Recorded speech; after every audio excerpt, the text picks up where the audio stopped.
of the Gracchi and of the other great populars of the late Republic are comparatively unimportant, and they can rarely be reconstructed with any confidence. What makes these men figures of real historical significance is the fact that they provided the essential leadership without which the struggles of the lower classes could hardly have emerged. 352. At all at the political level. As Brunt says, their personal motives, which it may be hard to determine, are less significant than the real grievances and genuine discontents on which they could play. SCRR 95.2 Only once in the late Republic, as far as I know, do we hear of those in weakness and poverty being warned that they ought not to put their trust in the promises of rich and prosperous men, and that only a man who was poor himself would be a faithful defender of their interests. This, according to Cicero. Was said by Catiline, that nefarious gladiator, as he calls him, in a speech made in 63 at a private gathering in Catiline's own house and later openly avowed by him in a session of the Senate, CIC, Pro Mur 50-1. In a moving letter to Catullus, preserved by Sallust, Catiline asserted that it had been his habitual practice to uphold the interests of the poor in public life, publicam miserorum causam pro mea consuetudine suscipi, Cat. 35.3.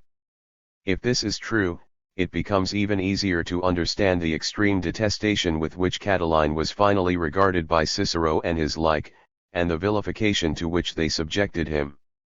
The populars of the late Republic, who appear so often in the literary sources, were not an organized faction or party or even a compact body of men having substantially the same outlook on major political issues, as on the whole their opponents the optimates were, at least at times of crisis. 3. They were simply prominent individual politicians who had what we should call a popular following, in the sense of support from the poorer classes, whether urban or rural or both, and who adopted policies that were disliked by the oligarchy, usually because they were in one way or another unfavorable to the wealthier classes. Some of the politicians concerned were clearly motivated by real concern about the menacing social developments in Italy. Others may have taken the courses they did mainly because they felt that this was the best way to advance their own careers. There are certain features of the policies of the populars which tend to appear again and again: agrarian measures of one kind or another, including above all the distribution of land to the poor or to army veterans, whether in individual lots or in the form of colonies, the supply of corn to poor citizens living at Rome, either free or at a low price, gerumentationes, the relief of debt, and defense of the democratic elements in the constitution, such as they were, especially the privileges of the tribunes and the right of appeal, provocatio. All these policies were anathema to the oligarchs. The populars, then, served faute de mieux and sometimes no doubt against their will, as leaders of what was in a very real sense a political class struggle, a blind, spasmodic, uninformed, often misdirected and always easily confused movement, but a movement with deep roots, proceeding from men whose interests were fundamentally opposed to those of the ruling oligarchy, and who were not concerned, as were sometimes the equestrians, whom I shall mention later, with the mere exclusiveness, corruption and inefficiency of the senatorial government, but with its rapacity and its utter indifference to their interests. For I submit that the sudden growth of perhaps not very remarkable men such as Saturninus, Sulpicius Rufus, Catiline, and Clodius V, not to mention the Gracchi, into figures of some historical importance is more easily understandable if we recognize the existence among the poorer classes in the Roman state, especially perhaps the much abused city mob of Rome itself, of a permanent current of hostility to senatorial misrule and exploitation, hostility which might be v.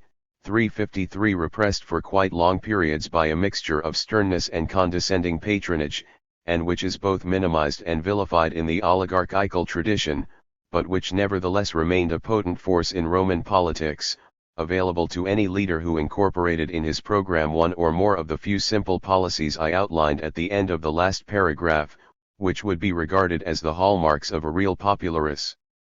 But except in so far as they tried to promote the power of the popular assembly at the expense of the Senate and magistrates 6, as for example did Tiberius Gracchus, Saturninus, and perhaps Glaucia, and even Julius Caesar in his consulship in 59 BC, it would be misleading to call the populares Democrats.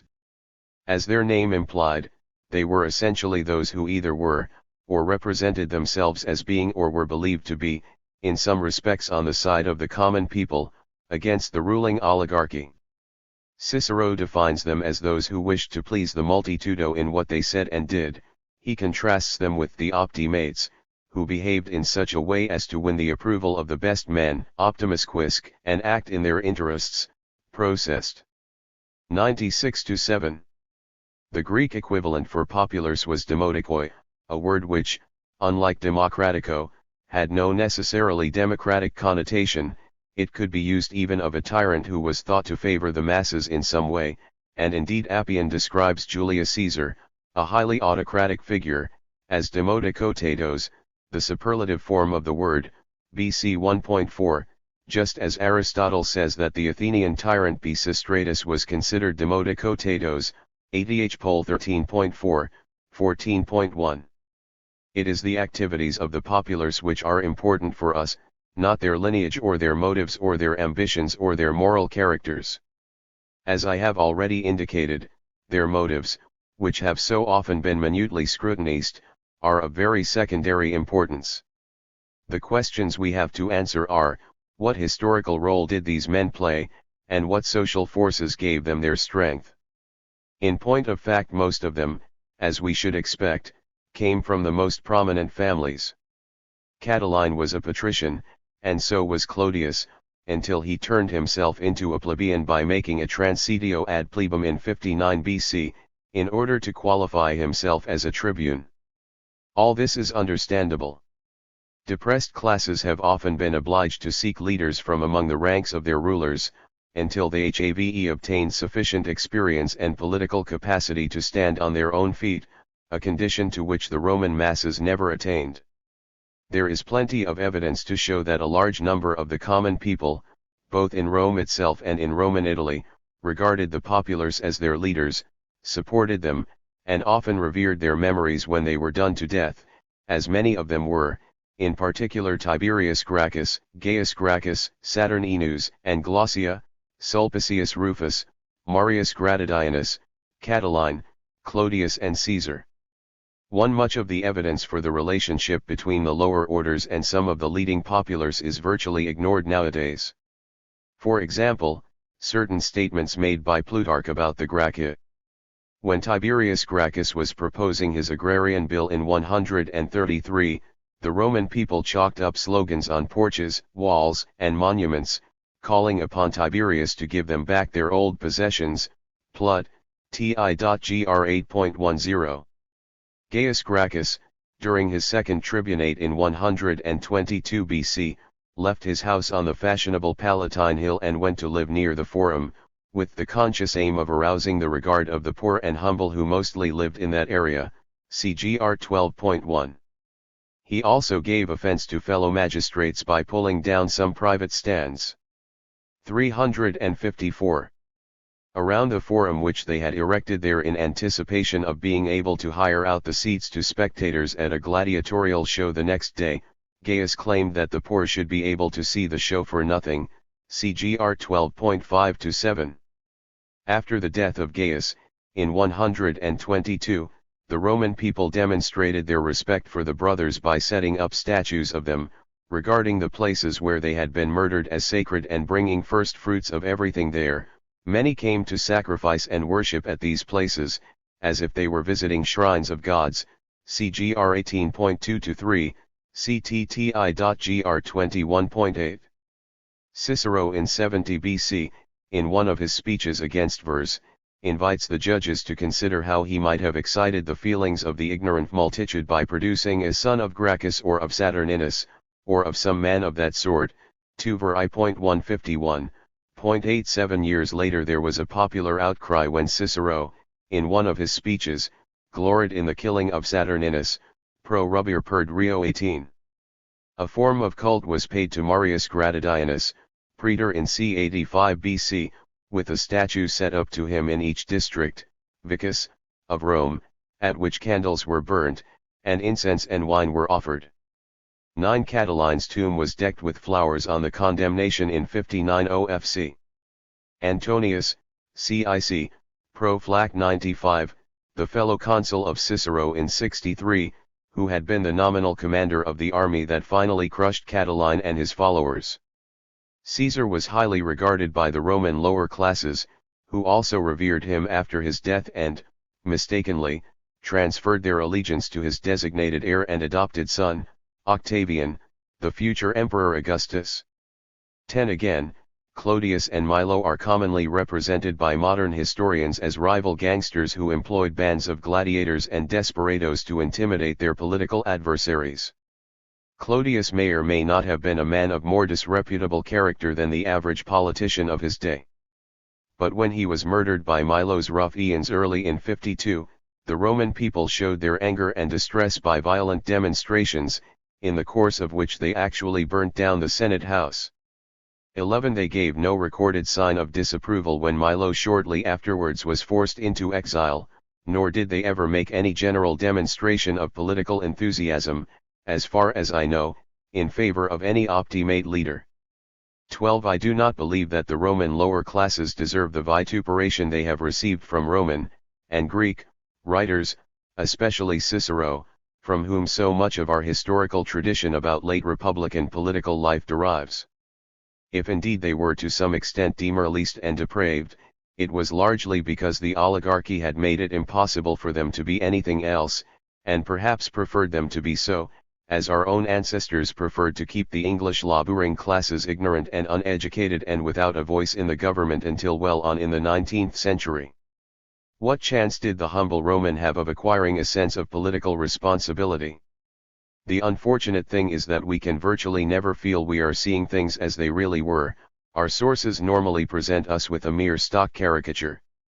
This has descended from, above all, Cicero, through Plutarch, Amyot, and North, direct to Shakespeare, through whose eyes we see the Roman populace as a pack of bloodthirsty sansculottes, hooting and clapping their chopped hands and throwing up their sweaty nightcaps and uttering such a deal of stinking breath that we shudder at the very thought of them.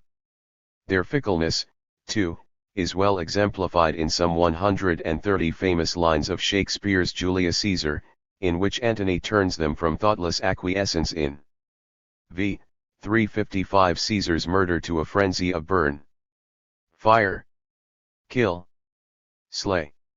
I suspect that acceptance, often perhaps unconscious, of this bitterly contemptuous attitude to the lower orders at Rome lies at the very root of the perversion of Roman history which has dominated most modern accounts. Recently, a different picture has begun to emerge, notably in books and articles by Brunt and Yavitz, and now Helmuth Schneider, see the work cited in N.2. Some influence has been exerted here by Marxist historians of other periods, in particular Hobsbawm and Rood. 13 But the standard picture is still virtually the one presented by Cicero and his like, for whom the lower classes at Rome are the swords urbis et fax, dirt, and filth, cic, ad attl 16.tt, the misera acii una plebecula, a starving, contemptible rabble, ibid, the centina urbis, the bilge water or dregs of the city, ad att. L6.4, they are to aporon kai riperon, the indigent and unwashed, Dion. Hal, and Rom 8.71.3, for when they show radical tendencies they are habitually described by Cicero as the improbi, the wicked, and contrasted with the boni, the decent folk, that is to say, the oligarchs and their adherents. Here we are reminded again that the Greek and Roman world, as I explain at the beginning of VI Live Below, was positively obsessed with wealth and status, the latter depending largely on the former.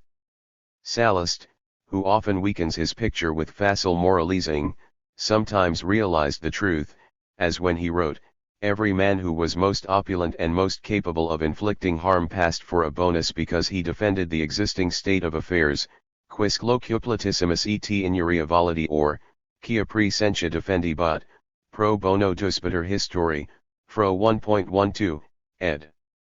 B. Morenbrecher, T. 893, a passage which does not appear either in the Loeb edition of Sallust or in the Tübner text by Akerfess, 3rd edition, 1957 and repair.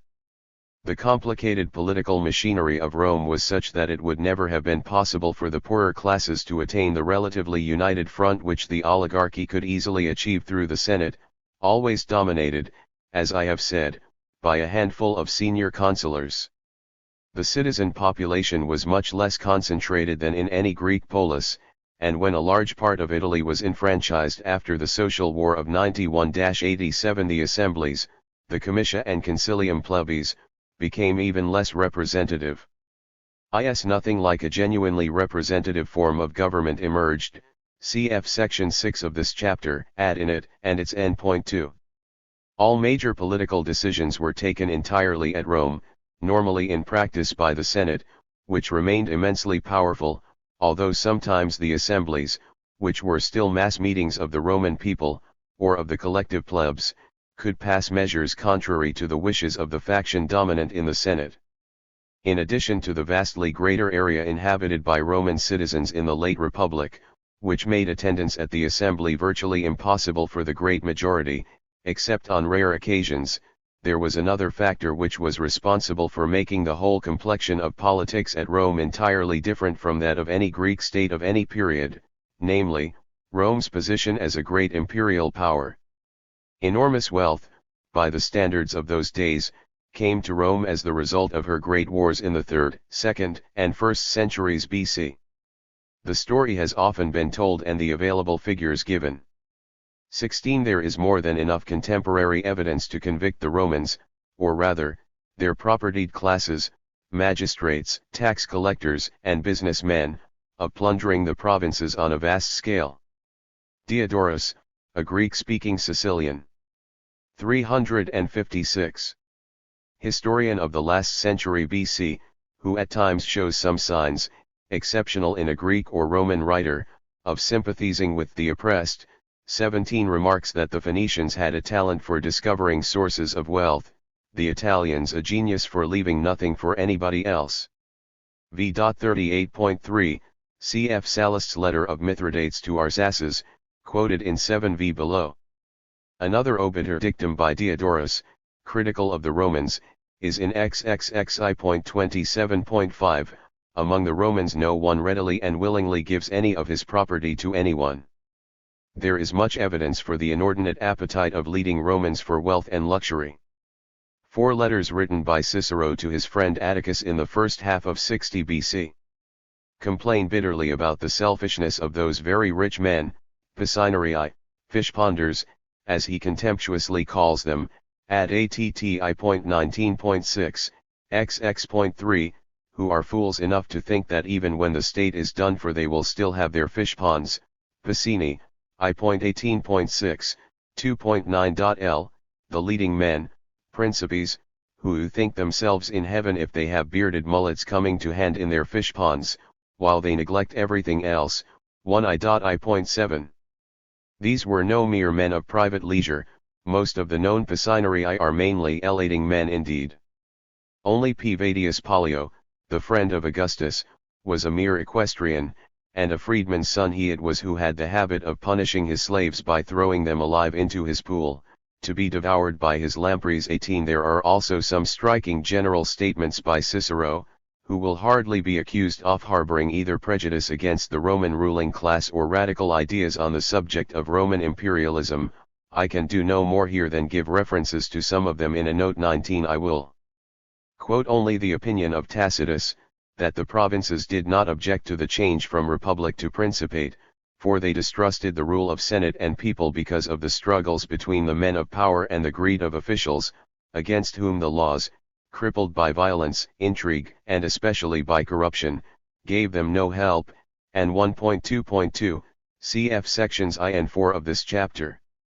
Not only did vast sums in booty and war indemnities and taxation accrue to the Roman state legitimately, the Roman military commanders, who took a considerable share of the booty, 20 made immense private fortunes, and so did many of the provincial governors.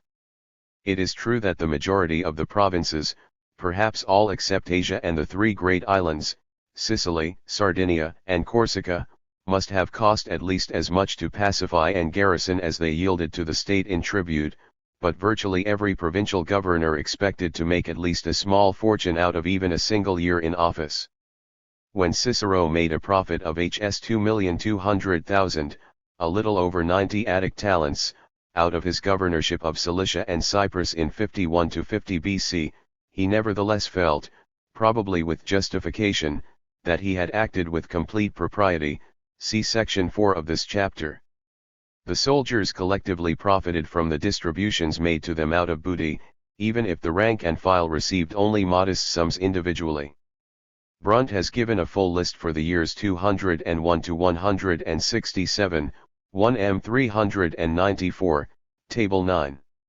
And the poor at Rome, the plebs urbana, benefited indirectly in various ways, for instance from the public works which the profits of empire made possible, and above all from the regular supply of cheap com from Sicily, Sardinia, and Africa. 21. The results of Roman imperialism, overall and in the long run, need to be assessed by an analysis in terms of class. This has sometimes been done even by those who are far from being Marxists. For example, my own teacher A.H.M. Jones, who to my knowledge never read Marx or took the slightest interest in v. 357 Marxism, gave a perfectly acceptable class analysis in his paper on Rome to the Third International Conference of Economic History at Munich in 1965, recently reprinted in his Roman Economy.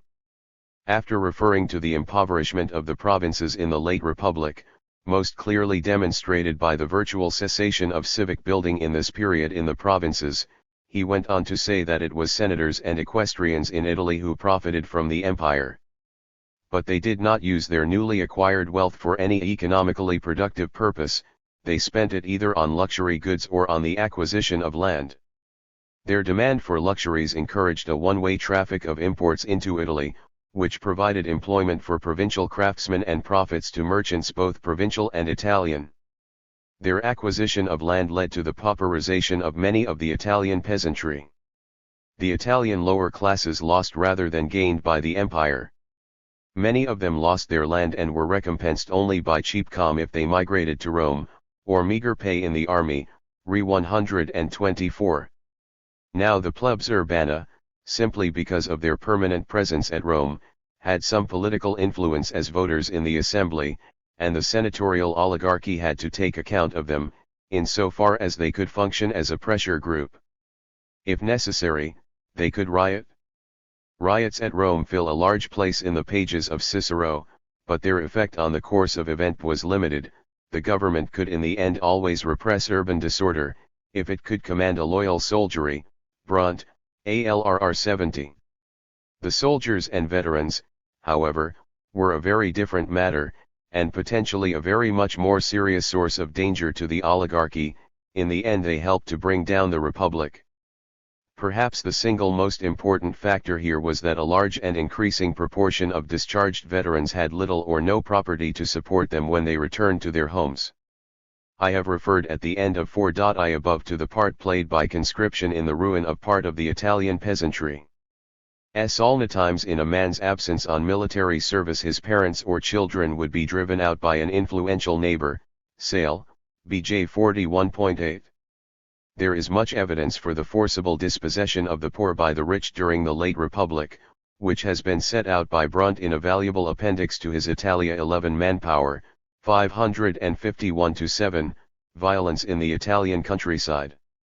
22. Great emphasis is often placed on what has been called Marius's creation of a client army, Burleigh, Acre 260 n.3. The enlistment by Marius as consul in 107, for the Jugartine War, not only of members of the 5 property classes who were traditionally liable to regular conscription for the legions, but also of volunteers from among those who had too little property to qualify for the classes.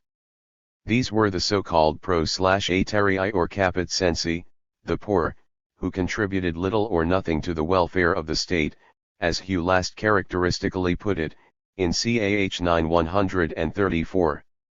In fact proletari, had sometimes been recruited before, although mainly in times of emergency, but Marius' action set a precedent, and after Manus recruiting officers ceased to inquire into the property qualifications of citizens, before enrolling them in the legions. Brunt, 1m35, cf. 82. Marius himself does not seem to have perceived that he had secured the means to dominate the state as the patron of his troops. Only in retrospect could it be discerned that penniless soldiers could become the pliant instruments of an unscrupulous commander. Thus the censure of Marius' conduct by Sallust in particular is anachronistic. It implies, however, that Marius set a 358 precedent that later magistrates had followed, and that a proletarian army overturned the oligarchic republic. Ibid 40, R7. We may well believe that Marius' main motive was to preserve his following among the people by sparing those who did not wish to serve and attracting the penniless with prospects of rich booty. Cf. Sale, BJ 84.4. Yet with the steady decline of the peasantry, the change he made was surely inevitable sooner or later. Ibid 407, cf 410. Of course the senatorial government, even in its own interest, ought to have provided at least the poorer legionaries with land on discharge, but distributions of land of any kind, whether to ordinary poor citizens or to army veterans, were always detested by the oligarchy. 23 Consequently the loyalty of discharged veterans, and of soldiers who knew they would otherwise be left without means on discharge, was deeply engaged to commanders who could be relied upon, in the teeth of senatorial opposition, to make land grants available to their veterans, by laws promoted in the assembly by or on behalf of the commanders, as by Caesar in 59. These land grants were sometimes facilitated by large-scale confiscations from political opponents defeated in civil wars, a tactic resorted to above all by Sulla the Optimate and by the triumvirs of 43 to 42 BC. See below. This gave the commanders irresistible strength. In refusing to satisfy the needs even of those misery whom they were obliged to arm, the Republican ruling class displayed not only a lack of social sympathy which is conspicuous in their policy as a whole, but also a lack of prudence that was fatal to their power and privileges. For the wretchedness of the population from whom the army was recruited enabled leaders whose primary concern was their own enrichment or aggrandizement to threaten and finally to subvert the Republic. Brunt, ALRR 84.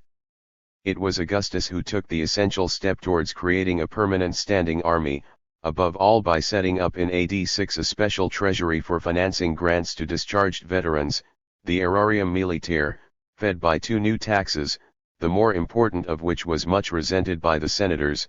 See below. The army now became decreasingly Italian. As Brunt has well said, 1m 130, the burden of conscription in Italy that Augustus had reduced Tiberius finally lifted, for it was under Tiberius that the levy in Italy fell into disuse, once the program of foreign expansion had been given up. The Pax Augusta really began in AD 17. But it was made inevitable by the exhaustion of Italian manpower. The exhaustion was not strictly numerical, but moral. Italy could still have mobilized great armies. But too many Italians had been fighting for too long, il faut en finir. In all the literature of the time the words most characteristic of the new spirit of the age were not any of those famous commemorations of Rome's imperial mission and martial glories, but propertius nullus de nostro sanguine miles erit, you'll get no soldier of my blood. 2.7.14. It is worth mentioning that during the period of intermittent civil war after the assassination of Caesar in 44 we often hear of attempts by the common soldiers, and sometimes the junior officers, to bring about a reconciliation between their implacable leaders. 24 The plebs urbana, so much despised by many historians, also demonstrated in favor of peace and reconciliation on more than one occasion. 25 In its primary sense, as the way in which exploitation of the slaves and the v. 359 lower orders was conducted by the owners of property, cf 2.2 above, the class struggle in the late Republic proceeded with few of those checks on the activities of the powerful which Greek democracy had so carefully provided. In the political sphere, the Middle Republic, say 287 to 133 BC, saw few bitter conflicts. This was the great age of expansion, and of unparalleled enrichment for the oligarchs and their hangers-on, with the ruling class on the whole remarkably united. The political struggles of the late Republic, 133 ff., which ended in the establishment of the Principate by Augustus, became possible only because serious splits began to develop within the ruling class, most but by no means all of which arose out of personal ambition rather than attempts at reform. That a governing oligarchy is unlikely to be overthrown as long as it preserves unity within its own ranks is one of those perceptive observations now regarded almost as truisms, as a result of the writings of Lenin and Mao Zedong. But this very observation was made as early as the 4th century BC by both Plato and Aristotle. To recapitulate what I have said elsewhere, in relation to classical Sparta, OPW 91, the Greeks realized the simple fact, stated as such by Plato's Socrates, that changes in a state begin from dissensions among the ruling class, and that the constitution can hardly be upset as long as that class is united, small as it may be. Plato, Representative 8.545d. Provided the rulers are not at variance among themselves, the rest will not be at odds with each other, v.465b. Aristotle speaks in much the same vein. An oligarchy which preserves harmony inside itself will not easily be overthrown from within, POLV.6, 1306 and 9-10. There were occasional earlier signs of disagreement within the Roman ruling class 26, cf. section 2 of this chapter, but only with the tribunate of Tiberius Gracchus in 133 BC did a serious breach begin to develop, see Cicero, De Rep 1.31, etc. Cf. Sale, BJ 42.1, Hist. I, Fr 17. There were now some members of the governing class who could see that reforms were necessary, however much the remainder of the oligarchy might resent them. There were also members of the oligarchy who could not resist the opportunities for self-advancement which were thrust into their hands by the growing discontent of the masses, especially the soldiers and veterans whose situation I have described above. Most modern scholars present a very different picture from the one I am giving here. 27 Badian, for example, in a recent article on the tribunate of Tiberius Gracchus, is very scornful about the atmosphere of class strife which pervades the accounts of Appian and Plutarch.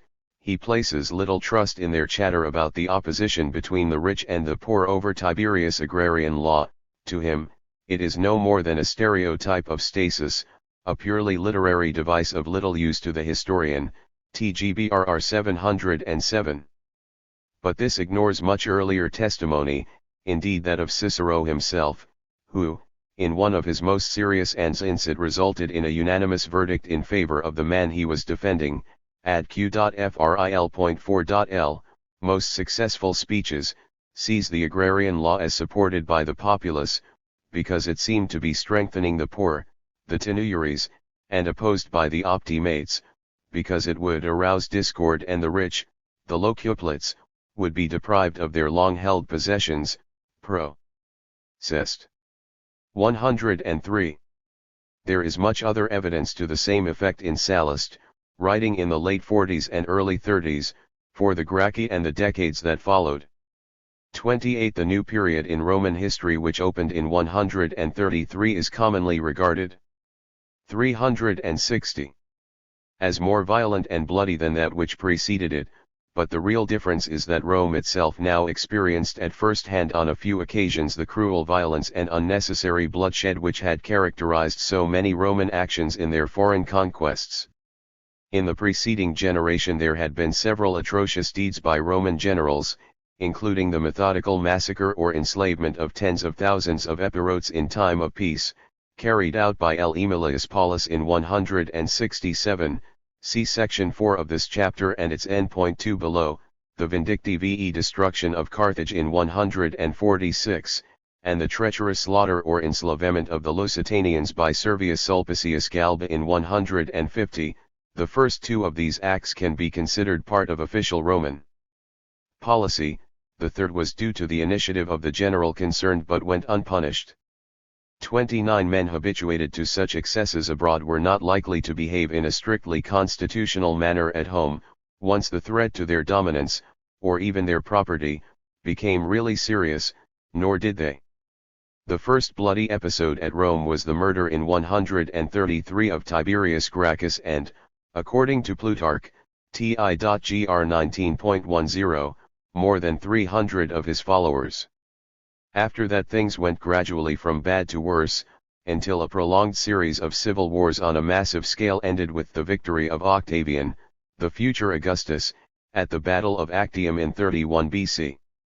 The Prince Incipate of Augustus and his successors, see the next section of this chapter, was one of the most remarkable constitutional constructions ever devised by man, and it was supremely successful in maintaining social stability, in the sense of the dominance of the Roman propertied classes. Without undertaking a description of this extraordinary political edifice, a task far too large for this book, I must try to explain, in this section and the following one, how it achieved such stability, and continued to work so successfully not only under a political genius like Augustus, one of the ablest political figures known to human history, but even under some third-rate emperors, and survived two major outbreaks of civil war, in 68-70 and 193-7, before partly disintegrating in the mid-3rd century under barbarian attacks and military coups, only to revive again under Diocletian, from 284-5 onwards. The later empire, which is usually taken to begin with the accession of Diocletian in 284, was essentially a continuation of the Principate, even if the personal power of the emperor, which had steadily increased all along, was now more open and undisguised than it had been at the outset. See the next section of this chapter. In order to obtain the power he craved, Augustus did not hesitate to use as much force as might be necessary. He crushed all opposition without mercy, and he obtained enormous wealth, far greater than that which any author Roman had ever owned. He was, however, by nature and instinct a thorough conservative, who wanted the minimum of change in the Roman world, enough only to secure his own position of dominance and that of his family. Those who were willing to follow him unquestioningly he would accept as his instruments, whether they were blue-blooded aristocrats or nouveau riches.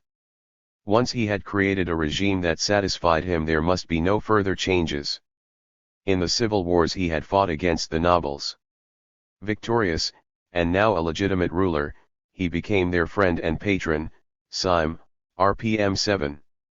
A remark of his is preserved by Macrobius, Saturday. 2.4.18, which reminds us of the definition of a bonus given by Sallust, quoted above. Whoever does not want the existing state of affairs to be changed, said Augustus, is a good citizen and good man. This statement also, v. 361, resembles Lord Blake's definition of a British conservative, given in section 6 of this chapter.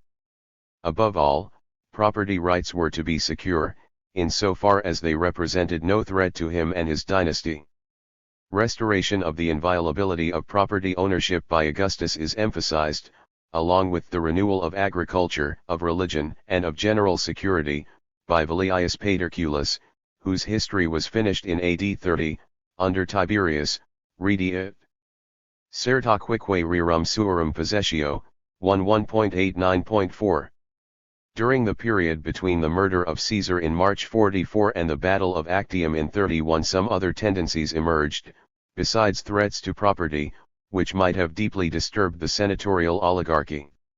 Attention is usually concentrated nowadays, naturally enough, upon the use of military force for their own ends by the leading men, Octavian and Antony in particular. But there were also signs of initiative on the part of the soldiers themselves, which might have seemed ominous to the senators. It was not until AD 68, with the proclamation of Galba by the legions under his command in Spain, that, in the famous phrase of Tacitus, the secret of empire, imperii arcanum, was divulged, that a princeps could be created elsewhere than at Rome. History 1.4. Even earlier than that, of course, the installation of Claudius as emperor in 41 had been the work of the Praetorian Guard. But as early as the autumn of 44 BC, Octavian had marched on Rome with a private army of Julius Caesar's veterans from Campania, an act he repeated in the summer of 43 with 8 legions and auxiliaries of which he was the official commander. Just before the second occasion, a deputation consisting of 400 centurions was sent to the Roman Senate, to demand for the legionaries a promised donative and for Octavian the consulship, which had become vacant through the death of the two consuls of 43. There are indications in our narrative sources, Appian and Dio Cassius, that the appearance of the centurions exasperated the senators, some of whom, we are told, could not endure the soldiers' assumption of free speech, parasiastar, point 30. And we must not forget other signs of initiative on the part of soldiers and junior officers and of the plebs urbana between the years 44 and 38, for which see above and NN point 24-5. It was not only that revolutionary movements from below were now made impossible, and that initiatives by members of the lower classes ceased. In the years 43 to 42, before Octavian, Augustus, acquired supreme power, there had been several attempts to levy taxes in Italy, which had known no direct taxation, except in emergency, from the end of the Third Macedonian War in 168 BC. Until after the death of Caesar in 44. The levies of tax that we hear of in 43, 42, 39, and 33 to 32 were less productive than might have been expected, because they were strongly resisted by the rich.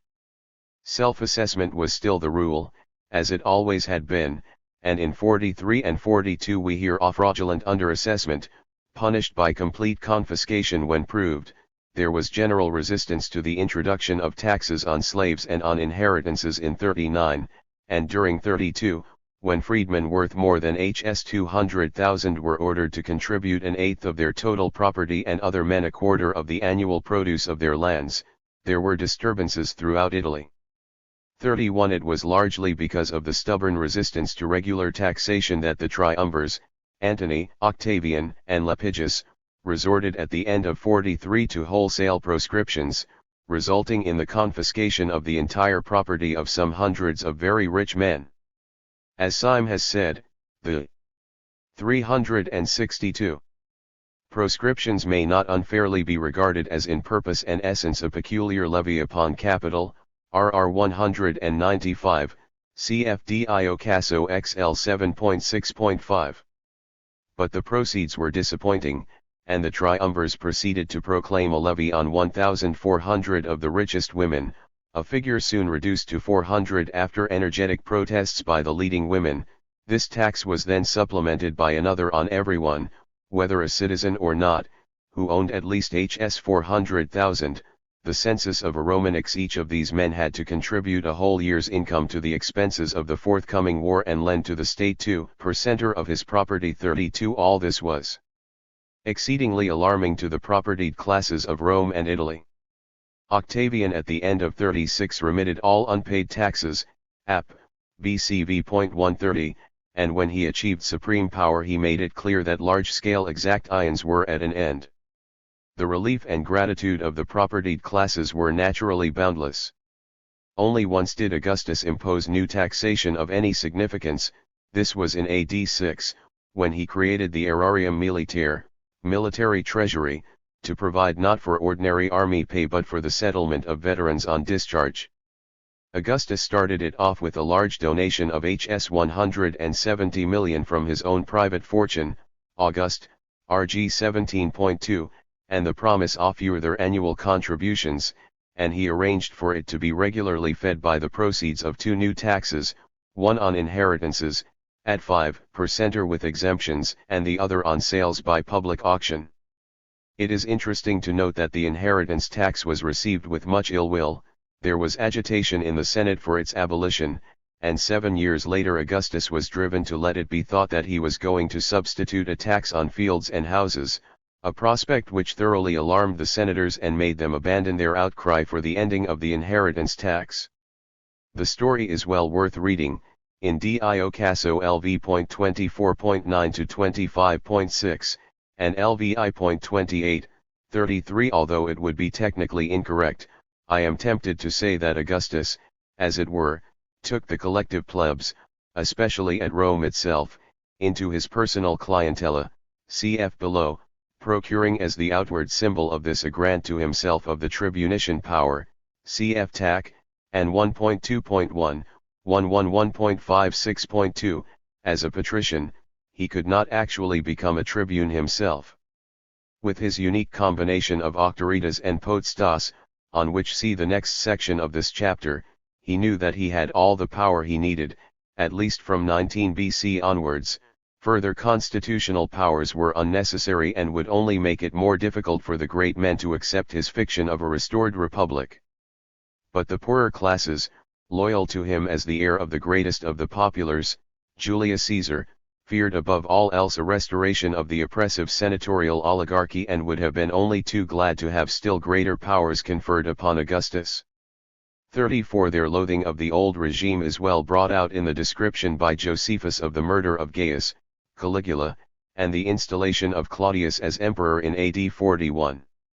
Whereas the senators regarded the emperors as tyrannoi and their rule as daulia, political subjection, literally slavery, says Josephus, AJ 19.227-8, the people, the demos, saw in the emperors a restraint on the rapacity, pleonexia, of the Senate, cf. 224, and for themselves a refuge, cataphage, cf. Tuc. 8.48.6. Similarly, when in the following year the governor of the province of Dalmatia, L. Aruntius Camillus Scribonianus, raised a revolt, with the declared aim of restoring the Republic 3-5 and the ancient condition of freedom, his soldiers at once deserted him, as they suspected, according to Dio Cassius, that they would again have trouble and strife, LX.15.2-3. V. 363 **************** How was Augustus able to induce the Roman governing class to accept his rule? Let us be specific and speak of the senatorial order, for the equestrians obviously stood to gain more than they lost. How, then, did Augustus reconcile the senators to the Principate? I would say that the Roman aristocracy wanted 5 things above all: 1. Peace, 2. Prosperity, 3. Position, 4. Patronage, and 5. Power, and that it was only the last of these that Augustus was unwilling to allow the senators to pursue to their heart's content. 1. Peace, internal peace, after the years of civil war, was of course everyone's desire, but the Roman governing class had a special reason for wanting it. Bitter experience must have forced most of them to realize that in the absence of one supreme ruler, concentrating power in his own hands, a new struggle for mastery was all too likely to develop, almost certainly involving further civil war, and if this occurred the victor might well be another Julius Caesar, or even some much more radical dictator, far less concerned than Augustus to preserve the status quo. Tacitus, a senator through and through, reluctantly conceded that after the Battle of Actium in 31 BC it was in the interests of peace, pads interfoot, that all power, potentia, a word with sinister undertones, should be conferred on one man. History I.1, he knew that pax and princeps were inseparable, n. 111.28.3, Hierarchies pace et principi utermur. 2. As for prosperity, it hardly needs to be stressed that the Roman governing class longed for it. They wanted to be rich, to indulge whatever tastes they might have for luxury, to enjoy unrestricted opportunities of acquiring new wealth, through provincial governorships and in other ways. Augustus was very ready to gratify these desires, within limits, but he regarded himself, and was generally regarded, as responsible for the empire as a whole, and if he allowed members of the governing class to plunder too freely, as in the past, there might be trouble, which it would fall to him to put down. It was therefore desirable to put some check on the more flagrant forms of extortion and oppression and illegality, even in the provinces. 36 I want my sheep shorn, not shaved, said Tiberius reprovingly to Aemilius Rectus, the equestrian prefect of Egypt in AD 14, who had sent him more than the prescribed amount in taxes, Dio Casso L7.x.5. Augustus and many of his successors would have applauded the fascinating passage, reproduced in section 6 of this chapter, from the Discourses on the First Decade of Livy, 1.55, in which Machiavelli recognizes the necessity, in a state containing overpowerful gentilomany of the kind he so detested, bearing a striking resemblance to the Roman landed aristocracy, cf. Ill 3 above, for a monarch with absolute and overwhelming power, to restrain the excesses of the powerful. 3. The senators also wanted position, a term I use as roughly equivalent to dignitas, and hereditary position at that. They wanted to monopolize the magistracies, priesthoods, and other dignities which conferred such immense prestige among the Romans, and to hand them on to their sons after them, as in the good old days. It is difficult for us to realize how highly the Romans valued the mere dignitas attaching to membership of the Senate and to holding the great offices of state, above all of course the consulship, even when these offices no longer 364 automatically provided a large sphere of liberty of action. Here the senators did not lose much. The emperors promoted new men to the Senate, who were often enaired at as men of low birth, obscuro loco nati, 37 but only in limited numbers, and the recognized senatorial aristocracy continued at first to monopolize virtually all the highest offices, even if the choice of candidates for them was to some extent in the emperor's hands. Even under Augustus we hear of some cases in which the consulship is said to have been given or offered to a particular man by the emperor, 38 and Pliny the Younger, when he became consul in AD 100, could acknowledge in his official speech in the Senate, addressed to that Optimus Princeps, Trajan, that the choice of consuls was now the emperor's. 39, 4. The senators wanted their rights of patronage, sanctified by the ancient Roman custom of the clientela, see the end of section 3 of this chapter, to continue as of old. These rights too were maintained, although at the highest level they came under increasing imperial control. I shall return to this important subject very shortly. 5. The senators also, of course, wanted the power they had always enjoyed. The reality of power, however, was the one thing the emperors could not afford to grant to them, although they might choose to give a carefully controlled share in it to those individuals who had proved their loyalty and their fitness to be imperial advisors and legates in command of provinces and their legions. The army was the emperor's concern, and the great bulk of the armed forces were stationed in provinces governed by his legates, appointed directly by himself, cf. the next section of this chapter. I now return to the subject of patronage, which deserves much fuller treatment than I can give it at this point. I have already discussed it at some length in my SVP, see section 3 of this chapter and its NN.10-12. The clientela, as I have explained, was a very ancient and central feature of Roman society, and the exercise of patronage by the great men, by no means limited to their clients, was a major factor in political and social life. 40, and incidentally much more pervasive and effective even in the judicial system than has been generally realized, see my SVP 42-5.41. Patronage, indeed, must be seen as an institution the Roman world simply could not do without, once the genuinely democratic elements in the constitution, circumscribed as they had always been, were on the point of disappearing altogether. This is seldom sufficiently realized. Under any political system, many appointments to positions involving the exercise of authority must be made somehow. Democratic process allows them to be made from below, but if it ceases to exist, everything has to be done from above. At Rome election from below became less and less important, even in the last years of the Republic, and early in the Principate it came to occupy only a minor place. 42. When nearly everything was done from above, however, and appointment largely replaced election, patronage of course became all important. A Roman emperor made most of the top appointments himself, from among men whom he would personally know. He, on the recommendation of his immediate subordinates, or those subordinates themselves, would appoint to the less exalted posts, and so the process went on, right down the line, to the humblest. v. 365 local officials.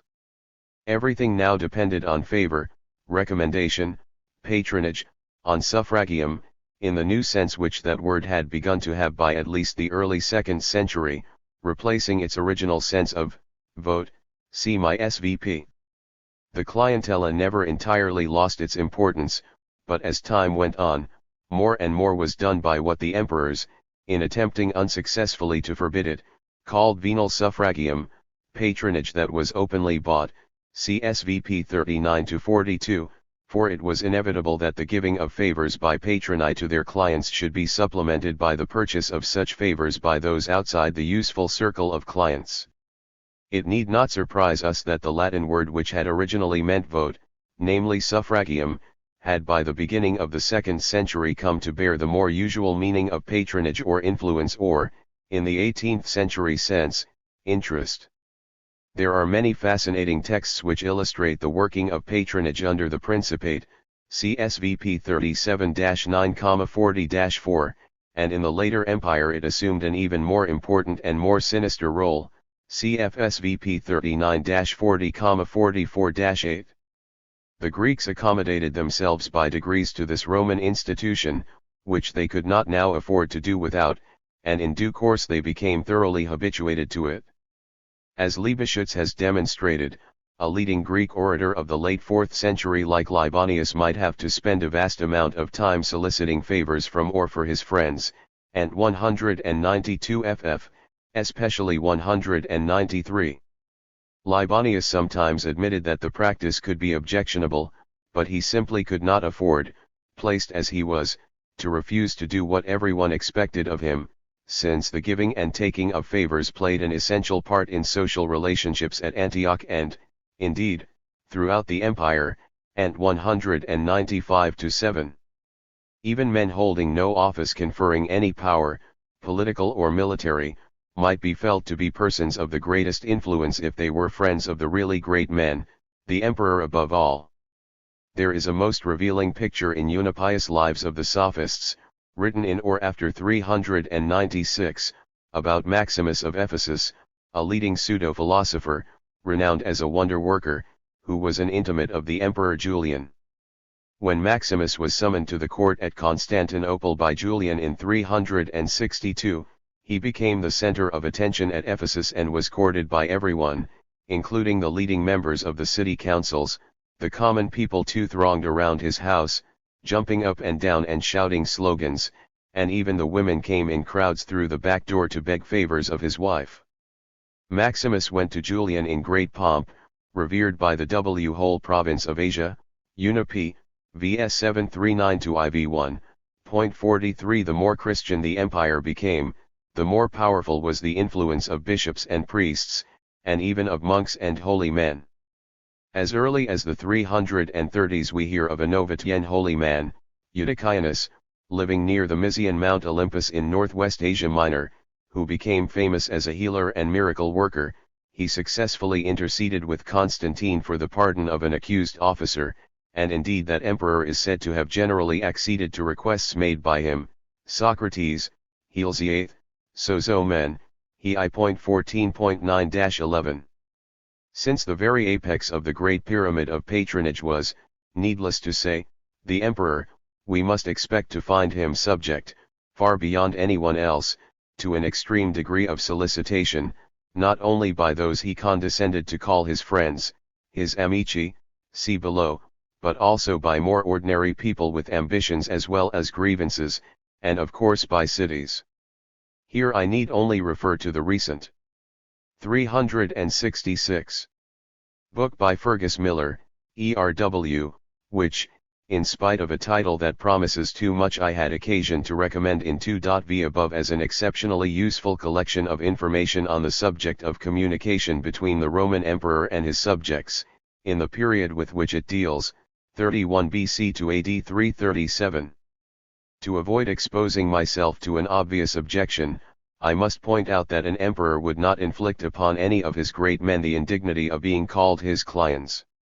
Cicero remarks that men who see themselves as rich and honorable gentlemen regard being patronized or called clients as mortis in star, de offic. 11.69, as we would say, a fate worse than death.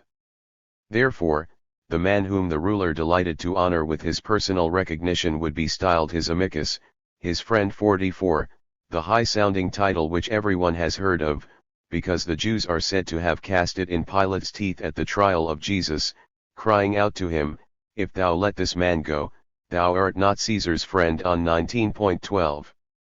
But amicitia between an emperor and one of his subjects, even when it happened to involve warmth of feeling on both sides, could never be a relationship approaching equality. It would of course be technically incorrect to say that it was that of patronus to cliens, but in reality it would often resemble that relationship rather than what we should call genuine friendship. At times some senators could feel bitter at the loss of the old libertas.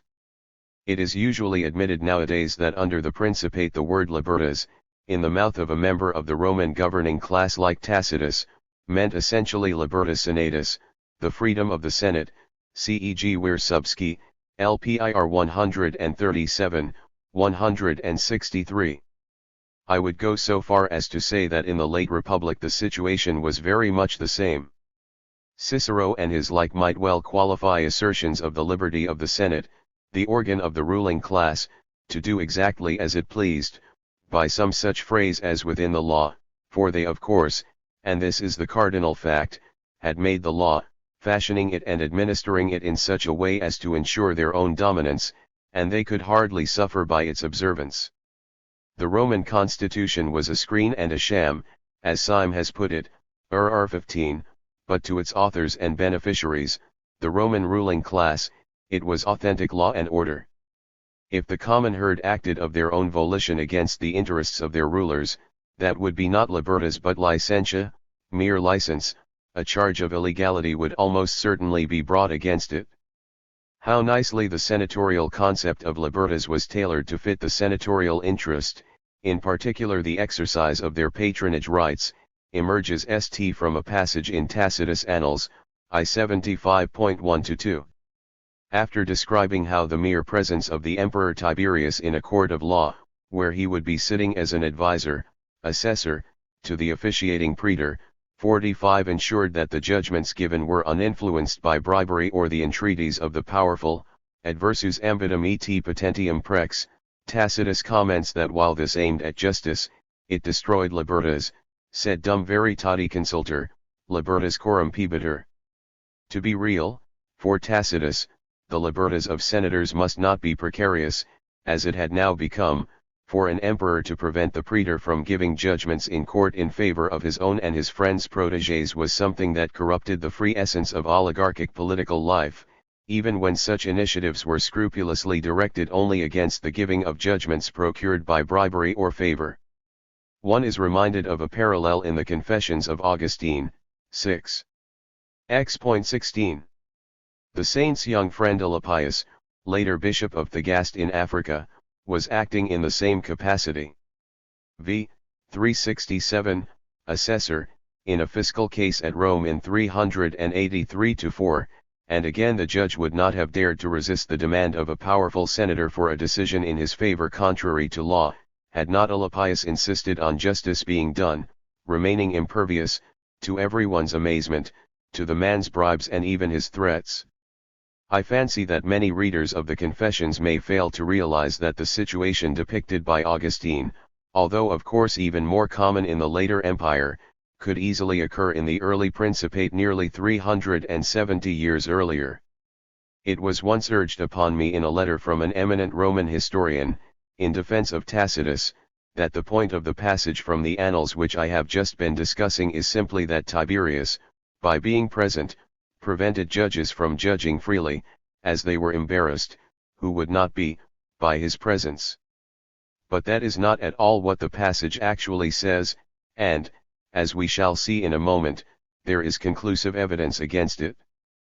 The presence of Tiberius may well have embarrassed the praetor, and Tacitus could easily have said this, but he has not done so. Tacitus was a master of the ambiguous phrase, and his perfectly explicit statement here should not be disregarded, in favor of a presumed but unstated implication. Tacitus claims most specifically that the presence of Tiberius actually prevented judgments, unjust judgments, from being given in response to bribes or the representations of the men of power. 46 It was precisely this, not a general embarrassment of the praetor, which destroyed libertas.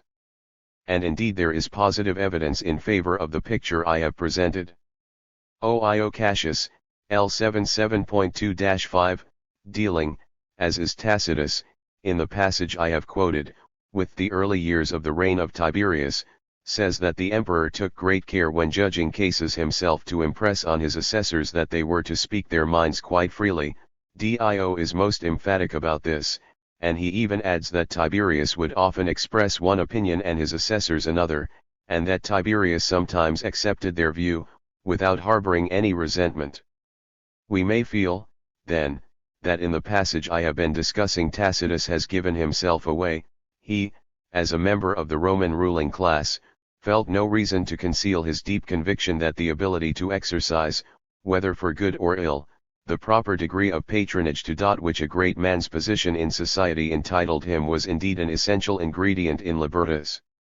In the same way, he shows in two separate passages his instinctive feeling that senators who were financially embarrassed had a right to expect subventions from the emperor, without being obliged to give the sordid details of their financial situation, and 1.38.1 and 7-10, cf. section 6 of this chapter and its N.101 below. Modern historians have too often suffered from an unfortunate tendency to see the Roman concept of libertas either in much the same terms as the Roman ruling class saw it, or as something vague and hardly worth taking seriously. The former tendency is exemplified in a very appreciative review by Momigliano, in JRS 41, 1951, 146 ff, of a much praised book on libertas by Wiersubski, LPIR, 1950, which, by the way, never discusses, and, unless I have missed something, ignores entirely, the passage from Tacitus Annals, I 75.1-2, that I have emphasized above. 47 Momigliano reduces the interpretations that have been offered of libertas to two mutually exclusive ones. According to the one he accepts, which he commends Wiersubski for adopting, libertas is a juridical notion which, if properly analyzed, proves to be identical with the notion of 368. Civitas, Roman citizenship, 48, and he quotes Mommsen to that effect. He then proceeds to express disapproval of the other interpretation, according to which libertas is a vague word which usually conceals egoistic interests. This latter interpretation he attributes particularly to Syme, from whom he quotes two passages. Liberty and the laws are high-sounding words. They will often be rendered, on a cool estimate, as privilege and vested interests, RR 59, and libertas is a vague /ie and negative notion, freedom from the rule of a tyrant or faction. It follows that libertas, like regnum and dominatio, is a convenient term of political fraud, RR 155. Wiersubski, actually, is driven in the end almost into Syme's camp. After quoting a few examples of vindicatio in libertatem, used in conflicting senses, he admits that this phrase was a much-used political catchword and became as vague as libertas itself, LPIR 104, my italics. This obscures the real issues. Syme's view is certainly the more realistic, and indeed he himself continues the passage from which I have just quoted, RR 155, by saying, libertas was most commonly invoked in defense of the existing order by individuals or classes in enjoyment of power and wealth. The libertas of the Roman aristocrat meant the rule of a class and the perpetuation of privilege. This is perfectly true. And we can agree with Syme's commendation of a famous passage in Tacitus, to the effect that nobody ever sought power for himself and the enslavement of others without invoking libertas and such fair names, RR 155, quoting Tac, History 4.73. At the same time, we need not discount libertas itself, with Syme, as merely a vague and negative notion and a convenient term of political fraud. Vague is not at all the right word for the majority of the most interesting uses of the term libertas. In most cases the meaning of libertas is specific enough, the point is that it is capable of expressing very different and even contradictory notions. Certainly one particular kind of libertas, in which Wiersubski and Momigliano and others are mainly interested, and which they seem to regard as the most genuine one, can be treated as a primarily juridical notion and made the subject of fairly precise analysis. This is the kind of libertas of which Cicero was the great expositor. 49. Juridical analysis is not out of place here, for, as I have pointed out above, Cicero and his like, from the early Republic onwards, had made the law, and they would seldom if ever be disadvantaged by appealing to it. For Cicero himself, indeed, the constitutional law of Rome, at any rate before the Gracchus period, was the best that had ever existed in practice. CCIC, Deleg 11.23, cf. De Rep 11.53, 66. But in the late Republic there was a totally different kind of libertas, and to those who held it the optimate version of libertas, that of Cicero and co., was servitus, slavery, political subjection, while their libertas was stigmatized by Cicero as mere licentia, license, lawlessness. 50, a word used also by the Roman rhetorician Cornificius as the equivalent of the standard Greek word for freedom of speech, parousia, quintal, inst orat. 9.2.27, cfv.3 above and its n.57 below. This is not the place to go into detail, and I can hardly do more than refer to one particular group of texts. Wiersubski never even mentions the very significant fact that when Clodius procured the exile of Cicero in 58 BC, for having executed the Catilinarians without trial in 63 as consul, an act which Cicero of course saw as a necessary defense of his kind of libertas, he also obtained a vote for the destruction of Cicero's grand house on the Palatine, purchased in 62, for HS 31/2 million, and the erection on part of its grounds of a v.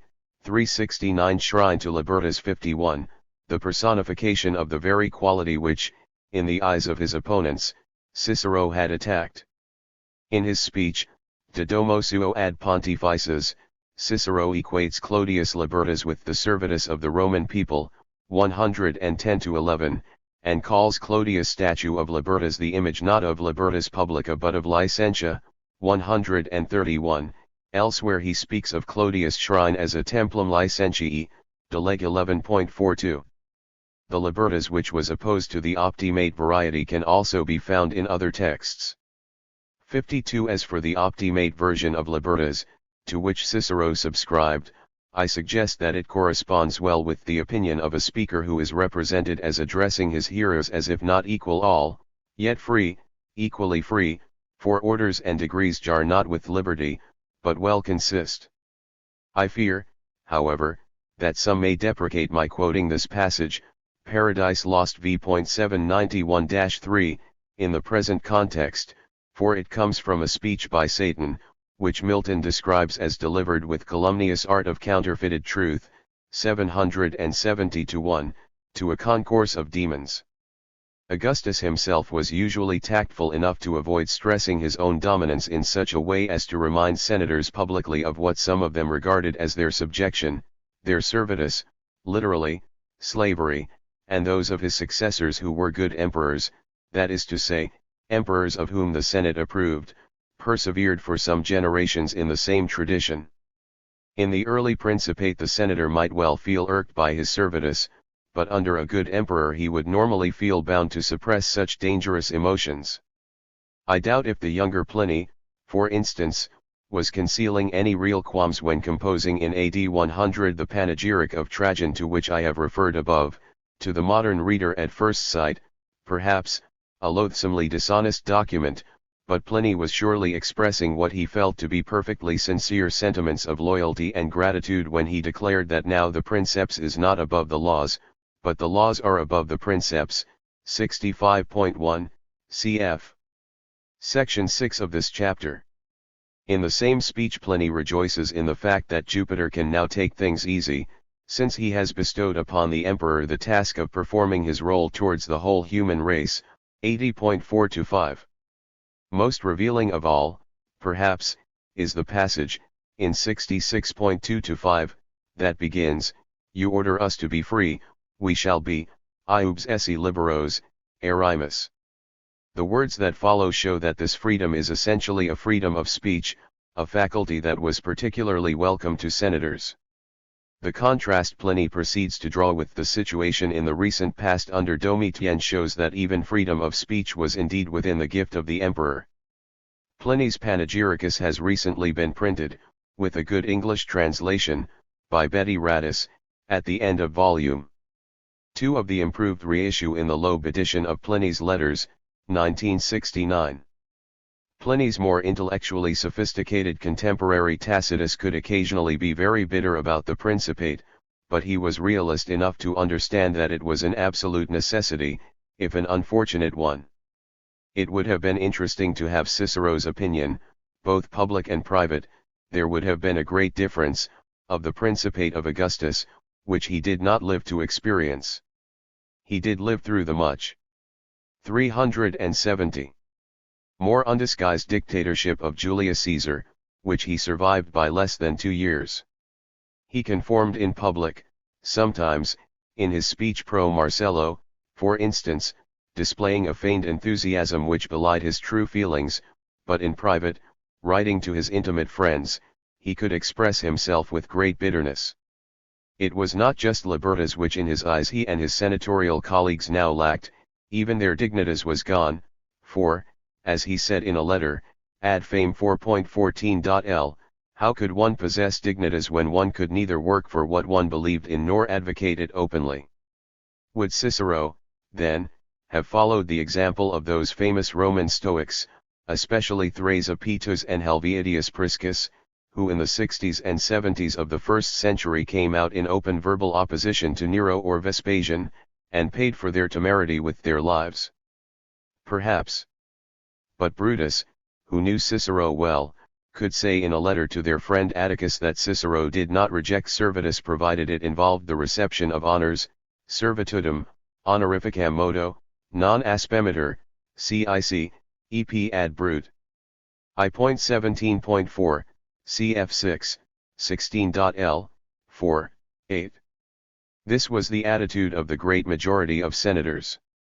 The Emperor Tiberius, it was said, used to utter a bitter exclamation in Greek every time he left the Senate House, describing the senators as men ready for slavery, tack, and 111.65.3, cf 1.7.1, 12.1 etc.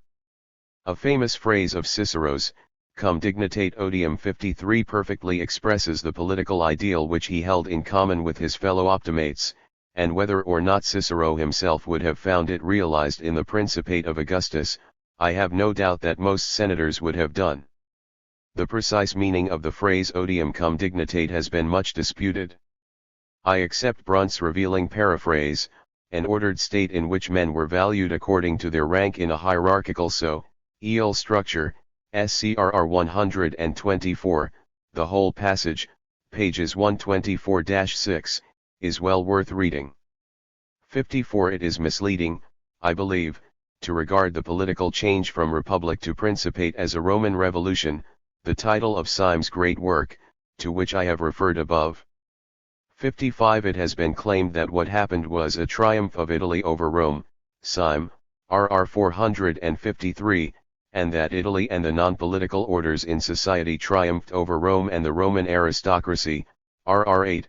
But if that is true in any sense at all, it is so only if we ignore the vast majority of the population, who had no share in any such triumph, just as the patricio-plebeian oligarchy of the Middle Republic was in most important ways very little different from the patrician oligarchy it succeeded, so the governing class of the Principate retained, or acquired, most of the characteristics of their late republican predecessors. There was very little change in the economic system and not much in the general social complexion of Italy, except that the governing class was now drawn increasingly from the Italian towns instead of only from Rome itself, a process which had already begun under the Republic. Soon men of provincial origin entered the Senate, at first mainly from southern Gaul and Spain, but in the 2nd century, after a trickle in the 1st, from the richer Greek provinces, Asia above all, see IL2 above and its NN.11-12, and also from Africa. Even emperors were sometimes of provincial origin, in the sense that they came from families, sometimes old Italian ones, resident in a province. Trajan was born at Italica in Spain, near the modern Seville, and so probably was Hadrian. Septimius Severus came from an equestrian family of Lepsis Magna in Africa. How much real change there was between Republic and Principate even in the political field is disputed. I myself would see it as essentially the completion of a v. 371 pyramid of power and patronage, involving the placing of a coping stone, admittedly a very large and heavy one, on top of the whole oppressive edifice. The direct political role of the class struggle in this change was, in my opinion, perhaps not a central one, but the very existence of the poorer classes, as a potential reservoir of unrest and a source from which soldiers might be recruited by an aspiring dynast, was a factor of fundamental importance in ultimately inducing the upper classes of Italy to accept as supreme ruler a man they knew to be by inclination entirely on their side against any conceivable kind of revolution from below. The Roman lower orders had rarely played any very important part in politics, except as members of the faction supporting an individual politician whom they believed to be a popularis, and in the period of transition to the Principate they were on the whole only too content to leave their own political destinies completely in the hands of Octavian/Augustus, whom, as the heir of the great popularis, Julius Caesar, they mistakenly regarded as their champion, see above. By the time the Principate was fully consolidated, it was too late. The Greeks, who had already become accustomed to Hellenistic kingship, usually saw less reason to conceal the reality of imperial power behind republican phraseology, and to them the emperor was a king, basileus, see the next section of this chapter. They had of course no option but to accept the Principate, which for them represented more gain than loss. There has been much sneering talk about the Roman lower classes being content with bread and circuses, a phrase of Juvenal's, whose derisive panem et circenses, x.81, has echoed down the centuries. 56. I am afraid that even Marx could see the situation in those terms, as when he spoke in a letter of the dispossessed peasants of the late Roman Republic as a mob of do-nothings more abject than the former poor whites in the South of the United States. 57. I myself find it hard to understand why so many of those who have written about the Roman world have thought it discreditable to the humble Roman that his prime concern should have been bread. I see no reason to think that the attitude of the common people was unpleasantly materialistic or degraded just because they thought first of filling their bellies. In any event, the bread, see 3.6 above, was received regularly by only a very limited number of the plebs urbana at Rome itself, and in the later empire at Constantinople. Food and cash doles were provided now and again at other cities, on a small scale, and often with the humble entitled to a smaller share than the more distinguished citizens, cf. 3.6 again, nor did the rural poor anywhere receive any such official dole. And the number of those who could attend circuses, even at Rome, as Ballston has demonstrated 58 was relatively small in relation to the size of the population of the capital. The inaugural lecture by Alan Cameron, entitled Bread and Circuses. The Roman Emperor and His People, 1973, to which I referred in V3 above, would be most instructive reading for those brought up on the traditional picture of the obsession of the Roman mob with free bread and circuses. As Cameron says, pages 2-3, that notorious idle mob of layabouts sponging off the state is little more than a figment of middle-class prejudice, ancient and modern alike. And he adds, it was not the people's fault that, being in origin religious festivals, public entertainments were provided free, as indeed they always had been. In point of fact, the circus and the theater sometimes played an important quasi-political role during the Roman Principate and later Empire. 59, a subject I have 372 already touched on in V.3 above. It was certainly the plebs urbana, rather than the far greater number of peasants, who were in the best position to make their influence felt at Rome, if only as a kind of pressure group. Their outstanding characteristic was that they were mainly very poor. It could be said of the workmen and peasants who agitated for the election of Marius as consul for 107 BC 60 that their assets and credit were embodied in their hands. Sale, BJ 73.6. In 63 Sallust describes the Roman plebs as having no resources beyond their food and clothing, Cat 48.2, CFCIC, 4 Cat 17, and when he writes of attempts made to rescue one of the revolutionaries of that year, P. Cornelius Lentulus Sura, by his freedmen and a few of his clients, he refers to their efforts as directed towards workmen and slaves, Epiphysis et Servitia, Cat 50.1, as if the two groups might be expected to have much the same interests. It is impossible for us to tell how much fellow feeling there was between the slaves at Rome and the plebs urbana, a fair proportion of whom are likely to have been freedmen. On one occasion, certainly, in AD 61, the common people of Rome made a violent if ineffective protest against the mass execution of the slaves of Petanius Secundus, TAC, and 14.42-3, see Vil.I below, but I know of no other important evidence. 6. The Principate, the Emperor and the upper classes. The Roman Principate was an extraordinary and unique institution. Gibbon hit it off admirably. The system of imperial government, as instituted by Augustus, can be defined as an absolute monarchy disguised by the forms of a commonwealth. The masters of the Roman world surrounded their throne with darkness, concealed their irresistible strength, and humbly professed themselves the accountable ministers of the Senate, whose supreme decrees they dictated and obeyed. DFRE 1.68. Anyone who reads Dio Cassius Lei 31.1-2 will find an apt reflection of it in that passage of Gibbon's.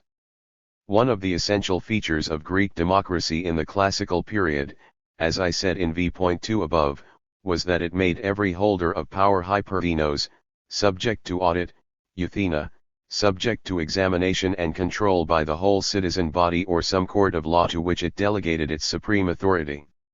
1. This was true both in theory and in practice. With the Hellenistic kingdoms and the Roman Principate we have already arrived at the opposite extreme, for what king or emperor will deign to make himself accountable, or how can accountability in any form be forced upon him? In his orations on kingship, Dio Chrysostom, writing in the early years of the 2nd century, and thinking above all of the Roman emperor, specifically defines kingship, basileia, as rule that is not subject to account. The king and his monarchy are an hypervenos, 111.43, L 6.5, the king is greater than the laws, 111.10, above the laws, LXC.4, indeed, law, nomos, is the king's decree, his dogma, 111.43. That was not the constitutional theory of the Principate, but it is a correct description of its practice. It could be said by a contemporary, albeit in a satirical skit, that Claudius, the third of the emperors after Augustus, used to put men to death as easily as a dog sits down, Seneca, Apocalypse 10. 6, 373. I am not suggesting, of course, that the vast Roman world could ever have been ruled by anything resembling a democracy of the Greek type, which relied essentially, to put it crudely, on government by mass meeting, and could not have been applied to a large area without at any rate a development of representative and federal institutions far beyond anything the Greeks ever imagined. 2. Nor did the Greeks suffer any further loss of freedom, in any sense, when the Roman Republic foundered and the whole empire became subject to a single master who was not subject to account. They had lost their freedom already, many of them well over 100 years earlier, even if they enjoyed various degrees of internal autonomy, see v.3 and vl4 above. Many modern scholars have seen the change from republic to principate far too much in terms of Rome and the Italian ruling class. The provinces had always been subject to rule that was not subject to account by them, and there is no reason to think that the vast majority of their inhabitants resented the change. In the preceding section of this chapter I quoted the opinion of Tacitus, and 1.2.2, that the provinces, having learned to distrust the rule of Senate and people, did not object to the introduction of the Principate of Augustus. The Principate may be said to have lasted for some hundreds of years, for there was no essential change in its monarchical character, as I believe, so long as its centralist control remained, in the West, only until some time in the 5th century. How long one allows the later Roman Empire to have continued in the Greek East is a matter of taste, but even if one prefers to speak of a Byzantine Empire from some date in, say, the 6th century or the first half of the 7th, the despotic character of the regime was fundamentally the same, very different as its external aspect was in some ways. It has long been customary for English speakers to make a break between principate and dominate, at the accession of the Emperor Diocletian in 284–5. 3. I believe that any such distinction, based upon a supposed fundamental, or at least significant, change in the nature of imperial rule at the end of the 3rd century, is misleading, because it takes appearance for reality. I do not deny that the outward forms of imperial rule and the terminology in which that rule was expressed did change by degrees during the first few centuries in the direction of even greater autocracy, but the emperor was always in reality an absolute monarch, however much he or his supporters might pretend the contrary, a pretense which, I would say, was by no means always insincere. I myself certainly find it convenient to distinguish between Principate and later Empire, Haute Empire and Basse Empire. To draw such a line is useful not only as a way of distinguishing two different chronological epochs. New elements did indeed enter in with the reigns of Diocletian and Constantine, but those which were formative and of major and lasting importance were not so much a transformation in the position of the ruler as an intensification of the forms of exploitation.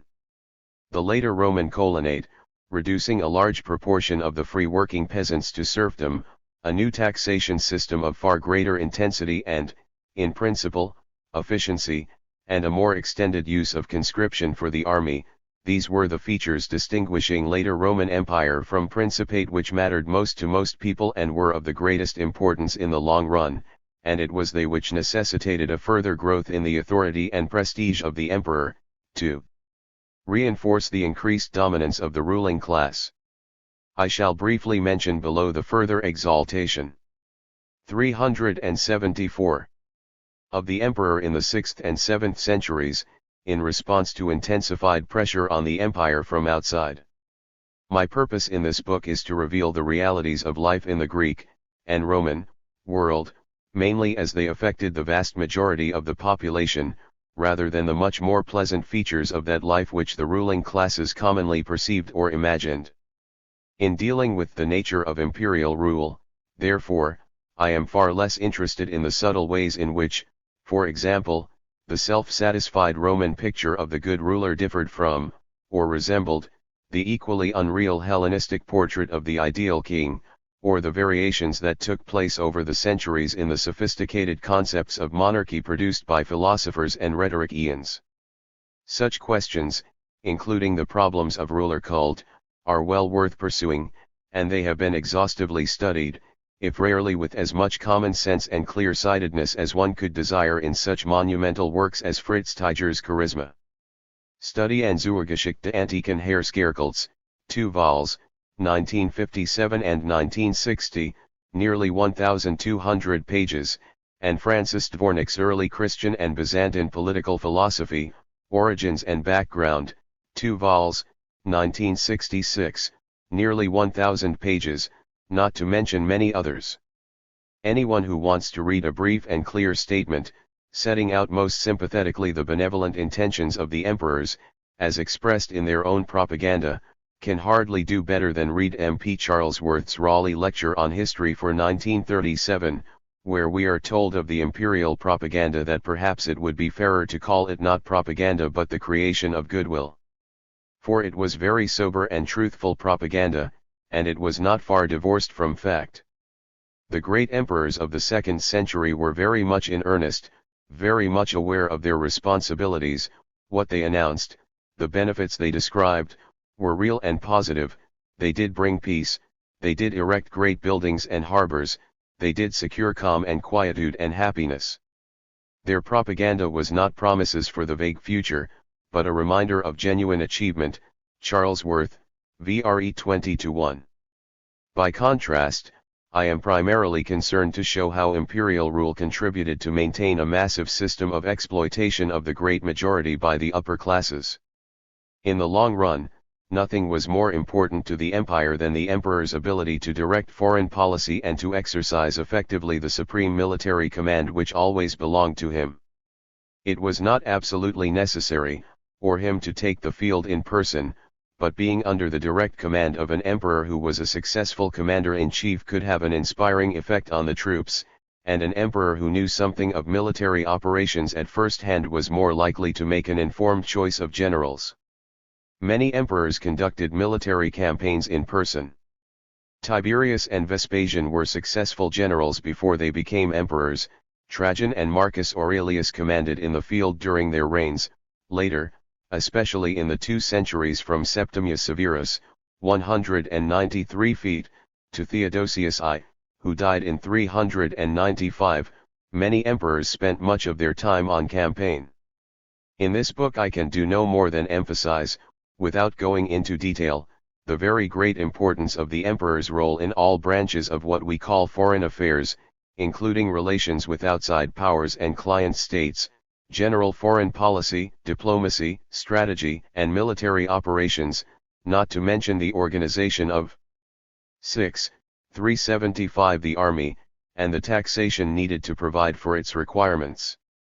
I find it strange that a recent large-scale account of the emperor in the Roman world, 1977, by Fergus Miller, should virtually ignore financial policy and taxation, and make only a perfunctory mention of the emperor's role as a commander and in relation to the army, and his complex diplomatic relations with foreign powers and dependent kings among many other elements which would need to be taken into account in any complete analysis even of the functions of an emperor, let alone of the entire cultural, social, and political system within which he lived.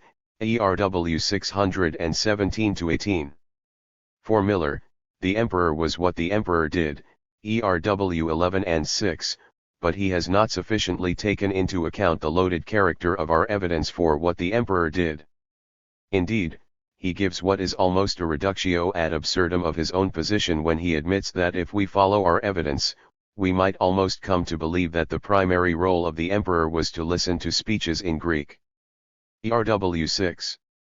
Allowing himself to be over-influenced by his own selection from the particular kinds of evidence that happen to have survived, Miller can speak of the essential passivity of the role expected of the emperor, and can say that the emperor's role in relation to his subjects was essentially that of listening to requests, and of hearing disputes. He can even suggest that general edicts were in fact a relatively minor part of imperial business, simply because few general edicts are preserved on stone before the end of the 3rd century, ERW 6, 256-7, my italics. Certainly, we must not expect to find emperors concerned to change their world, in the way that many modern governments are.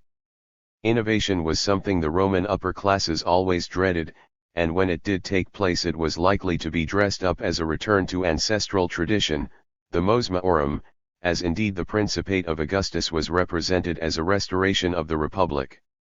We can agree with Miller that the nature of the emperor's personal activities, and of the physical and social contexts in which they were conducted, was such as to exclude the initiation of change as a normal and expected function, ERW 271. For this there was the best of reasons. The Roman ruling class as a whole perfectly fulfilled the definition of a conservative, of the British variety, given recently by a leading academic figure in the Conservative Party, Lord Blake, Provost of the Queen's College, Oxford. Blake, reviewing in the Times Literary Supplement a biography of Balfour, quoted Balfour's answer to a question from Beatrice Webb, "I am a conservative. I wish to maintain existing institutions." And Blake adds an opinion with which we can all wholeheartedly agree: this is, after all, much the best reason for being a conservative, and it is undoubtedly the reason why the vast majority of conservatives vote as they do. TLS 4031, June 27, 1980, p.724. Cf. Augustus, quoted by Macrob, Saturday Lee.4.18, as cited in section V of this chapter. I must add, in defense of Miller, that he never tries to introduce any limitation on the autocratic nature of the emperor's position, from the beginning to the end of the period with which his book deals, from the Battle of Actium to the death of Constantine, 31 BC to AD 337. However, he makes no attempt to explain the social basis of the Principate, or how the office was transmitted, or even why a monarchy, so repugnant to the Roman aristocratic tradition, had become necessary. Asterisk asterisk asterisk asterisk asterisk asterisk the words commonly used in Latin to designate the emperor and his rule. 376. Namely princeps and principatus, for were not official titles 5 but were terms familiar from the late Republic, referring to the outstanding prestige, dignity and influence achieved by a, or the leading man, or, with principes in the plural, leading men, normally of consular rank, and they were carefully chosen by Augustus to avoid any monarchical taint. In his account of his own achievements, his residential gesti Augustus referred to his own reign by the phrase when I was princeps, me principi. 6. He also drew an important distinction between his auctoritas 7 and his potestas, rg 34.3. 8. The latter word denotes legal powers constitutionally conferred, it can legitimately be translated power. For auctoritas there is no English equivalent, perhaps a combination of prestige and influence best conveys its meaning. In the residential gesti, 34.3, Augustus chose to emphasize his preeminent auctoritas and to play down, not quite honestly, his potestas, which in reality was equally preeminent. A sentence in Cicero's speech against L. Calpurnius Piso Cessaninus, of 55 BC, describing an incident that had occurred at the end of 61, illustrates perfectly the contrast between the two qualities. Q. Caecilius Metellicellor, who was merely consul designate, 460, and thus enjoyed no potestas, but was a man of great prestige, prevented the performance of some games ordered by a tribune in defiance of a ruling of the Senate. That which he could not yet bring about by potestas legal power, Cicero says, he achieved by auctoritas, in Pies 8. The auctoritas of a Roman was his ability to command respect and obedience by the accumulation of personal qualities, including of course distinguished ancestry, and his own record of achievement, irrespective of constitutional powers. In this respect no Roman ever surpassed Augustus. As we shall see presently, the Greeks very soon came to use for the emperor and even to address him by their word for legitimate king, basileus, and their term for his monarchy was basileia, but in Latin the corresponding words, rex and regnum, were studiously avoided during Republic and Principate, except as a term of abuse, as when Cicero denounces Tiberius Gracchus for aiming at regnum, see the end of section 2 of this chapter, or writes of the regime in which Sulla had been personally dominant as the Solanum Regnum, ad att 8.11.2, 97.3. According to Cicero, after the expulsion of Tarquin, when the Republic was created, the Roman people could not even bear to hear the title of king, nomen regis audire non poterat, Direp 11.52, cf 111.47, a statement which was certainly true of the Roman ruling class, about whose attitude alone we have adequate information. They used rex only for foreign kings, whether of independent states like Parthia or their own vassals, or as the virtual equivalent of the Greek tyrannos. I know of only one prominent exception to this rule during the Principate, Seneca, who in his De Clementia, addressed to Nero in AD 55-6, and much influenced by Hellenistic ideas, repeatedly uses rex and regnum in a good sense, coupling together rex and princeps, in the singular or plural, writing the word rex as a clear synonym for princeps or imperator, and using rex of the emperor himself without actually addressing him by that ill-omened title. 9. In his De Bene Facias Seneca goes so far as to say that the best condition of a state is under a just king, cum optima civitatis stata sub regiasto sit, 2.xx.2. Lo I can only endorse what Miriam Griffin has said on this subject in her book on Seneca, 11, merely adding that one may feel that had Seneca lived half a century earlier or later, under Augustus or Trajan, he might well have used rex and its cognates. 6. 377 More sparingly, he might have avoided drawing a contrast between regus and tyranny, as in declam. I.11.4, 12.3, Epist. More 114.23-4, and have preferred to speak instead of an opposition between Principatus and Dominatio, as the younger Pliny did in AD 100 in his Panegyricus, 45.3, from which I have quoted in the preceding section of this chapter. 12. In the end, however, rex and regnum became permissible descriptions of imperial rule in the Latin West, as basileus and basileia had always been in the Greek East. See the next paragraph.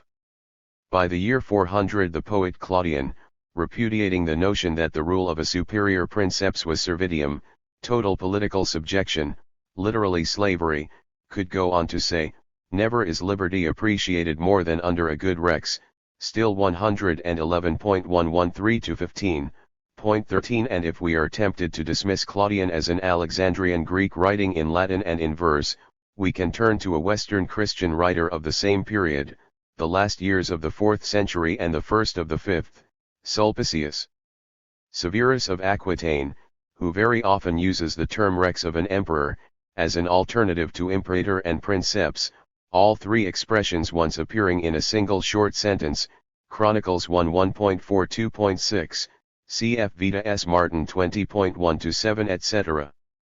I do not know when an emperor is first recorded as referring to his own rule as regnum in an official context, but there is a clear example in the Emperor Majorian's address to the Roman Senate in 458, Novi Major I1. According to his opening words, it is the Senate and the army which have made him imperator, and in the next sentence he can also use the term sanctified by tradition, referring to his rule as a principatus and to the state as the residential publica. Yet in that second sentence he can also speak of his regnum, in the institutional sense, not the geographical, a word which can now be used without shame, not only by the emperor himself but also by his panegyrist, or poet, if we may degrade that sacred name, as Gibbon put it, DFRE 4.13, according to whom ordo omnes regnum dederat, plebs, curia, miles, et collegus simul. The panegyrist, or poet, is Sidonius Apollinaris, can. v.387-8, later a bishop, and described by Stein as pornus ie dernier poet et prositor Latin de L. Antiquite, HBE 12.I.369. The standard title the Greeks commonly employed for the emperor was autocrator, the normal Greek translation of the Latin imperator.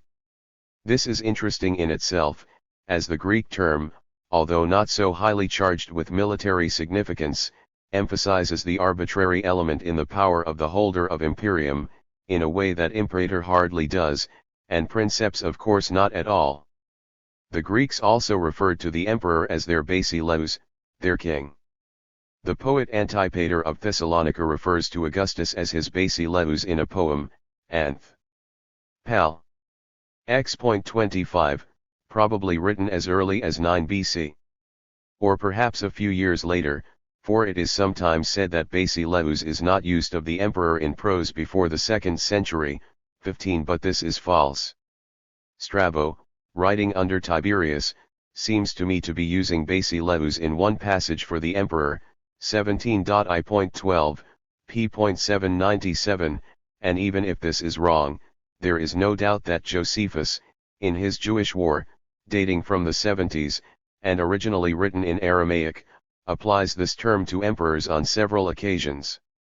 16. Dio Chrysostom also uses the noun basileus and the verb basileion of the Roman emperors, 17 in particular in a speech that is very probably to be dated in the early 70s and anyway not later than the 80s, XXXI 150, 151.18 New Testament texts, 2, sometimes refer to the emperors as basi/eis.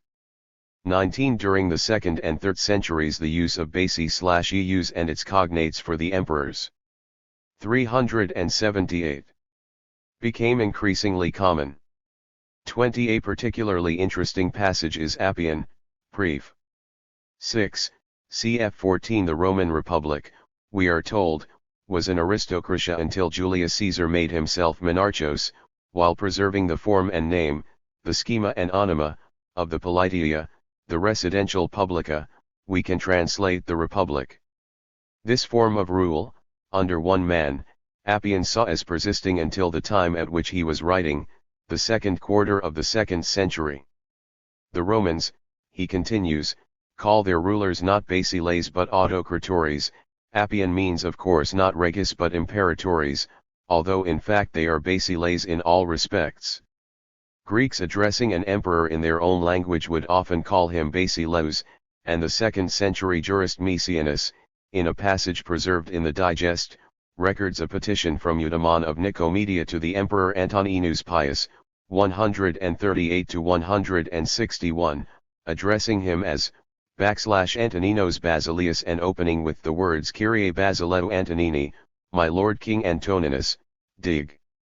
14.2.9.21. By the early 3rd century we begin to find emperors referring to their own rule as basileia. When writing to Greeks, see Miller, ERW 417614, but for several centuries they did not formally adopt basileus as their official title. Synesius of Cyrene, addressing the Eastern Emperor Arcadius in 399 in a treatise on kingship, Peri Basileus, in Latin Durinio, could still say that the emperors, while deservedly addressed as basiles, preferred to style themselves autocratores. 13, in MPGLXVI 1085. Only with Heraclius, in the early 7th century, do we find a new imperial titulature in which that emperor and his son first describe themselves, in Greek, as pistoi and Christoi Augustoi, Augusti, faithful believers in Christ, and then, from 629 onwards, as pistoi and Christoi basiles. 22. Those who can understand Greek may derive much amusement from a reading of the first 6 chapters or sections, only 5 pages long, of that curious work by John the Lydian usually known by its Latin title, De Magistratibus Populi Romani, written just after the middle of the 6th century, in the reign of Justinian. 23. John was a Latin enthusiast, eager to show off his command of that language and his grasp, which was in fact very feeble, of the early history of Roman institutions, from the time of Romulus, if not Aeneas, onwards. He usually employs the Greek word basileus in the sense of the Latin princeps, and as the opposite of tyrannos. For the early kings of Rome, who to him were tyrannoi, he uses a Greek transliteration, rex/rfj, which had come into occasional use in Greek in the 4th century. *************** The empire centered in the emperor. His role was always primary, but from the mid-3rd century onwards, when barbarian eruptions began to threaten the very fabric of the empire, and the social evils the regime bred within itself became more apparent and more evidently harmful, the personal ability of the emperor, above all in the military sphere, became a matter of far greater importance. 1st century Rome was strong enough to carry a Caligula or a Nero, and 2nd century Rome a Commodus. Rome of the late 3rd and 4th centuries could afford no such dangerous luxuries, especially as the emperor was now even more of a master than ever. The need produced the men. For a little over 100 years, from the accession of Diocletian in 284 to the death of Theodosius I in 395, a succession of mainly very able and sometimes heroic figures occupied the imperial throne. For Graeco-Romans like Ammianus. 6. 379 Marcellinus, in the late 4th century, needless to say, no alternative to the rule of an emperor was conceivable. As Ammianus says, 1912-17, the safety of the legitimate princeps, the champion and defender of good men, on whom depends the safety of others, ought to be protected by the united efforts of everyone, and no right-thinking man could object to the fact that in investigations of the crime of treason, maestas, Roman law allowed not even the greatest men their usual exemption from torture, now inflicted as a matter of routine on members of the lower classes involved in legal process, see vil below.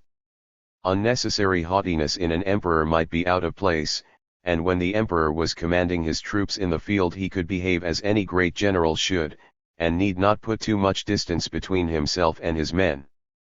Ammianus evidently counts it a virtue in the Emperor Julian that when he and his army were in great difficulties in the last stages of their Persian campaign in 363, Julian had no dainties provided for his dinner, after the manner of royalty ex regio more, but a small serving of pottage under the low poles of a tent, XXV.22.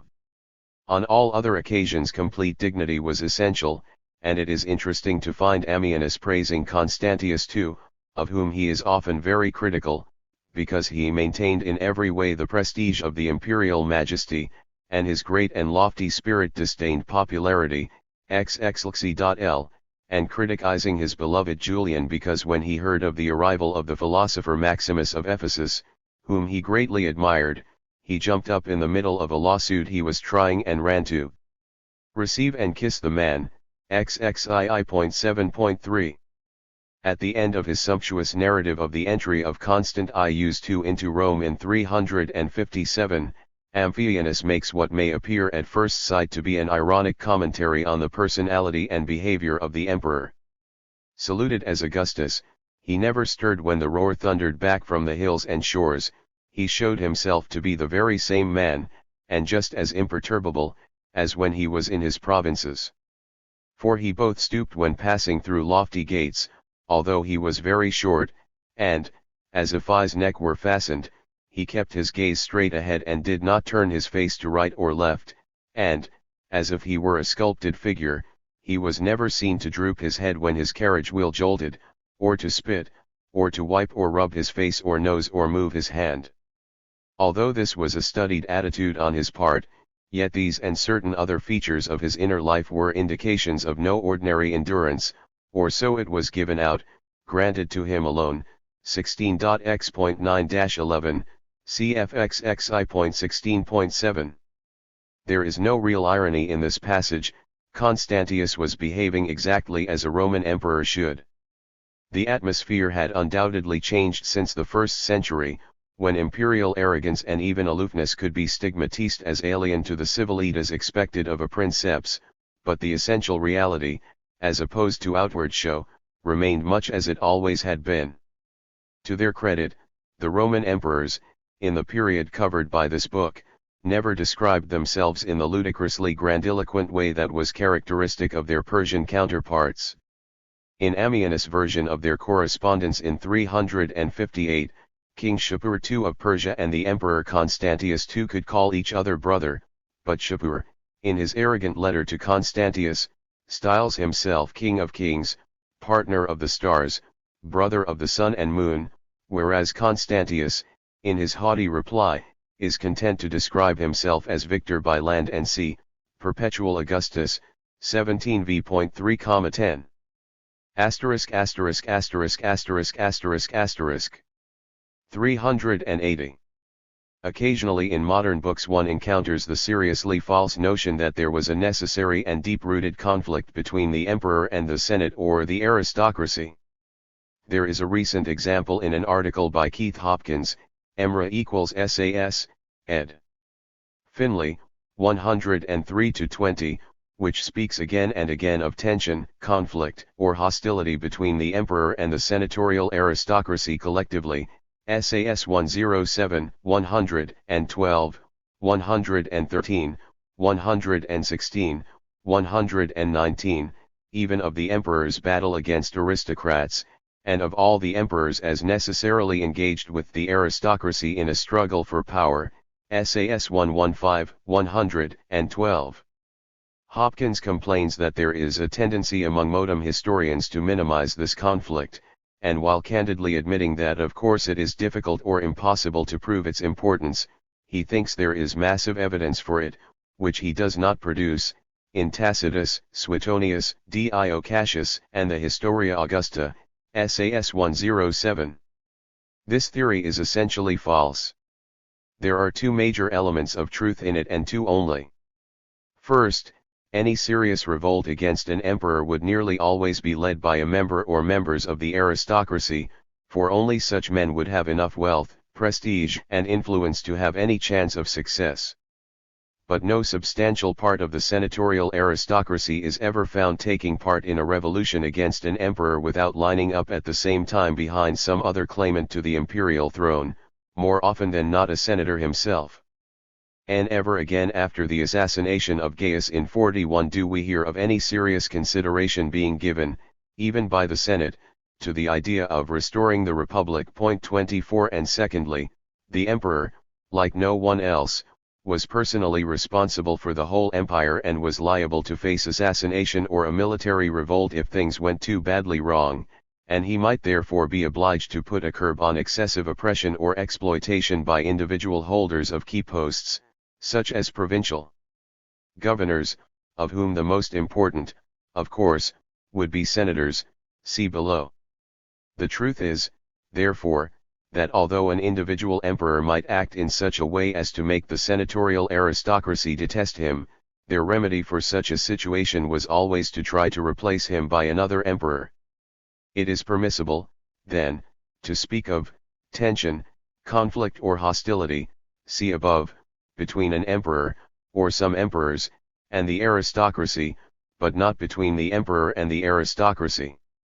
It is a mistake to pay too much attention to the few emperors like Gaius, Caligula, Nero, Domitian, Commodus, and Caracalla, who were driven not only by an autocratic disposition but also by extreme tactlessness, and some of them by objectionable personal qualities, and to forget that the vast majority of senators would gladly accept, provided it was made sufficiently honorifica, as it usually was, a status which their republican ancestors might have stigmatized as servidus, cf. section V of this chapter, e.g. on Brutus' opinion of Cicero.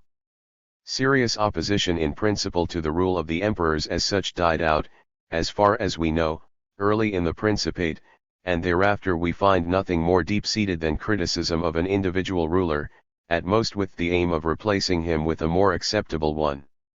As we shall see later, when considering the question of imperial succession, the Senate did not even aspire to play a decisive role in the process of choosing the next emperor, and, until the 7th century, it did so in practice on only 2 occasions, in 275 and 518, see below.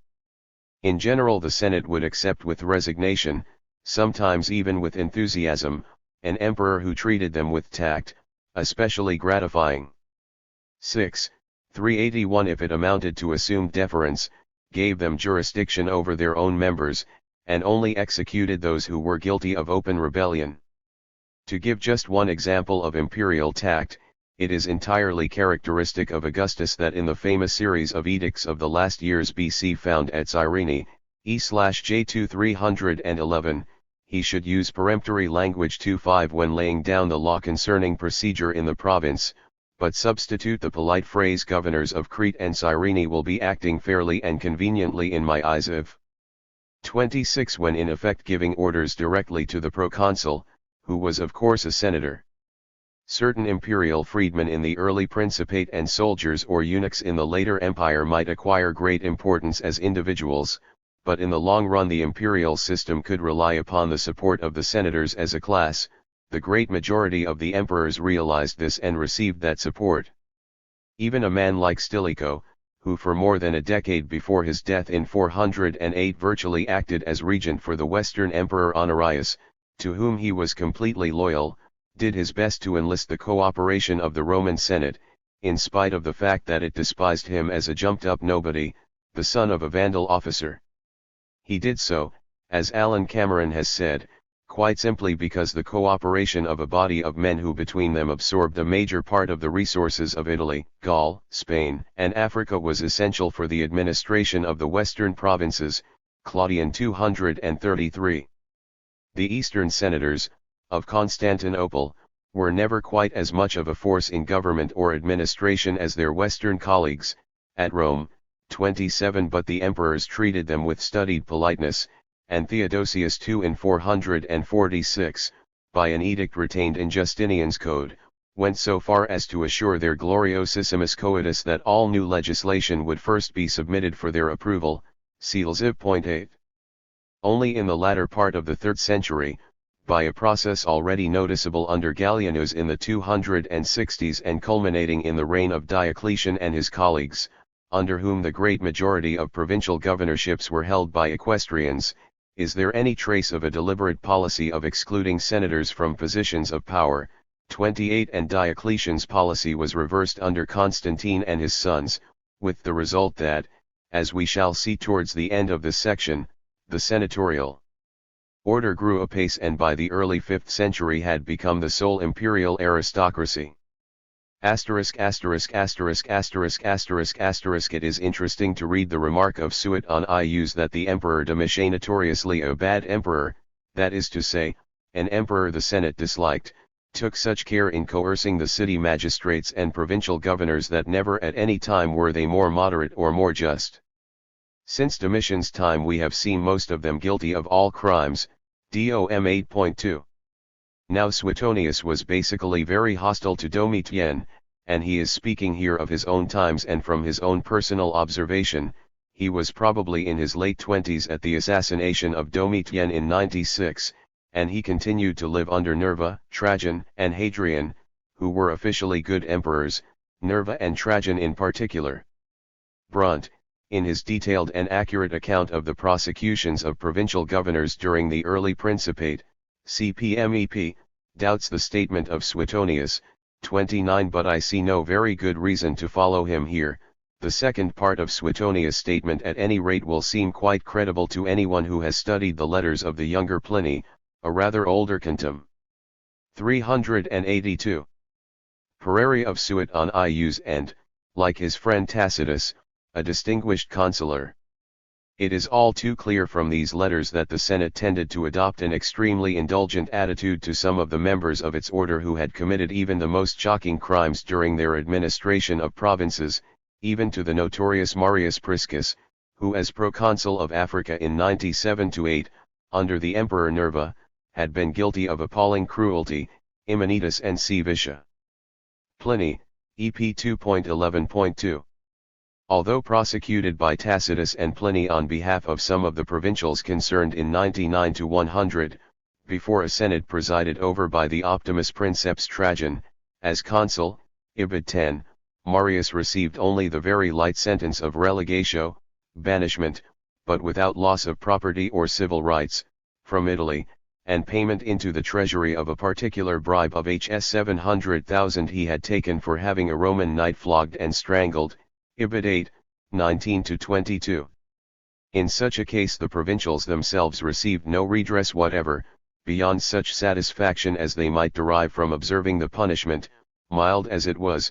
Yet Pliny, counsel for the province, shows no sign of dissatisfaction. It is interesting to compare the attitude of the satirist Juvenal, who occupied a much less exalted position in Roman society. He sympathizes with the province Marius had plundered because, though victorious, it could only mourn, at 2, Victrix Provincia, Plures, Saturday 1.45-50, cf 8.87-145. In another letter Pliny describes with much self-satisfaction his activities in AD 97, shortly before the beginning of Trajan's reign, when he began an attack on a praetorian senator, Publicius Certus. Here he makes a most illuminating remark. Resentment had been felt against the senatorial order because, although severe against others, the Senate spared senators alone, as if by mutual connivance, dissimulatione quasi mutua, ep. 9.13.21. His claim to have freed the Senate from this invidious position by his attack on the not very important Certus is of course a ludicrous exaggeration. But not even a good emperor like Trajan, whose relations with the Senate were particularly cordial, could allow unlimited plundering by a proconsul like Marius Priscus, or Caecilius Clas Sycus, who governed Baetica, also in 97-8, and had boasted in a letter to his girlfriend, Amicula, at Rome of having made a cool Hs 4 million profit by selling provincials, in his own words, read out by Pliny, Part Vendita Baeticorum, EP 3.9.13. Such unabashed rapacity will make any reader of Machiavelli's discourses on the first decade of Livy remember the passage that stresses the desirability of having a single ruler, responsible for the whole state, to restrain the depredations of Machiavelli's overmighty gentileomany, who so often remind us of the Roman upper classes, cf. 3 above and its n.6 below. Where the material is so corrupt, laws do not suffice to keep it in hand. It is necessary to have, besides laws, a superior force, such as appertains to a monarch, who has such absolute and overwhelming power that he can restrain excesses due to ambition and the corrupt practices of the powerful. 1.55. I am not suggesting Domitian's reputation as a bad emperor was due in any important way to a refusal to allow senatorial governors to plunder their provinces, or that it was a characteristic of bad emperors to be exceptionally solicitous for the welfare of their provincial subjects, although I feel that any such courses of action by an emperor would be likely to contribute to his achieving that reputation. I have represented the emperor's role as being above all the reinforcement of 383 the whole social and political system, and making it a stronger and more efficient instrument for the exploitation of the great majority. There is no inconsistency between this and the approving reference I have just made to Machiavelli. It was very necessary for the emperors to repress individuals who greatly overstepped the mark and indulged in acts which, if allowed to continue and spread, might disturb and endanger the whole system. Even slaves could receive some legal protection against intolerable treatment, sometimes for the express reason that this was ultimately in the interests of masters collectively, see 7.3 below and its NN.6-7. Similarly, an emperor could express solicitude for taxpayers on the ground that they needed to be protected against greedy officials, in order to be able to pay their taxes in full, c.e.g. November 8, especially Prince 1, cf. my SVP 47-8. I shall mention only one or two examples of the many imperial pronouncements we happen to know which seek to protect the poor and weak against oppression by the rich and powerful. In the 4th century we find the post of defensor, sometimes defensor civitatis, or defensor plebis, which from early in the joint reign of Valentiniani and Valens at least, c. 368 ff, was intended to afford protection to the ordinary provincial, although of course it largely failed to fulfill its intended function. 30 The third novel of the Emperor Majorian, in 458, is an interesting belated attempt to restore the importance and usefulness of the defensories. And I may recall what I have said earlier about a series of ineffectual attempts made by the emperors to abolish or restrict certain forms of rural patronage, see 4.2 above, ad fin, and, briefly, my SVP 45 and N.2. Now it has been said that the earliest surviving enactment in which an emperor is known to have denounced the oppressive patronage rights exercised by the potentiores, the overpowerful, is a constitution, c. 2.13.1. Prince, of the Emperor Claudius II Gothicus, AD 268-70. 31. However, we must not infer from this that the great men did not begin seriously to abuse their power until the mid-3rd century. All we have a right to say is that the activities of the potentiores were not felt by the government as a serious threat until the central power was greatly weakened in the second quarter of the 3rd century by a new wave of barbarian invasions and civil wars, cf 8.3 below and my SVP 44. I mentioned in section V of this chapter the passage in which Sallust speaks of a neighboring potentiare driving off the land the parents or children of a peasant absent on military service during the late Republic, B 41.8, and there are other references from the late Republic and early Principate to actual or potential oppression of the poor and humble by potents, potentiores, or prevalidi. 32 Numerous examples of imperial rescripts, responding to specific complaints of maltreatment, survive from long before 268, C.E.G. Miller, ERW 240-52. For the sinister role of the potentiores in the later empire, see 8.4 and its N.43 below. I must add that some of the Christian churches which were great landlords, especially of course the Church of Rome, see 4.3 and its N.47, might figure prominently among the potentiores. Unless restrained by their bishop, they could probably ill-treat their tenants more or less as they pleased, see the end of 4.2 above. Asterisk asterisk asterisk asterisk asterisk asterisk. The position of the emperor has been conceived in very different ways in modern times, and indeed there were basic contradictions at the very he3rt of the official version of it. I shall begin by summarizing what are to a considerable 384 degree the opinions of Jones, LRE 1.321-6, which are all the more striking in that they refer particularly to the later empire. The emperor was, 1. The direct successor of a line of elected republican magistrates, 2. His very sovereignty was derived, it was said, from a voluntary surrender to him by the people of their own sovereign power, 3.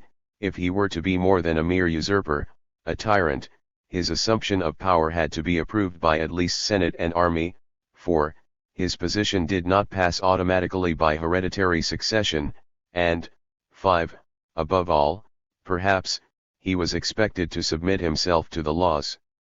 The Greeks had always proudly contrasted their own freedom with the slavery, as they conceived it, to the great king of all members of the Persian Empire, including even the satraps, who might well have been astonished, I suspect, at being so described.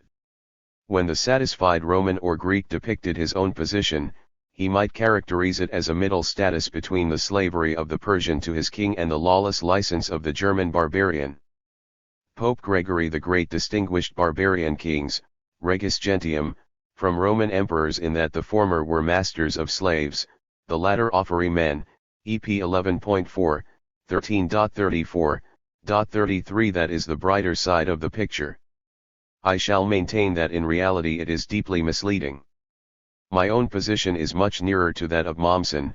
I am not referring to his much quoted but unhelpful notion of a diarchy between princeps and senate, but to his description of the principate as autocracy tempered by legally permanent revolution, not only in practice but also in theory.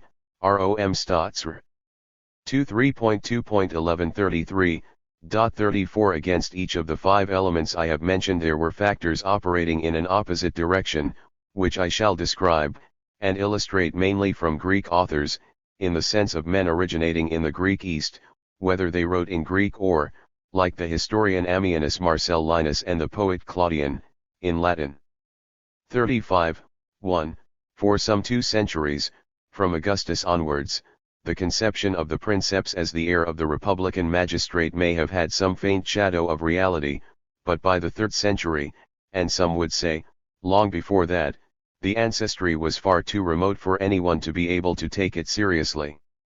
The princeps, although not officially numbered among the gods of the Roman state until he was dead and had been formally consecrated divus by the Senate, see below, already in his lifetime was credited with a kind of divinity in dedications and celebrations by many of his subjects, and from Diocletian's reign onwards he became a more remote and lofty figure, surrounded with greater pomp and approached by his subjects with the ceremony of adoratio, adoring the purple, in place of the traditional salutatio.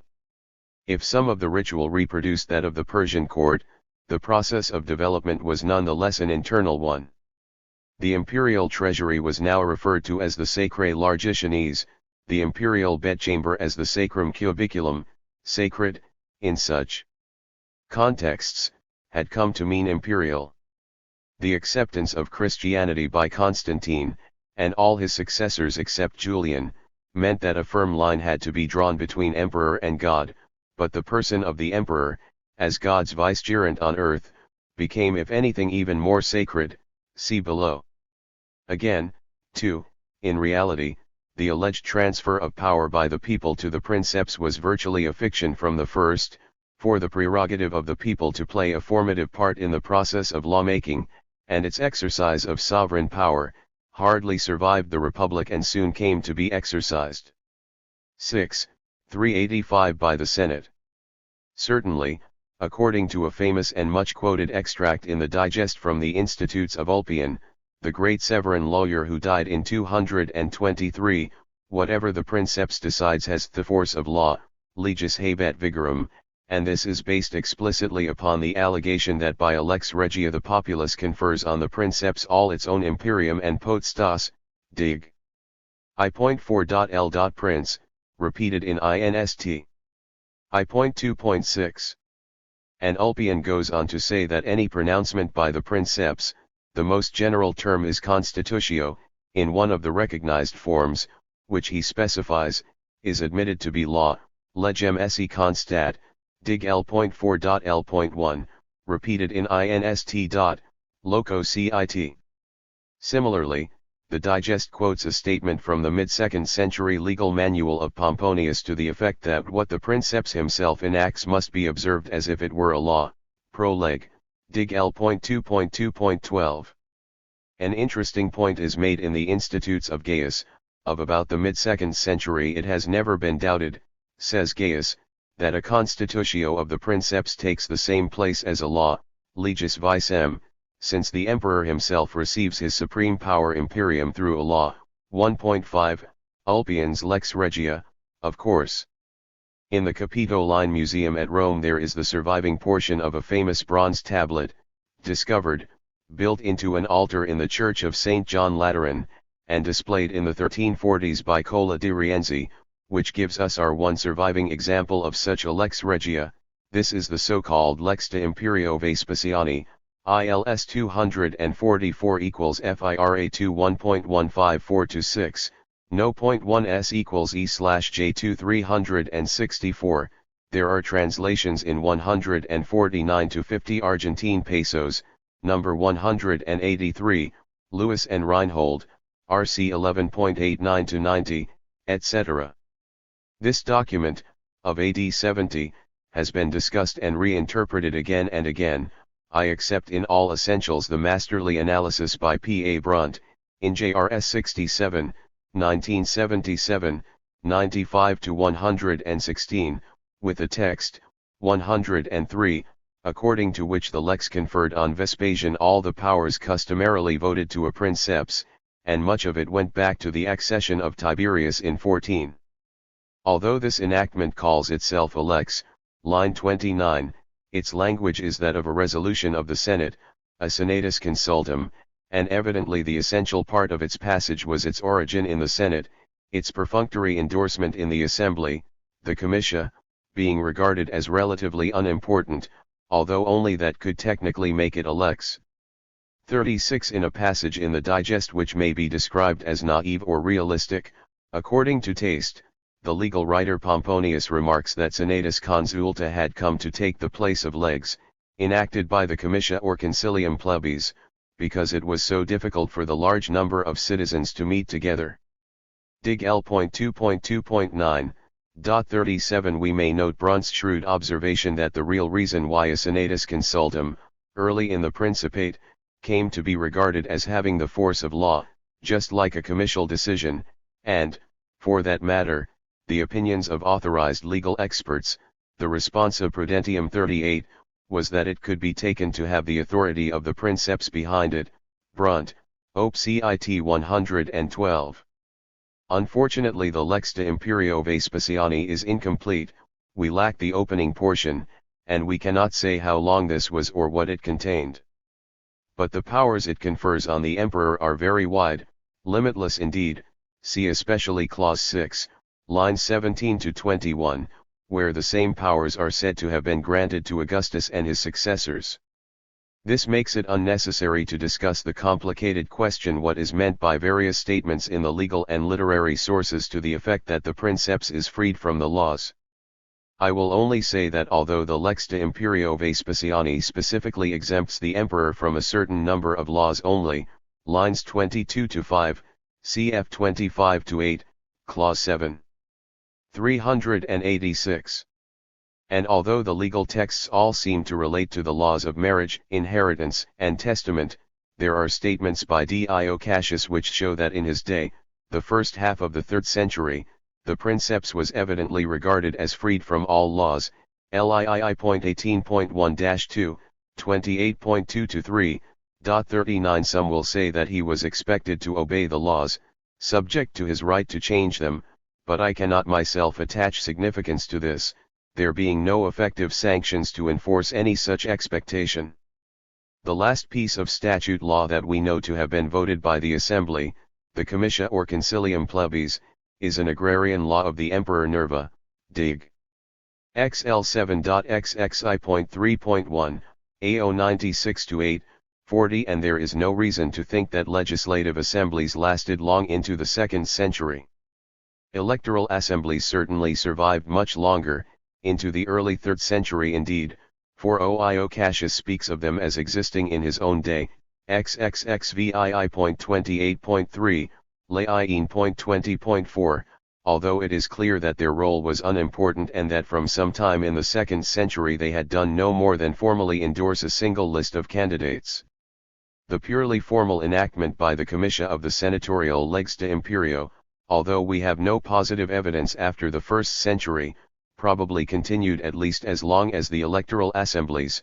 Both presumably died out during the half-century of general anarchy that ended only with Diocletian, see Brunt, Op. Cit 108. I would suppose that the Historia Augusta is being merely inventive when it purports to describe an assembly in the Campus Martius, a comitia centuriata, therefore, on the accession of the Emperor Tacitus in 275, and in any event, the assembly is represented mainly as giving vent to acclamations, Vita Tax 7.2-4. By now, and indeed 2 centuries earlier, the way the common people expressed their feelings was not in any sovereign assembly but by a noisy demonstration in a place of public entertainment, the theatre or amphitheatre, or, in a city which had one, the Hippodrome 41, CV.3 above. Even so good a historian as Norman Baines could take seriously the role of the people in legitimizing the rule of an emperor, the necessity for the acclamation of the people, if the claimant to the throne is to be constituted the legitimate ruler of the Roman Empire, he says, lives on throughout East Roman history. Even under the Paleology that tradition is preserved, BSOE 32-3.42 to speak like this is to treat constitutional fiction with undue respect, and in any event the statement needs to be modified so as to refer to the acclamation of even a minute fraction of the people, for under the Principate there soon ceased to be any democratic institutions whatever through which any significant fraction of the people could be consulted and express their will, had there been any wish to ascertain it, as of course there was not. As we saw near the end of v.3 above, a fulsome speech in praise of Rome by a Greek orator of the mid-2nd century, Aelius Aristides, solemnly declared that the Roman Empire was a kind of ideal democracy, because all the people had willingly surrendered their right to rule into the hands of the man best fitted to rule, the emperor, Drat. XXVI.60, 90, cf 31-9. But this was merely the final corruption of political thinking, the result of a long process by which the original democratic institutions of the Greek cities, and the democratic elements in the Roman constitution, such as they were, had been deliberately stamped out by the joint efforts of the rulers of the Roman world and the Greek and Roman propertied classes, CV.3 above and Appendix 4 below. Much rhetoric was devoted by 387 the emperors and their propagandists to claims that they ruled by the universal consensus of men, Augustus, Residential Gesti 34.1, cf 25.2, or even of men and gods, Val Max, Praje, Tac, History 1.15 etc. Augustus claim, Residential Gesti 34.1, that by 28/7 BC he had gained complete control of everything by the consent of everyone had much to justify it. He certainly lived more than 40 years after reaching the summit of power, and died in his bed. Later, the absurd fiction that the consent of the people had actually been given to the rule of the princeps served only to conceal the reality and make the constitutional propriety of the regime an even more flagrant deception. Yet lip service was repeatedly paid to it, even by those who knew its falsity. The historian Herodian, writing around the middle of the 3rd century, could say openly near the beginning of his work that with Augustus the Roman hereditary oligarchy, dynastia, became a monarchia, I.4.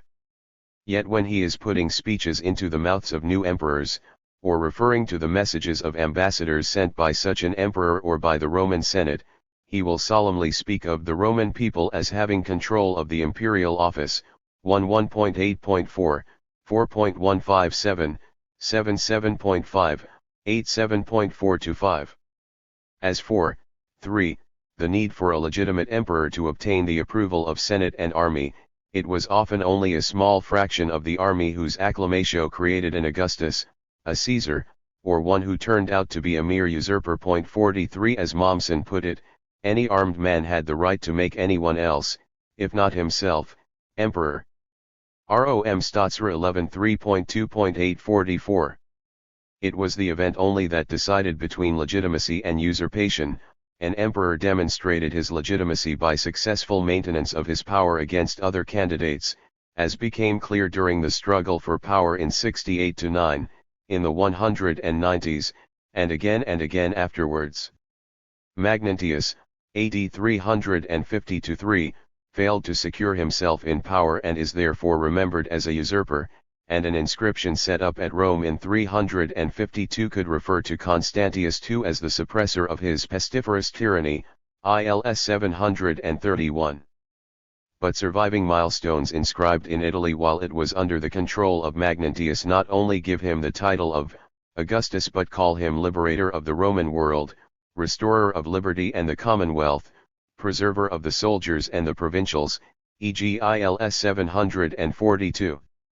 As late as 458 Majorian could announce to the Senate of Rome, with some truth, that he had become imperator by the judgment of your election and the decision of the most gallant army, November. Major. I1. The endorsement of an imperial accession by the Senate was certainly invested with great significance in the early Principate, as a mark of legitimation, and Tacitus and Dio Cassius are careful to record it on each occasion, while ignoring the subsequent proceedings in the assembly which, as we have seen, had already come to be a pure formality.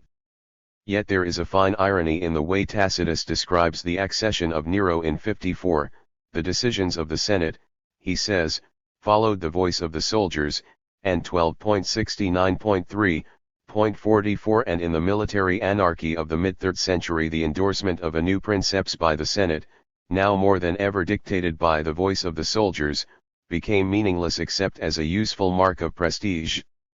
In the 4th century, significantly, the careful Ammianus does not even bother to record the senatorial endorsements of imperial accessions, although he happens to show that the Roman Senate was decidedly averse to Julian's rise from Caesar to Augustus in 360-1, which it was powerless to arrest, XXI.X.7. But Symmachus, for whom we may say that the Senate was a way of life, must have been 388. Speaking with his tongue sadly in his cheek when on February 25, 369 he delivered a eulogy of V. Valentiniani, an emperor chosen by the army and meekly accepted. By the Senate, cm. Mark. XXVL.I2. Symmachus actually describes the army as a castrensis senatus, a senate under arms, and he adds, let those who bear arms decide to whom the supreme command of the army is to be committed, Orad. I9.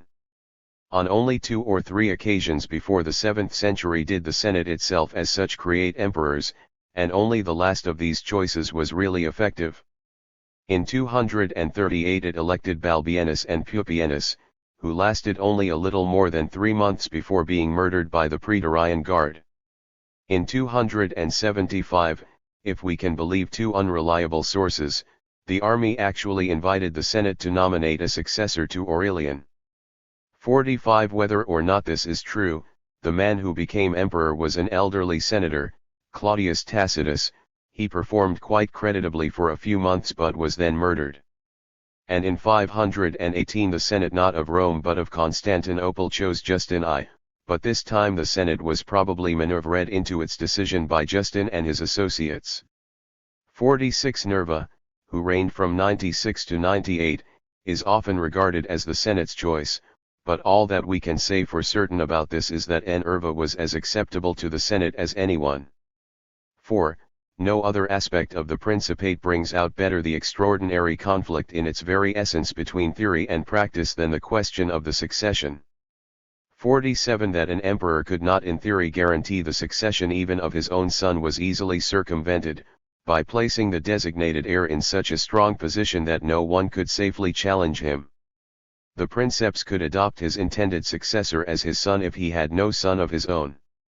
Augustus himself thus ensured the succession of Tiberius.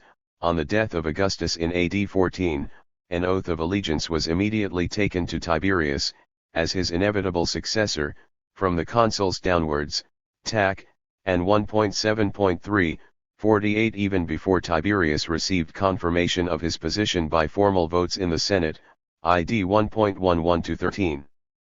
This example was often followed.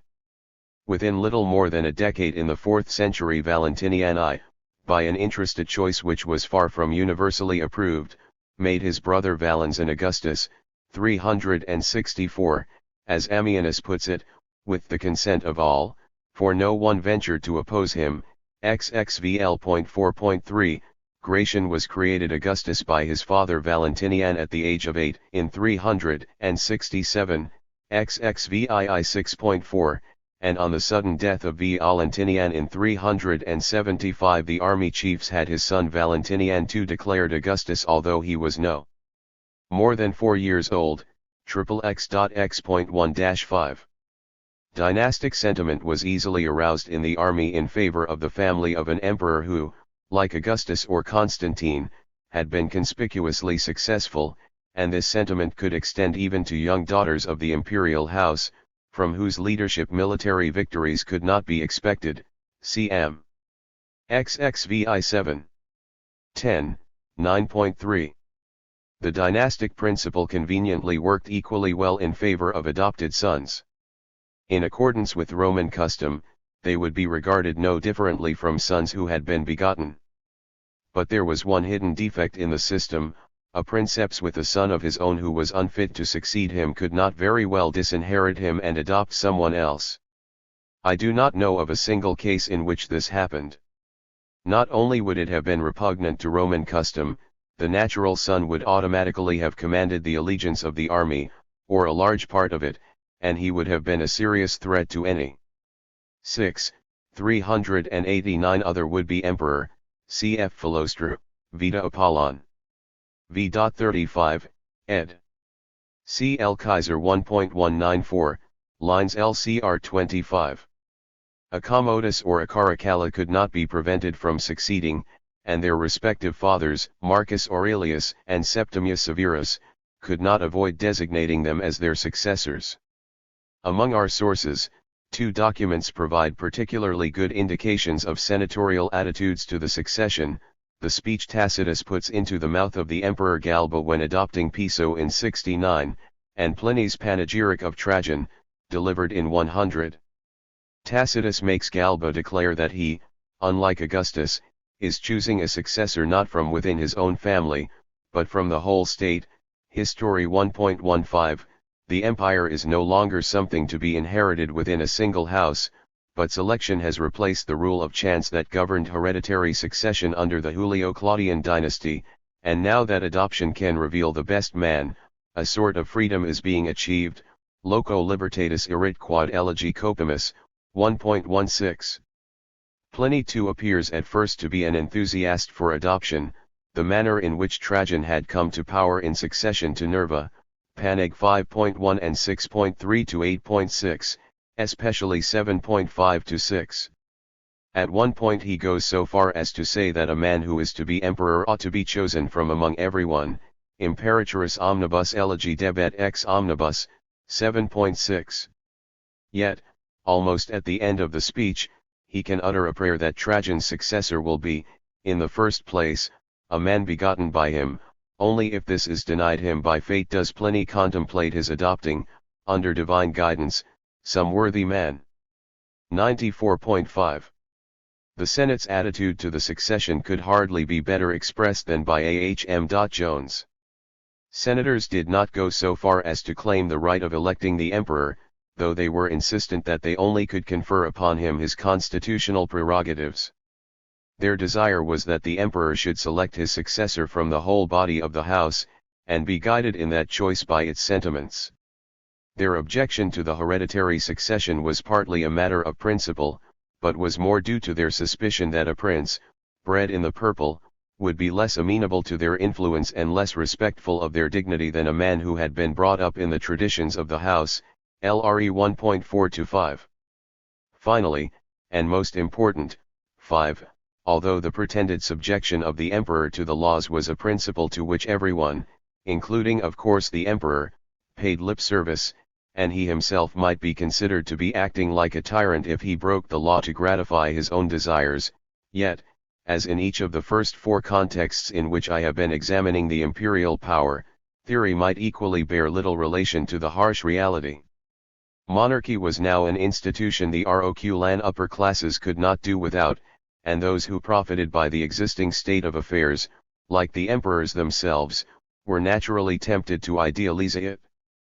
Let us remind ourselves of a statement made in AD 100 by Pliny the Younger, quoted in the preceding section of this chapter: "You order us to be free, we shall be," Paneg 66.4, cf 67.2. And when we read Pliny's claim that the princeps is not above the laws, but the laws are above the princeps, 65.1, we must not fail to note that Pliny has just given himself away by congratulating Trajan on having voluntarily submitted himself to laws which no one intended for a princeps, ipsi te legibus sub iesti, legibus, Caesar, quas nemo principi scripsit, 65.1. Throughout the Principate and later Empire we find equally naive congratulations being offered to emperors, sometimes by themselves, because 390. They are not despots but have made themselves subject to law. In the early 3rd century, according to Justinian, the Severans, Septimius, and Caracalla, whom no one would count among the less autocratic emperors, had very often boasted that although they were freed from the laws they nevertheless lived by the laws, LNST 2.17.8. A little later, Severus Alexander remarked sententiously that although the Lex Imperii freed the emperor from the sanctions of law, nevertheless nothing so befitted the exercise of sovereignty as to live by the laws, see 6.xxiii.3, AD 232. In 348-9 Libanius expressed his enthusiasm that the emperors Constantius II and Constans, although they were masters of the laws, Kyrioi nomen, had made the laws masters of themselves, Orid. Lix 162.49 as late as 429, in a constitution addressed to the praetorian prefect of Italy, the Emperor Valentinian III could say grandly that for an emperor to profess himself bound by the laws is a sentiment worthy of the majesty of a ruler, so much does our authority depend on that of the law. Indeed, to submit our principate to the laws is something greater than the exercise of sovereignty itself, c. I 14. 4.50 In a speech delivered in 385, Libanius, addressing the Emperor Theodosius I in the standard Greek way, with the traditional word for a monarch, 0 Basileu, could say to him, "Not even to you is everything permitted, for it is of the very essence of monarchy basileia that its holders are not allowed to do everything." Drat. L.19. On this occasion, however, he was speaking in the most general and abstract way. He would never have dared to tell an autocrat like Theodosius that he could not carry out something specific he had a mind to do.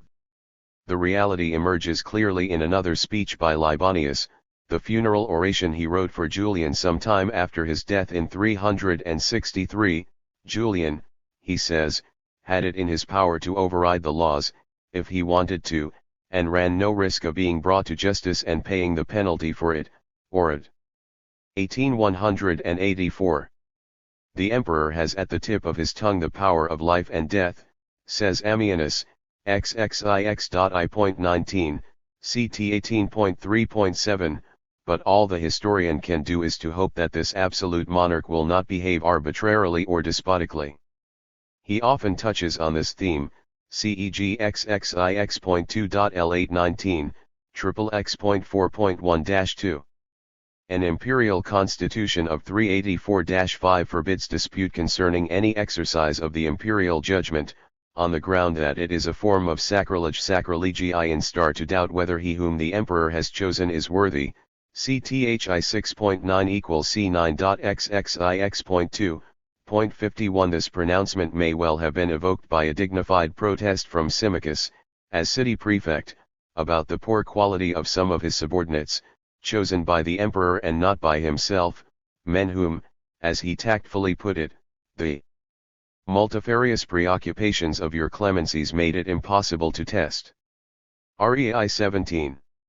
As an emperor could punish, so he could also pardon, and graciously allow some freedom of speech.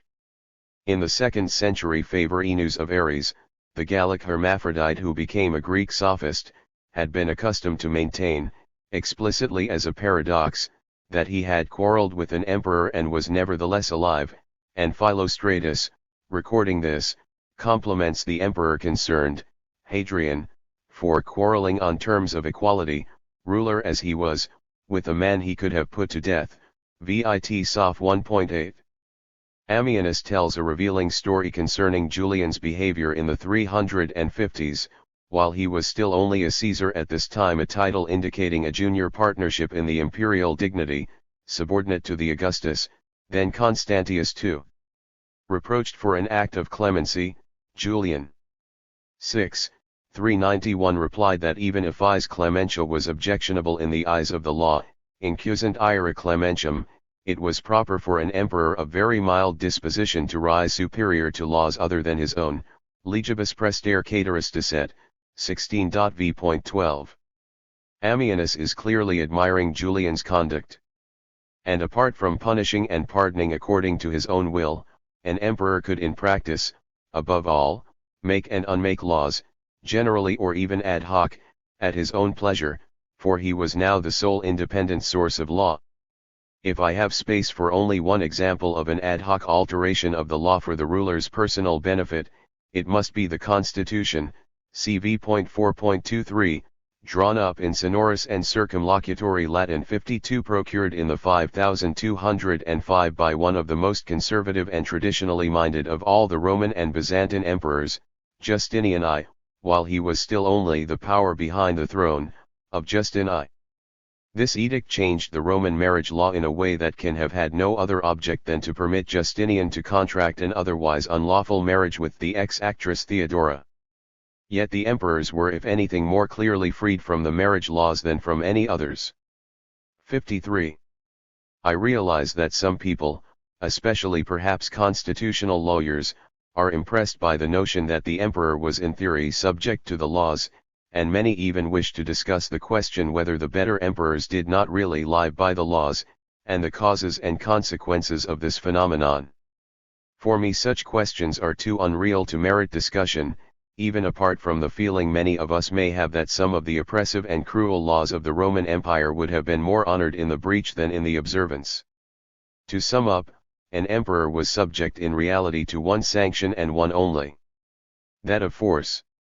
This of course meant that he needed to obtain the willing adherence of those whose discontent with his rule he could not simply ignore or suppress. They included mainly the highest layers of the propertied class, and perhaps some army officers below that level. An emperor might be assassinated, or he might be removed by an armed coup, and if this happened it would be claimed that he was a tyrant who had received his just deserts, although of course what had made him a tyrant was simply his inability to maintain his rule, see under 3 above. To provide against such contingencies the emperor had his own personal bodyguard, in addition to the Praetorian Guard, and he was also the supreme commander-in-chief of the Roman army, from the very first, in practice. If in the early Principate there were troops not in theory under the emperor's direct command, in Africa for instance, the municipal authorities of Lepsis Magna could think it prudent, when setting up an inscription commemorating a victorious campaign against the Gaetulians in AD 6 under the military command, Ductu, of the proconsul of Africa, Cassius Cornelius Lentulus, to refer to the proconsul as commanding under the auspices of Caesar Augustus, a recognition that militarily he was the emperor's subordinate, E/J 243 equals AE 1940-68. In a poem addressed to Augustus, celebrating the German victories of Tiberius and Drusus in 15 BC, Horace had already described the men, the resources, and the plans involved as the emperor's, OD. 4.14. 9-1333 4,41-52. In his residential gesti, of course, Augustus could speak of all the campaigns in his principate as conducted under his own auspices, and of the Roman army and fleet as my army and my fleet, see Wickard, pf 128-31. And the military. 392. Oath, sacramentum, seems always to have been sworn to the reigning emperor, see below. Indeed, in a very striking phrase which he puts into the mouth of the emperor usually known to us as Pupienus, in 238, Herodian could say that the military sacramentum, in Greek, stratiatikos horkos, was a semnon mysterion of Roman rule, words for which there is hardly an equivalent in English, perhaps a sacred talisman, august symbol, lofty secret, 87.4. Thus the emperor was in a very real sense a military dictator. But I would not myself place too much stress on the strictly military aspect of his rule, even though it was prominent in his official title in Latin of imperator, taken indeed as a praenomen by Augustus and by later emperors from Vespasian to Diocletian, who in their descriptions of themselves normally began, Imperator Caesar. The official Greek equivalent of imperator was autocrator, a word far less strictly military in its connotation, see above. My main reason for playing down the military dictatorship of the Roman emperors is that they could not afford to use their armies regularly as a means of internal control, and that when the system worked properly they did not need to, apart from suppressing an occasional revolt. The system normally had the full backing of the upper classes. As I insisted above, however much individual emperors, Tiberius, Gaius, Claudius, Nero, Domitian, Commodus, and others later, might antagonize the Senate or the aristocracy, there was no necessary or permanent conflict between them. As I have alluded more than once to official panegyrics delivered to emperors, normally in their presence, I should add that I agree with Alan Cameron that they are not the easiest of documents to interpret and that they need to be considered from several points of view. I particularly like Cameron's conclusion. What mattered more than the content was the form and execution. The panegyrist was applauded and rewarded, not, in general, for what he said, but for how he said it, Claudian 36-7. This situation would have delighted Isocrates, an anti-intellectual who deeply believed in paying attention and respect to form in preference to content, and who must bear some share of responsibility for the deplorable fact that this attitude became standard in the Greek as well as the Roman world. For Isocrates, see especially v.2 and .53 below. During the Hellenistic and Roman periods, Greek education became ever more exclusively literary, and its crowning rewards were reserved for rhetoric. The modern literature on various aspects of the ideology, including the theology, of the Roman Principate is abundant, but much of it seems to me too subjective to be rewarding, above all when it is based to a considerable extent upon interpretations of iconographic evidence, especially that of coin types. I am not referring so much to coin legends. We all know that, as Charles Worth put it, coins proclaim the loyalty of the armies, fides exercituum, at the very time when armies are rebelling, or the unity of the armies, concordia exercituum, when they are turning their swords against each other.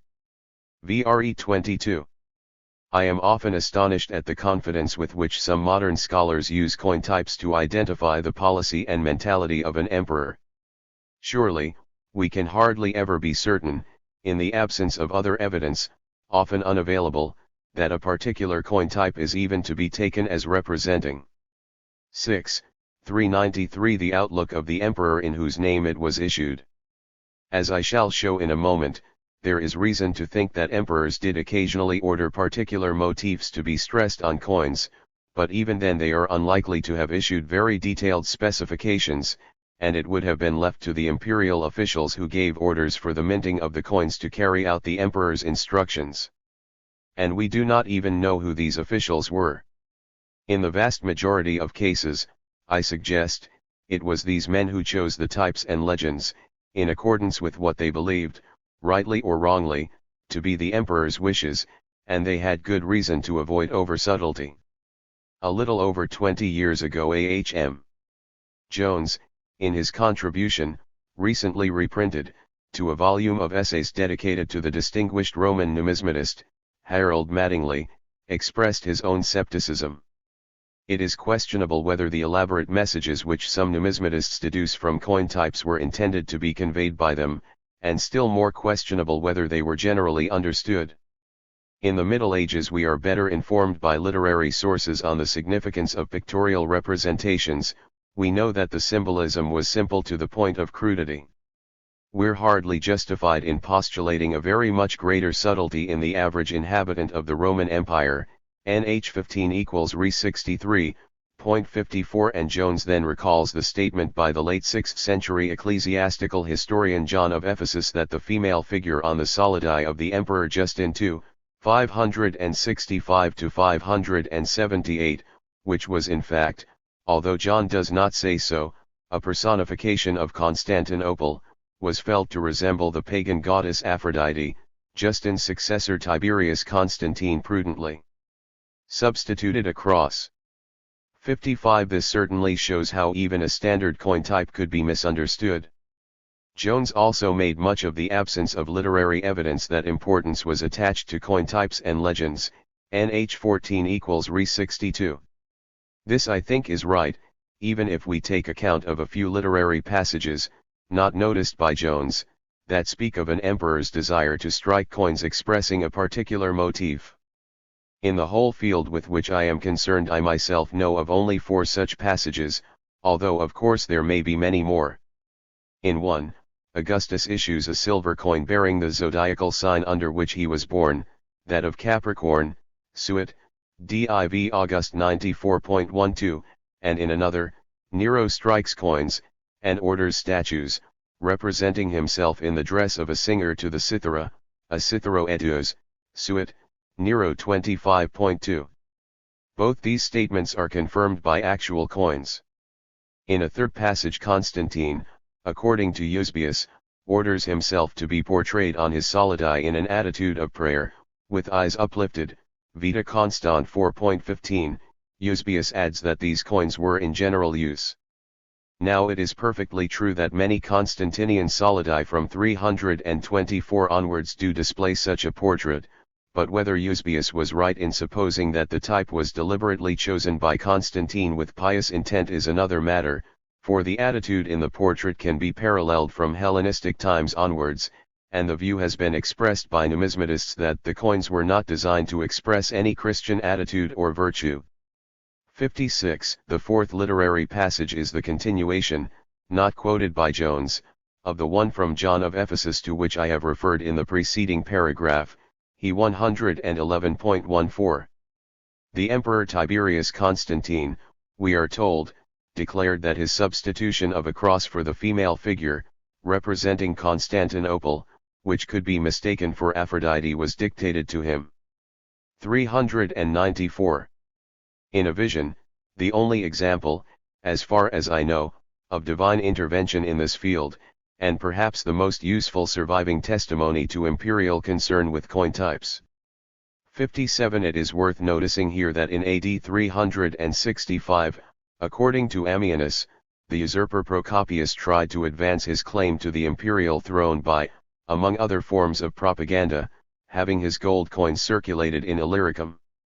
The point stressed by Ammianus is that they bore his portrait, they were effigiati in vultum novi principis, XXVI 711. Of course the name of the aspiring emperor was inscribed on the coins as well, but from what Ammianus says we can infer that people could be expected to notice the portrait too. On the other hand, Ammianus does not trouble to record the interesting legend, Reparatio fel. Temp, which apparently was borne by all the gold coins of Procopius, as part, it has been suggested, 58 of his claim to connection, by marriage, with the Constantinian dynasty, which had come to an end on the death of Julian only 2 years earlier, and coins of which had been inscribed fel. Temp. Reparatio from 347 onwards. One might perhaps have expected the anonymous author of that curious little pamphlet, the De Rebus Bellicis, probably of the late 360s or early 370s, to express some views about the usefulness of coin types and legends, but although he realized that rulers did put their own portraits on their coins, which, he believed, had earlier been made of earthenware and leather as well as gold, silver, and bronze, he thought they did so merely for their own glorification and to inspire awe. 1.2,3, in Thompson, RRI 93-4, with the English translation, 109, cf 26-31. The texts I have quoted show that emperors could and sometimes did personally order the striking of particular types, but in each case the type is a very obvious one, and Jones's point remains, would there ever have been an intention to convey any elaborate or subtle message, and if so, would it have been understood?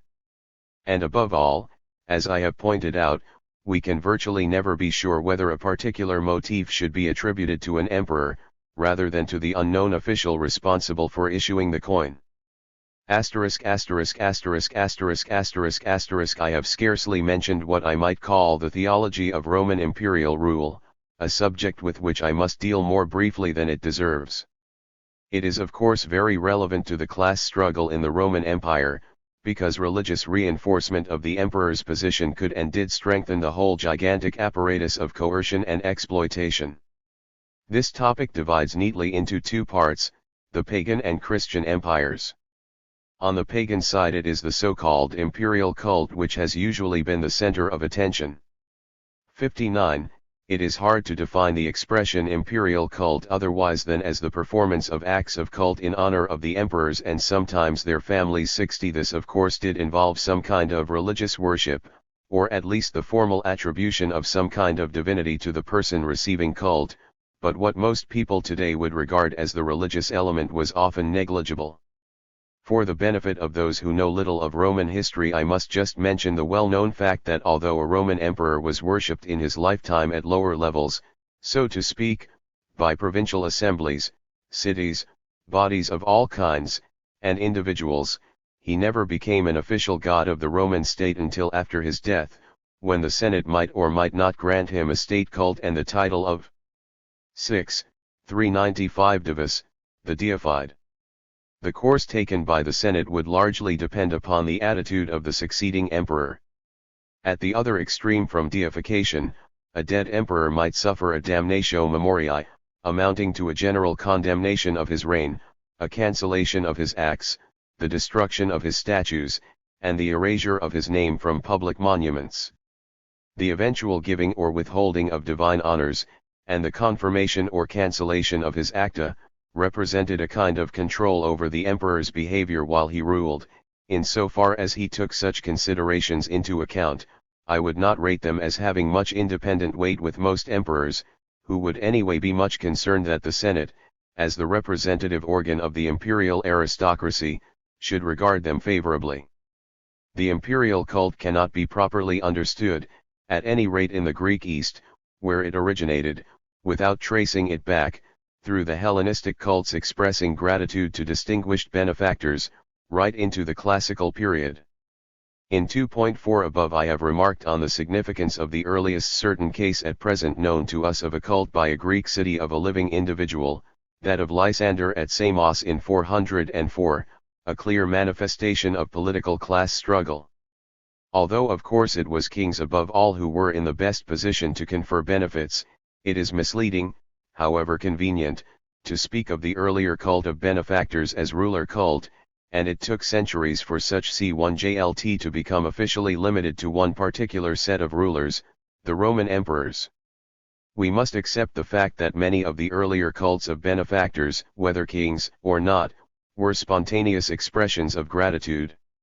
As Tarn said, in a brilliant passage, the cult names of the earlier kings, Soter the Savior, Urgets the benefactor, express the fact that they were worshipped for what they did. The typical function of kingship was held to be philanthropia, helpfulness to subjects. The Olympians conferred no personal salvation, no hope of immortality, little spirituality, and as guardians of the higher morality they were mostly sad misfits. And one had to take so much on trust. One might believe in the power and splendor of Zeus, but one could see the power and splendor of Ptolemy. The local god could not feed you in a famine, but the king did. Apollo could not help the managers of his temple at Delos to get in his debts from the islands.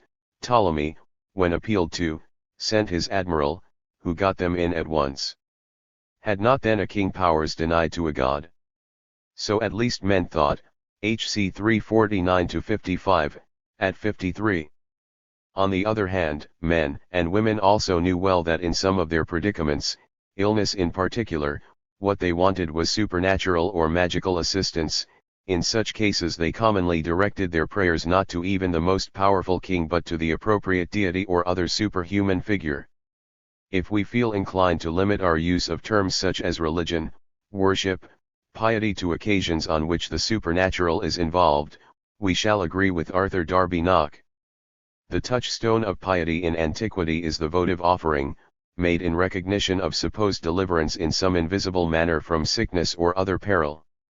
This we do not find directed to rulers dead or living, CAHX.481.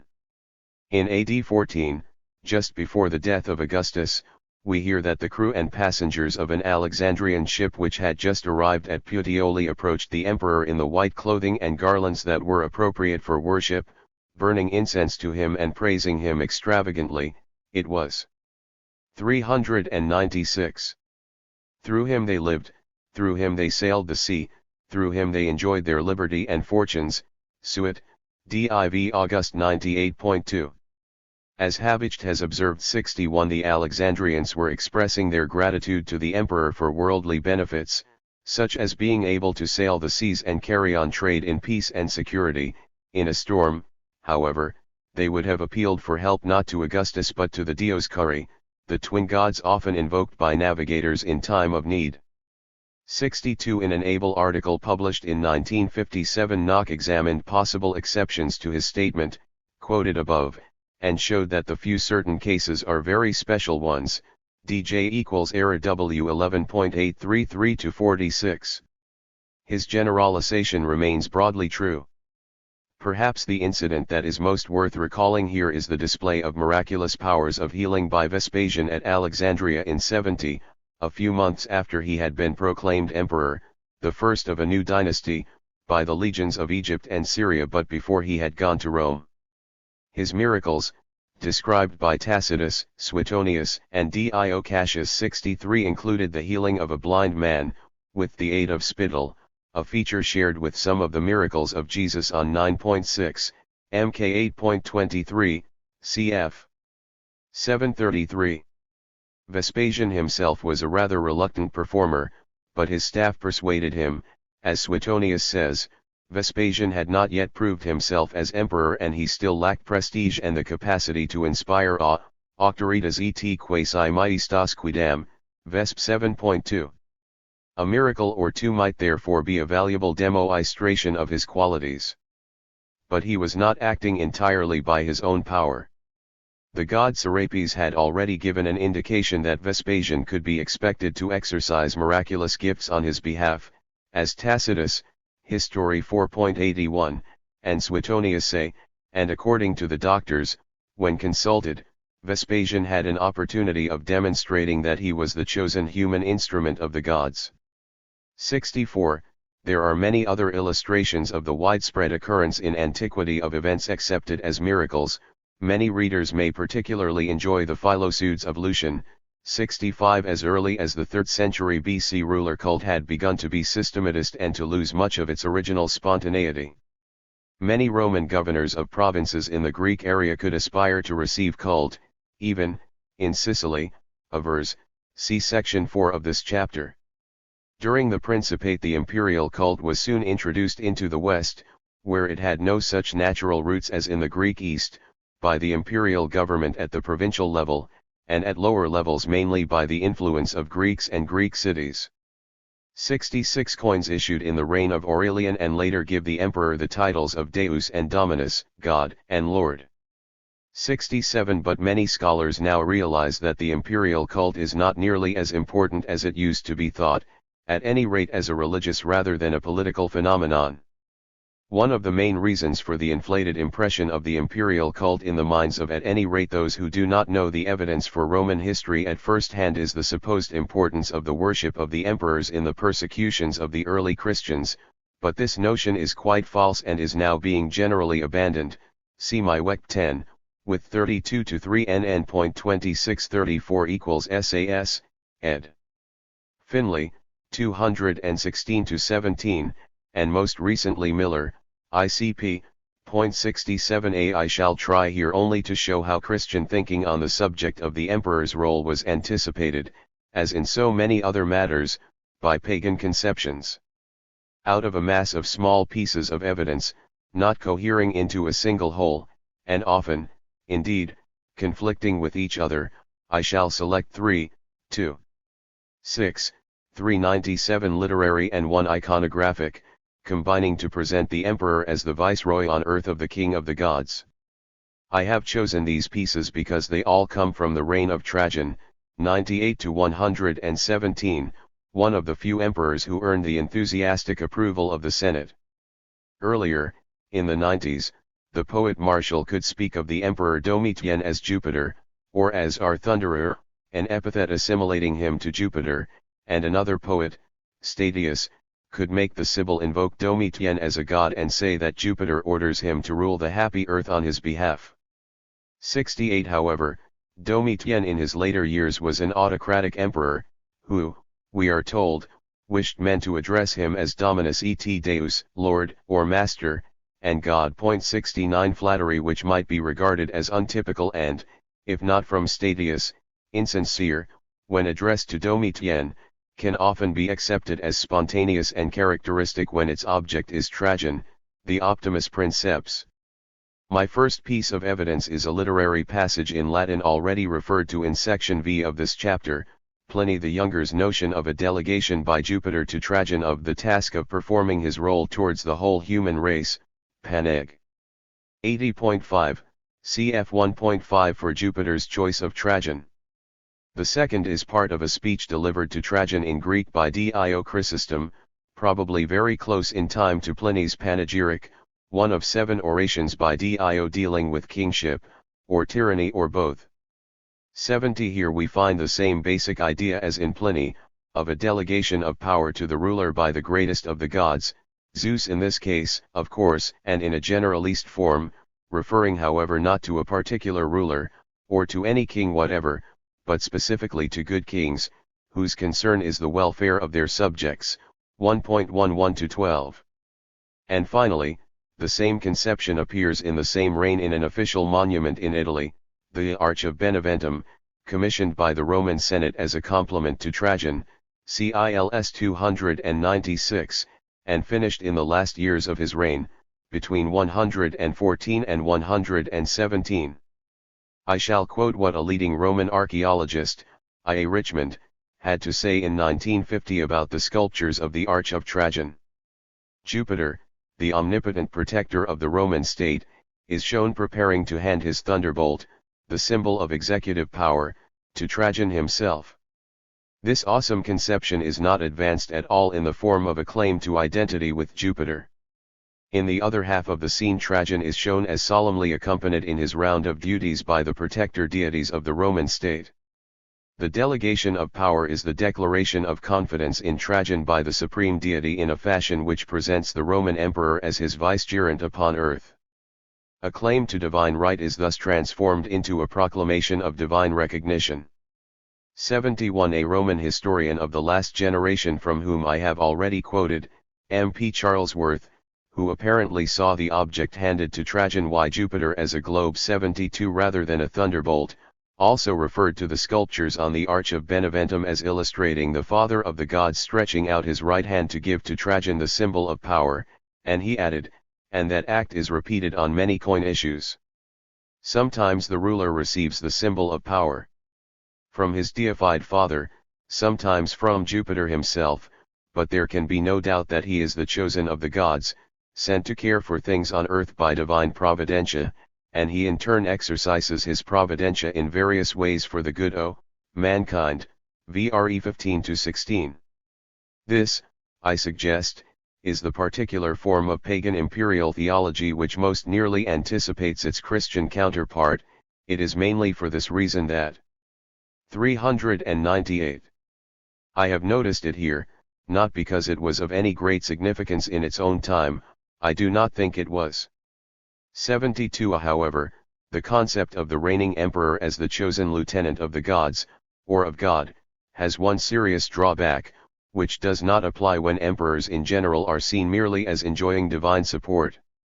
In the latter case the existing emperor need only be accorded obedience so long as he is a good ruler, however the quality of goodness is defined, and he can be overthrown as soon as he begins to act like a tyrant, whereas acceptance of a given ruler as specifically chosen by divine will leaves no logical basis for a subsequent claim that he has ceased to rule well and therefore ought to be removed, for of course God, and even the pagan gods, must be assumed to have had foreknowledge of his behavior when appointing him. To acclaim the emperor as the divine choice, then, means that in principle one is, if I may use the phrase, stuck with him, for good or ill. Perhaps it was partly a realization of this that prevented the notion of divine choice of an emperor from playing any significant part in the ideology of monarchy during the Principate. It crops up occasionally, but only as one theme among many in literature and art. Far more important was the notion, incompatible in principle with divine choice, as I have shown, that the princeps was entitled to reign only so long as he was a good emperor, that is to say, so long as he was accepted by the upper classes, represented above all, of course, by the Senate. An anecdote illustrating this point of view is recorded by Dio Cassius. Trajan, when first handing the official sword of office to his praetorian prefect, unsheathed it, held it out, and said, "Take this sword, so that you may use it for me if I rule well, but if I rule badly, against me." Lxiate 16.12, ed. Bois 7 111.203-4.73. The Christians, on the other hand, were committed, I shall suggest, by their own sacred scriptures to accepting the emperor as God's chosen representative. 74. To them, of course, any form of cult of the emperor himself was impossible, nor could they continue those ingenious developments of the notion of a particular deity as the comes, the associate, of the emperor which arose first in the late 180s and then again from the mid-3rd century onwards. See Knock, EDC equals error W 11.653-75, for although calling some divine being, God, hero, or daimon, the emperor's comes did not necessarily imply his subordination to the emperor. It was obviously not a practice to which the Christian God could be accommodated.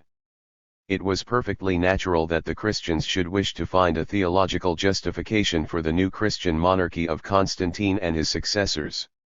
I shall say nothing of possible Old Testament precedents and influences, since the Israelite conceptions of kingship were a jumble of conflicting ideas, including a strong anti-monarchical strain, deriving from the prophets, and modern scholars have advanced extraordinarily diverse opinions about them, often constructed on the basis of a highly selective use of texts. 75. The Christians accepted the disastrous Pauline principle that the powers that be are ordained of God, Rom 13:1-7, Titus 111.1, cf. IPET 2.13-17, and ITIM 2.1-2, see my ECAPS 14 and.41. Thus, the union with the Christian Church, from the time of Constantine, gave the system a religious veneer, and stamped subjection as resignation to the will of God, F. Ortel, in Casa E.270. There was now every reason why the Christians should revive the idea, existing earlier, as we have just seen, in the Principate, but not then of any real importance, of a divine delegation of supreme earthly power to the monarch. 6. 399. The whole structure was presented by the historian and bishop, Eusebius of Caesarea, to Constantine, who had boasted earlier of the unconquered sun, Sol Invictus, as his comes, but was now perfectly prepared to abandon all such relics of paganism. Constantine was more than ready to receive such ideas. During the winter of 313-14 he had written a remarkable letter to Eliphaz, almost certainly the vicar, the vice-prefect, of Africa, towards the end of which he claimed that God had, by his celestial will, committed the government of all earthly things to his control, Optatus, Append 111.76. The theology of the Christian Empire can be seen almost in its full development in the portentous address by Eusebius to Constantine, the Triacontetericos, or Oratio de Laudibus Constantini, probably of 336, which I mentioned at the end of v.3 above, and see its NN.62-3 below. It is a most extraordinary document. Its stupefying, inflated, verbose, bombastic rhetoric, expected at that date, on a very solemn occasion, makes it wearisome reading today, whether in Greek or in English, but it should not be missed. Anyone who has no stomach for such stuff in any quantity should at least read the passages I have cited in a note.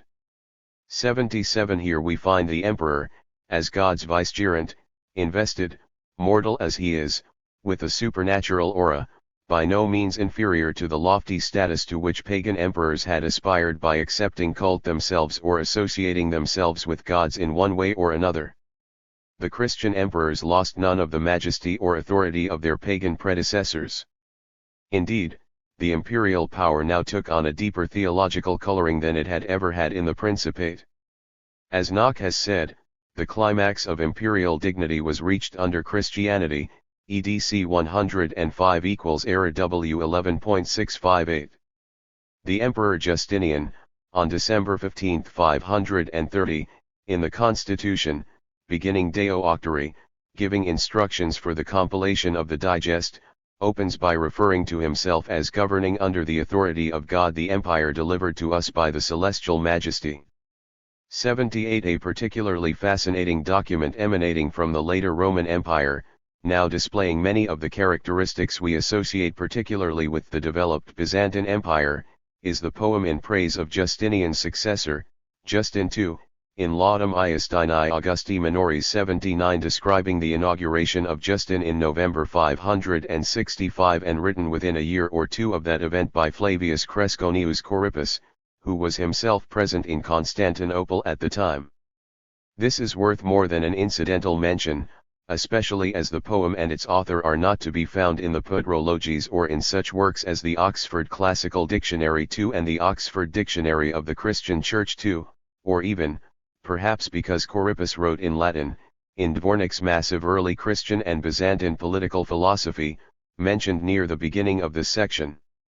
The admirable publication of the poem by Averell Cameron in 1976, with an English translation and commentary, CN.79, was an event which seems to have escaped the notice of most Greek and Roman, as opposed to Byzantine historians. For our present purposes, the most important part of the poem, which is in 4 books, is the inaugural speech Corippus puts into the mouth of the new emperor, 11.178-274, delivered in the presence of the full Senate, 177, which immediately bowed down and adored the emperor, praising his pious speech, 11.276.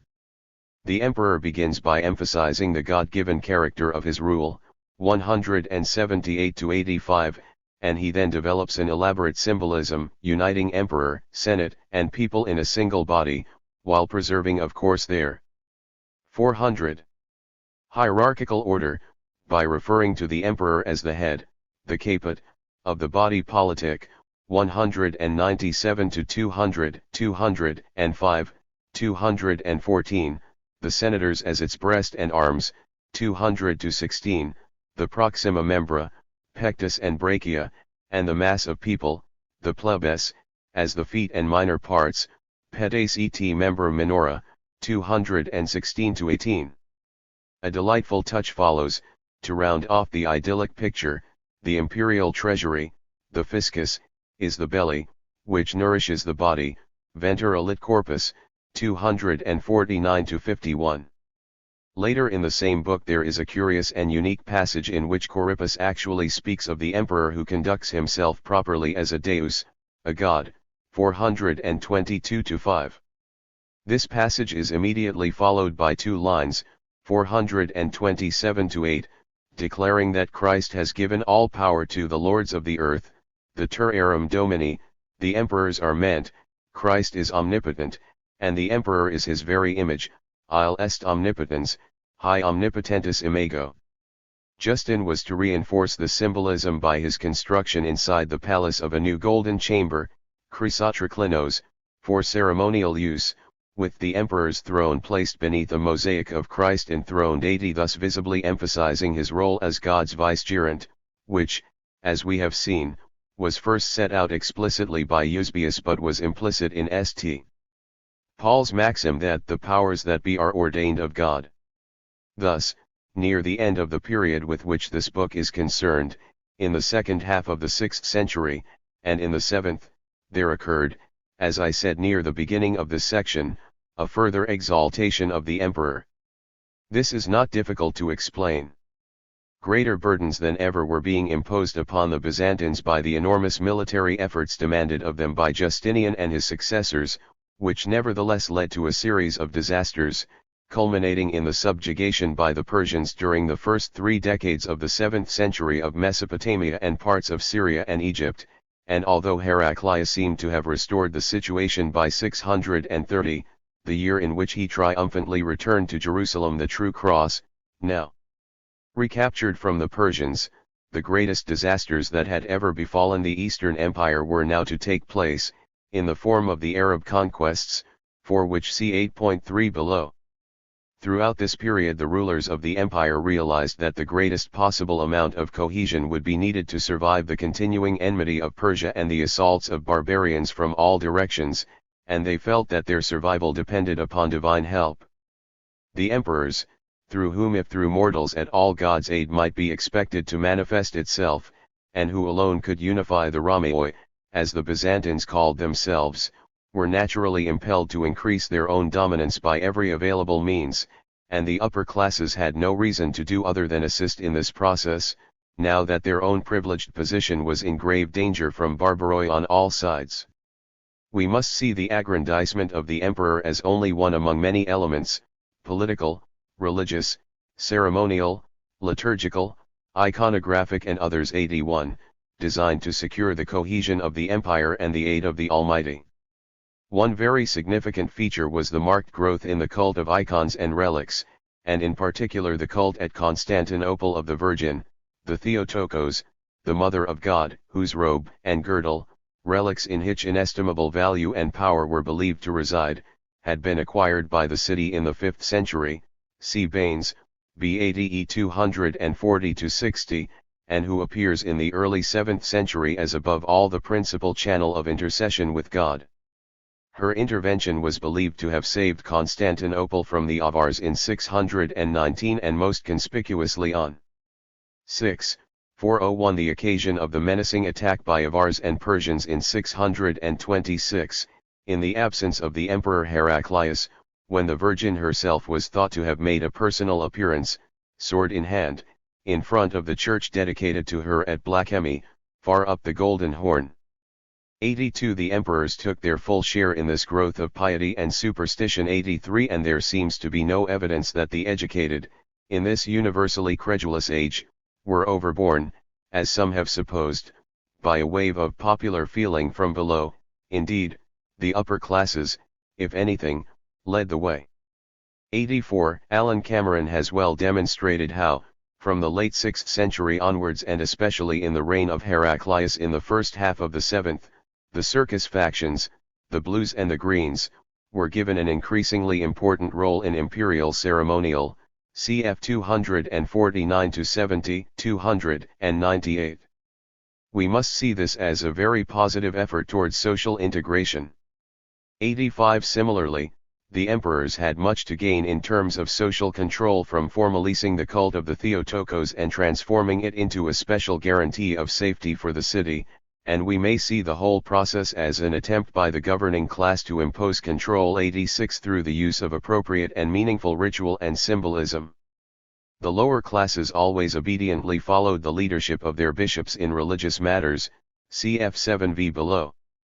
Political or military revolt was anyway out of the question for them altogether, and few signs of positive recalcitrance on their part can be detected now, except for example in desertions to the Arabs by Egyptian monophysites, embittered by the persecution they received at the hands of Orthodox Chalcedonians, see 8.3 below.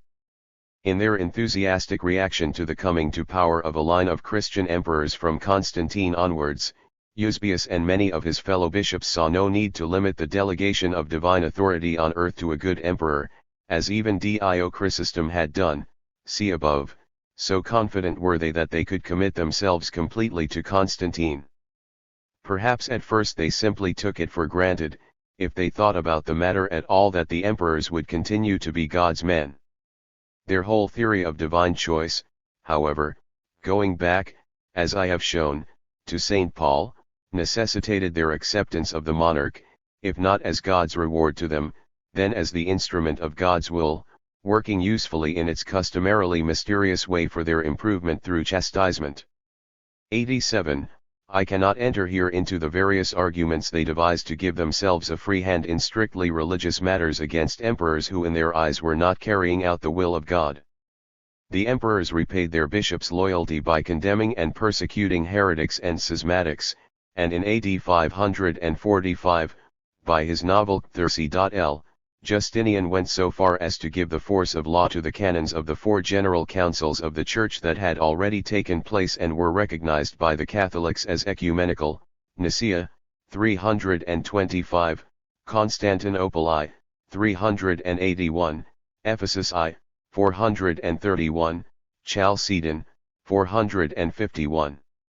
Justinian tactfully ignored the Second Council of Ephesus, in 449, which had a hardly less good claim than some others to be regarded as ecumenical, except that the wrong side won.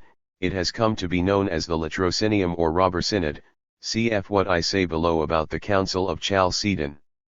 How little the Christian emperors lost by accepting the new theological formulation of their position is well illustrated by a passage from the Latin military handbook written by Vegetius, probably in the late 4th century.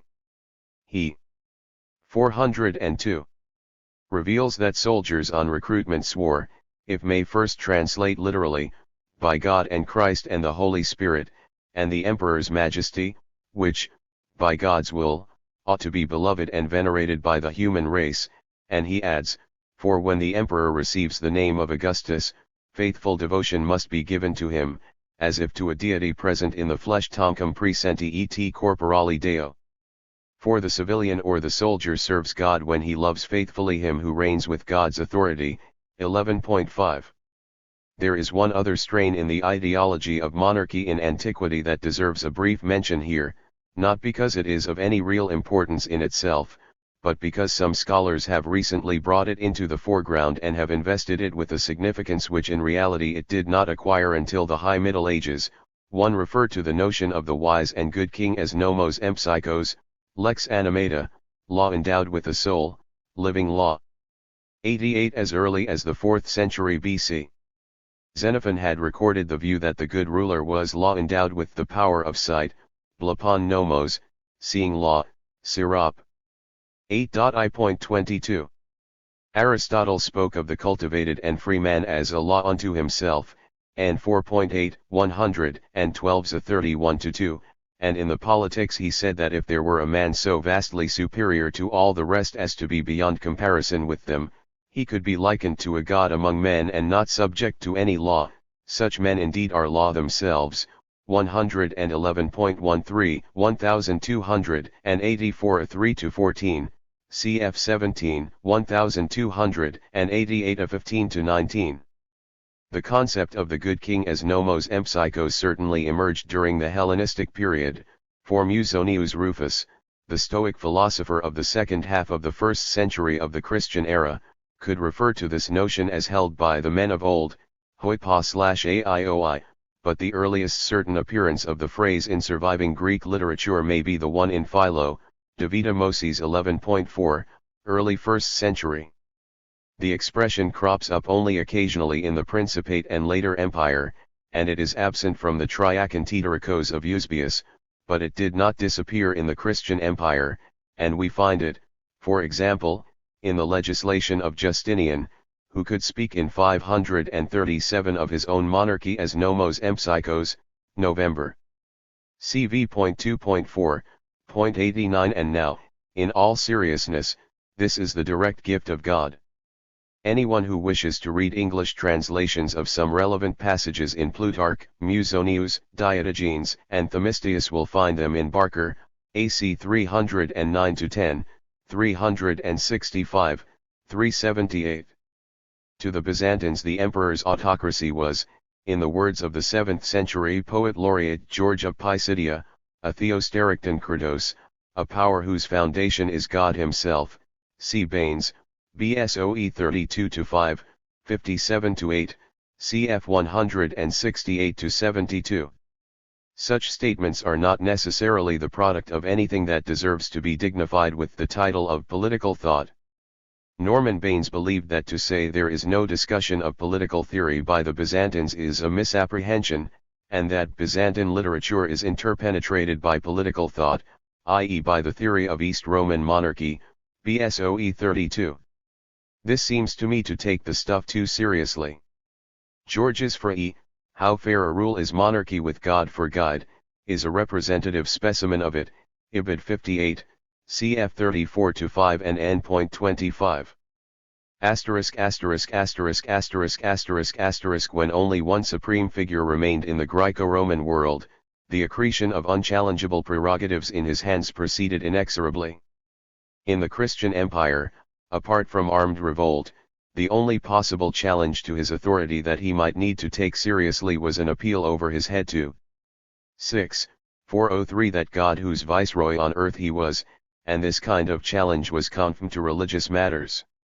Even there, as I shall demonstrate elsewhere, an emperor who had a mind to interfere could enforce his will upon the clergy to a much greater extent, even in the doctrinal sphere, than ecclesiastical historians have generally been willing to admit. In recent years scholars have begun to bring out the powerful role played by Constantine in church matters, first in the Donatist affair in North Africa, especially Numidia, and then in the Arian and other controversies which convulsed some of the churches of the Greek East. Fergus Miller, whose collection of useful information on the subject of communication between Roman emperors and their subjects I have referred to in this section and in 2v above, has brought out particularly well, ERW 584-90, the extent to which Constantine's earliest intervention in church affairs, in the Donatist schism, was due to direct and repeated appeals made to him, especially by the Donatists. His treatment of the Arian controversy, ERW 590-607, is much less satisfactory, perhaps because it illustrates unsolicited active intervention by the emperor, a theme that is less congenial to Miller. 90 Once upon a time ecclesiastical historians could see Constantius II, 337-361, as the emperor who began the interference in church affairs that led to Caesaropapism, and this point of view is still sometimes heard. But this is due almost entirely to the fact that Constantius was not, in the eyes of those who became and remained the dominant faction 91, a fully orthodox Catholic emperor, and interference in ecclesiastical matters, like persecution, see 7v below, merits its pejorative title, in the minds of many ecclesiastical historians even today, only when conducted by those having what they regard as heretical or schismatic tendencies. 91a, an emperor who coerced heretics or schismatics was simply helping to preserve the peace of the church. Now Constantine, converted to Christianity in his maturity, did not strongly fancy himself in the role of theologian. This emerges with particular clarity from the first document emanating from him in the Arian controversy, the long, emotional, and moving letter he wrote in 324 to Alexander, the Bishop of Alexandria, and Arius, given in full by Eusebius, Vita Constant 11.64-72, where he makes light of the supersubtle theological issues involved, treating them with great asperity as questions creating unnecessary discord which ought never to have been raised in public.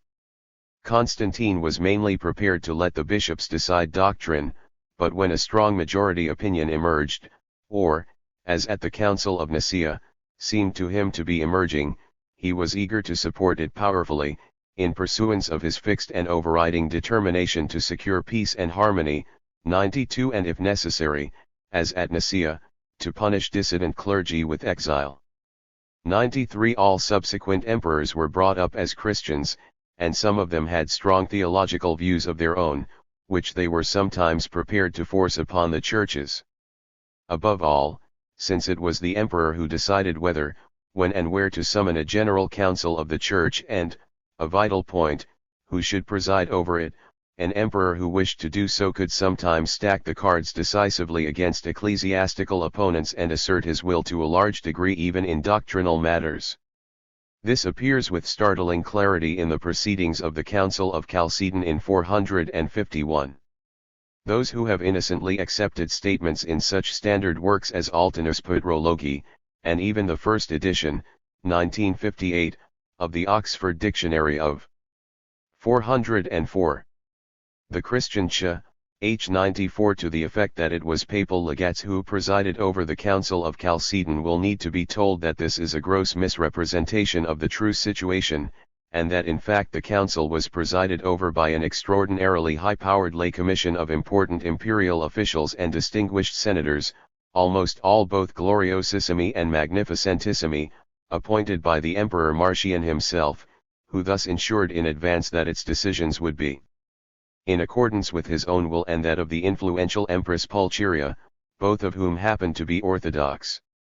It is precisely because the Monophysite bishops, with the single exception of Dioscorus of Alexandria, were overawed, and the council produced a series of orthodox decisions, that our ecclesiastical historians have failed to notice the way in which it had been thoroughly fixed in advance. Emperors might sometimes deal harshly with bishops, exiling them from their sees. This practice was begun by Constantine himself. And emperors could on occasion issue rebukes to bishops who they felt were causing trouble. Not many authentic imperial replies to episcopal pretensions have been preserved. One that stands out is the letter, surviving in the Collectio Avellana, written by Justinian in 520, when he was not yet emperor, although already the power behind the throne, to Pope Hormisdas, politely but peremptorily ordering him to refrain from unnecessary dealings with dangerously controversial matters. 95 The last sentence reads, "We shall not permit non patiamur a further religious controversy to be raised in our state by anyone, nor does it become your sanctity to listen to those who are quarreling about superfluous questions." In Justinian, indeed, as Ostrogorski has well said, the Christian Church found a master as well as a protector, for though Christian he remained a Roman to whom the conception of any autonomy in the religious sphere was entirely alien. Popes and patriarchs were regarded and treated as his servants. He directed the affairs of the Church as he did those of the state. Even in matters of belief and ritual the final decision rested with him, HBS 277. Bishops, needless to say, sometimes felt obliged to oppose emperors whom they believed to be acting wrongly in theological or ecclesiastical matters. The earliest document I know in which a bishop orders an emperor not to meddle in ecclesiastical affairs, ta ecclesiastica, is the letter written by the aged Bishop Osius, Hosius, of Cordoba to Constantius II in 356, preserved by Athanasius, Historiarian 44.96. The emperor is warned that God has given to him the kingship but to us, the bishops, the affairs of the church, and appeal is made, for the first time in this context, I believe, to Matthew XXII.21, render unto Caesar the things which are Caesar's, and unto God the things that are God's.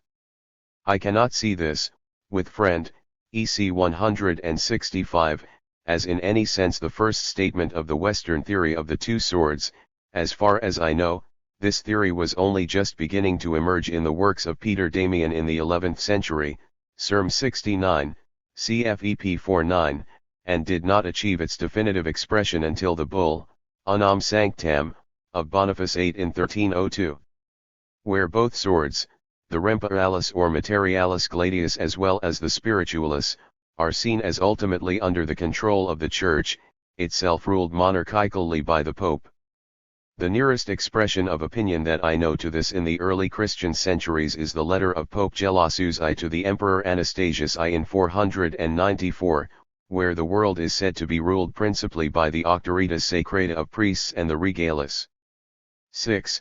405 Potestas, with superiority in things divine belonging to the former, above all to the Bishop of Rome, EP 12, especially 2.97 It was not only their spiritual patrimony, the heritage of Saint Peter, which gave the bishops of Rome their extraordinary prestige and influence. In the 5th century and later they had no such powerful imperial master close at hand as had the bishops of even the greatest eastern sees, Constantinople, Alexandria, and Antioch, who sometimes had to pay a heavy price, in ecclesiastical terms, for the virtually unqualified way in which most Christian bishops had expressed their loyalty to the first Christian emperor and his successors. Strong-minded and intrepid bishops might occasionally denounce emperors for favoring those whom they themselves regarded, and who regarded them, as heretics or schismatics, sometimes employing the kind of intemperate abuse which is all too characteristic of the religious controversy of the age. The most bitter denunciations of an emperor that I have come across in the early Christian centuries are those of Constantius II in 356-61 by Lucifer, the bishop of Calaris, Cagliari in Sardinia. He ransacked the scriptures for the most lurid parallels and images. 98, apposite appeals to the Old Testament, to settle an argument, could always be relied on to gratify the faithful. Among many examples, C.e.g. Evagrius, he 4.38, p.187.17-27, ed. By Des/Parmentier. Lucifer, however, is not a major figure in the history of early Christianity, and I prefer to quote from the great St. Athanasius, the Patriarch of Alexandria. For Athanasius, writing after the death of Constantius II, that emperor was an outright heretic, de Synod 1, the most irreligious Augustus, 12, who continued in heresy to his death, 31. A few years earlier, probably in 358, while Constantius was still ruling, but in a work intended not for publication but for private circulation among the monks of Egypt, Athanasius could call him the patron of impiety and emperor of heresy, Hissel. Arian. 45, compare him with the Pharaoh of the Exodus, 30, 34, 68, and say that he tried to emulate Saul in savage cruelty, 67, Constantius was a modern Ahab, 45, cf 53, 68, the second Belshazzar of our times, 45, who made promises to heretical bishops as Herod did to the daughter of Herodias, 52, and was more bitter than Pilate, 68, he was godless and unholy, 45, the forerunner of Antichrist, 46, 77, 80, indeed the very image of Antichrist, 74. And with all this, Constantius is said to be dominated by eunuchs, 38, cf 67. Athanasius of course means Eusebius, and is allowed no mind of his own at all, 69. The fancy picture that Athanasius draws in Historia Arianorum 52, in which the Church makes all its own decisions and the Emperor never interferes in its affairs, no doubt represents the ideal situation which the bishops would have desired, except, of course, when they needed, in crushing their rivals, to invoke the aid of the secular arm, a weapon they were delighted to use when it was available to them and not to their opponents. But the fantasy bore no resemblance to the reality, which has been well described by Henry Chadwick in his excellent first volume of the Pelican History of the Church. As the 4th century advanced, it became increasingly the tendency for the final decisions about church policy to be taken by the emperor, and the group in the church which at any given time swayed the course of events was very often that which succeeded in obtaining the imperial ear, the early church 132. I wish to add a very brief sketch of the sociology of the Roman upper classes. 406. During the Principate and later Empire. With the foundation of the Principate there were important changes. Nobilitas lost its importance as a kind of unofficial qualification for high office, see section 3 of this chapter, although the term nobilis long continued to be used as a kind of technical term in much the same sense for consuls and their descendants, until the later empire, when it apparently came to be applied to city prefects and praetorian prefects as well as ordinary consuls, but not suffect consuls, and their descendants. 99. The two orders were transformed. The Ordo Senatorius was extended to include the families of senators to the second or third generation, and became a hereditary governing class, and every senator had to possess property of the value of at least, probably, Hs 1,000,000 sesterces, sometimes an emperor would subsidize a senatorial family which had fallen below the necessary minimum of wealth, either because of its spendthrift habits or because it was too prolific in the male line, several such imperial subsidies, running into millions of sesterces, are recorded in the early Principate, 101, and in the early 6th century, according to John Litus, the Emperor Anastasius bestowed upon the ex-consul Paulus, son of Bibianus, a consul of 463, a gift of 2,000 pounds of gold, 1,000 to pay off a debt due to the honorary consul Zenodotus, and another 1,000 for himself, de Mag 111.48. The Ordo Equester, now greatly enlarged, became a sort of secondary nobility, although its privileges were personal and not hereditary and did not extend to the families of the men concerned. State offices, now greatly increased in number, were limited to these two classes, except that at first the emperor's freedmen, and even his slaves, might hold posts which ultimately came to be reserved for equestrians. To qualify for the highest offices one had to enter the senatorial order, either by being born into it or by special grant from the emperor, given in the form of permission to wear the latus clavis, the broad purple stripe on the tunica, which was the distinguishing mark of the senator, as the narrow purple stripe of the equestrian. In course of time, during the 2nd and 3rd centuries, senators came to be known by the honorary title of clarissimi, already an untechnical honorific title in the late Republic, while equestrians, according to the dignity of the office they held, were, in ascending order, egregii, perfectissimi, or eminentissimi, the last title being reserved, from the 3rd century onwards, for the praetorian prefects, the highest equestrian officers. By degrees the Ordo Equester became entirely a secondary aristocracy of office, all members of which were, or had been, holders of certain official posts. Even in the late Republic a man had been able to describe himself loosely, as Cicero did, as born in equestrian status. 102 Although an equestrian could not hand on his own rank automatically to his son, he could hand on the property which entitled the son to offer himself for equestrian posts conferring that rank, or at least, he could do so provided he did not have too many sons.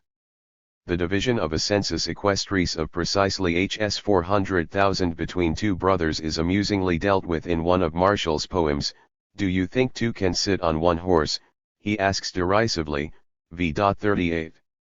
This situation remained fairly stable until about the middle of the 3rd century, but during the later 3rd century and the 4th there were great changes, which one can do no more than summarize in a sentence or two. Broadly speaking, we can say that the sphere of influence of the equestrians increased greatly during the later 3rd century, at the expense of the Senate, and 407 provincial governorships which had formerly been reserved for senators came to be held by members of the Ordo Equester, especially those possessing military experience. However, the Ordo Equester, lacking an organ, such as the Senate, through which to make collective decisions, never acquired a corporate character or unity of purpose, but remained a collection of individuals. In the 4th century, from Diocletian and Constantine onwards, equestrian status became increasingly detached from office, because the emperors issued numerous honorary codicilli, granting the privileges of one or other of the several equestrian grades, which now existed separately, and not as part of a single equester ordo, to those who held no office. Then, during the 3rd quarter of the 4th century, the highest of the former equestrian posts began to confer senatorial status. Thus the Senate, which by now had more than trebled in size, a separate Senate existing at Constantinople, absorbed the higher levels of the equestrian order, but this process was not completed until the last years of the 4th century or the early years of the 5th. 103 in their own eyes, and those of their toadies, the senators constituted the very summit of the human race. Nazarius, a leading rhetorician of his day, declared in a panegyric in honor of Constantine and his first two sons in 321 that Rome, the very apex of all races and the queen of lands, had attracted to her curia, her senate house, the best men, optimates viri, from all the provinces, and the senate now consisted of the flower of the whole world, Paneg. LATX 4.35.2. The great orator Symmachus described the Roman Senate in a letter written in 376 as the better part of the human race, pars melior humani generis, EP 1.52. Rutilius Nemesianus, in the poem recording his journey from Rome up the west coast of Italy towards Gaul late in 417-104 praised the Senate, whose curia he dignifies with the word religiosa, for its reception of all who are worthy to belong to it, and, pagan as he was, he compared it to the concilium of the Summus Deus, Dered. I 13-18. And in the panegyric he delivered to the Western Emperor Avitus Oct January 1, 456, Sidonius Apollinaris could say, addressing Rome herself, the world has nothing better than you yourself have nothing better than the Senate, nil te mundus habet melius, nil ipsa senatu, carm. 7.503. It was entirely natural for Saint Augustine, when he was considering the cause of the greatness of the Roman Empire, why God should have wished that empire to be so great and so long-lasting, and attacking the astrologers, to choose the Senate, the Clarissimus Senatus AC Splendidissima Curia, as the most suitable simile for the starry heavens. Which of course he saw as subject entirely to the will of God, much as the Senate, although he does not make the point explicitly here, was subject to the emperor, de civdeiv.I. Until the 4th century there were only about 600 senators at any one time. The equestrians were far more numerous, but the two orders together could hardly have formed as much as 0.1% of the total population of the empire. I cannot do better than end this section with a text that shows how powerfully people's minds were affected in the later Roman Empire, down to the very roots, with notions of rank and hierarchy. The grades of precedence which existed in this world were projected into the next. The heavenly sphere, of course, went from the Godhead at the top, down through archangels, angels, patriarchs, apostles, saints and martyrs, to the ordinary blessed dead at the lower end. I do not think the relative positions of the middle strata were very clearly 408 defined, but I would imagine that an archangel and even an ordinary angel, in a heavenly ordo salutationis, would take precedence of any mere human, except of course for the Virgin, who occupied an anomalous position, unique among females, analogous to that of an Augusta in the Roman imperial hierarchy. It is perhaps less often realized that the diabolic sphere might equally be conceived as organized in an order of rank, reproducing that of the terrestrial and the heavenly regions. I need only quote one piece of evidence for this. Palladius, writing his Historia Logica in 419-20, records some interesting information he had received from a number of leading Egyptian monks, Crinius, Hierax, and others, intimates in their youth of the great Antony, the first, or one of the first, of the Christian hermits and a matti of unrivaled prestige among the early monks, who had died in 356. According to Antony, a man possessed by an authoritative demon, an archontikon pneuma, was once brought to him to be cured, but the holy man refused to deal with him, on the ground that he himself had not yet been counted worthy of power over this commanding rank, tagma archontikon, Histori Laus XXII, ed. C. Butler, p.73.10-14. He advised that the man be taken to Paul the Simple, who eventually drove out the demon. It became a dragon 70 cubits long, and disappeared into the Red Sea. This was a dragon larger even, perhaps, than the one disposed of, with little difficulty, by Donatus, bishop of Euroea in Epirus, for the removal of the corpse of which 8 yoke of oxen were required, according to Sozomen, he 7.26.1-3. I may add that Antony, the original source of the story in the Historia Logica, was an Egyptian peasant, who, although his family had been quite well-to-do, see Athen, Vita Ant 1, 2, was illiterate and unable to speak Greek, ID 1, 16, 72, 74, 77, Palade, History Laus XXI, pages 68-9. When Paul the Hermit died, it was to Antony that two lions came, to dig the hermit's grave. Jerome, Vita Pauli 16. 7. The class struggle on the ideological plane, I. Terror, and propaganda. In this chapter I propose to illustrate the way in which the class struggle was conducted on the ideological plane. For any overt expression of the point of view of the oppressed classes there is unfortunately very little evidence indeed. We shall look at some of it in section V below. The nature of the evidence is such that we must resign ourselves to spending nearly all our time on the ideological class warfare, if I may call it that, of the dominant classes.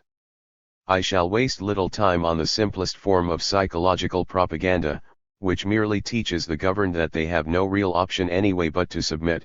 This tends to be intellectually uninteresting, however effective it may have been in practice, and consists merely of the threat of force. It was particularly common, of course, in its application to slaves. "You will not restrain that scum except by terror," said the Roman lawyer, Gaius Cassius, to the nervous senators during the debate on whether there should be the traditional mass execution of all the 400 urban slaves of Petanius Secundus, the Praefectus Urbi, who had been murdered by one of his slaves in AD 61. The execution was duly carried out, in spite of a vigorous protest by the common people of Rome, who demonstrated violently for the relaxation of the savage ancient rule, TAC, and 14.42-5, which, by the way, was still the law in the legislation of the Christian Emperor Justinian 5 centuries later. One in Pliny's letters we hear of the similar murder in the first years of the 2nd century of the ex-praetor Larsius Macedo, EP 314 1-5. The slaves were quickly executed. Pliny's comments are worth quoting, especially since he describes Macedo, himself the son of a freedman, as an overbearing and cruel master. 1. You see, he says nervously, 5, how many dangers, insults, and mockeries we are liable to. No master can be safe because he is indulgent and kindly, for masters perish not by the exercise of their slaves' reasoning faculty but because of their wickedness, non iudicio sed celere.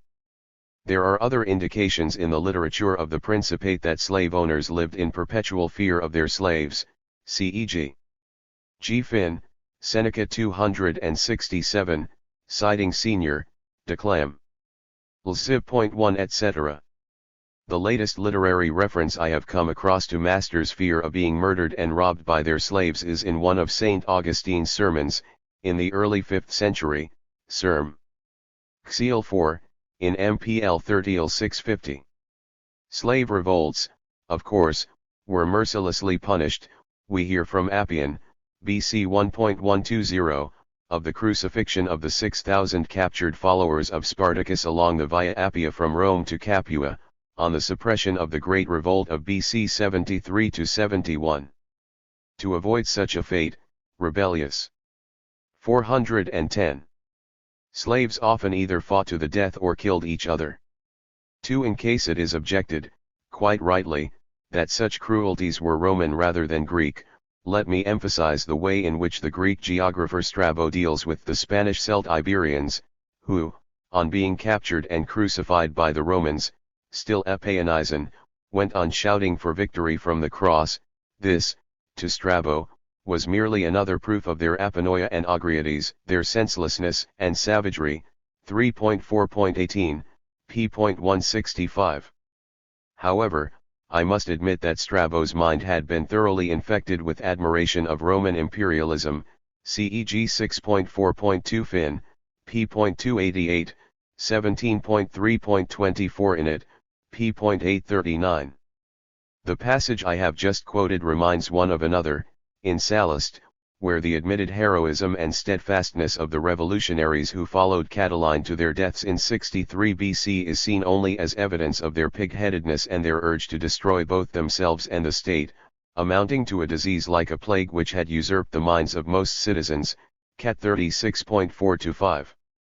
The Greeks, among whom sheer cold-blooded cruelty towards the victims of their civilization, slaves, criminals, and conquered peoples, was on the whole much less pronounced than among the Romans, naturally acquired many of the characteristics of their Roman masters, including even a taste for gladiatorial displays, which are known to have occurred in the Greek East from at least 70 BC, when the Roman general Lucullus provided such combats on a great scale. They were subsequently presented by Greek notables who could afford the expense, and they became very popular. 3 even female gladiators appeared. Lewis Roberts' bitter comment is very apt: La société grecque est gangrenée par cette maladie venue de Rome. C'est un des succès de la romanisation du monde grec. Mommsen wrote with equal detestation of this abominable entertainment, describing it as a cancerous affliction. For in matters where evidence lasting over thousands of years is available from man-wide different human societies, it is often very dangerous to generalize, but at least it seems to be true of many slave societies that ruthless treatment of the slave, if only as a last resort, and combined with rewards for the obedient and faithful slave, is most likely to maintain that institution in being and make it serve its purpose best. There is more than a little truth in the remark of the ex-slave Frederick Douglass: "Beat and cuff your slave, I keep him hungry and spiritless, and he will follow the chain of his master like a dog, but feed and clothe him well, work him moderately, surround him with physical comfort, and dreams of freedom intrude. Give him a bad master, and he aspires to a good master; give him a good master, and he wishes to become his own master." See Stamp, Pi 89. On the other hand, it has recently been claimed, if, as some have plausibly argued, with much exaggeration, that even in the American Old South the slave owners relied very much upon incentives and rewards, as well as punishment. Fogel and N. German, TC 41, 147-53, 239-42, cf 228-32, and yet they made far less use than the Greeks and Romans of what one might think to be the supreme incentive to the slave to obey his master's wishes. Manumission, Ibid 150-1. Genovese's just appraisal of the evidence for American slave revolts, which is surprisingly scanty, and other forms of resistance, has well shown how slaves may in certain circumstances be induced to accommodate themselves in some degree to the system that exploits them. RJR 587-660, ESP 587-98,613-21,648-57. And of course slaves who are allowed to rear families. 411 thereby become subject to one of the most telling forms of control which a master can have over them, the threat of breaking up the family, see 3.4 above. 2. A more sophisticated form of ideological class struggle was the attempt of the dominant classes to persuade those they exploited to accept their oppressed condition without protest, if possible even to rejoice in it. According to Aristoxenus of Tarentum, a pupil of Aristotle, it was laid down by the Pythagorean school that just as rulers ought to be humane, philanthropoi, as well as versed in the science of ruling, so ideally their subjects ought not only to obey them but to like them, to be philarchant. 5. Another interesting word which is by no means uncommon is philodespotos, master-loving.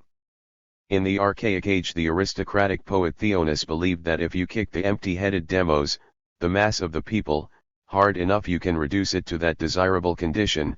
Lines 847-50, cfv.I above and its endpoint 16. A Syrian public slave at Sparta in the Roman period could even be given the name philodespotos.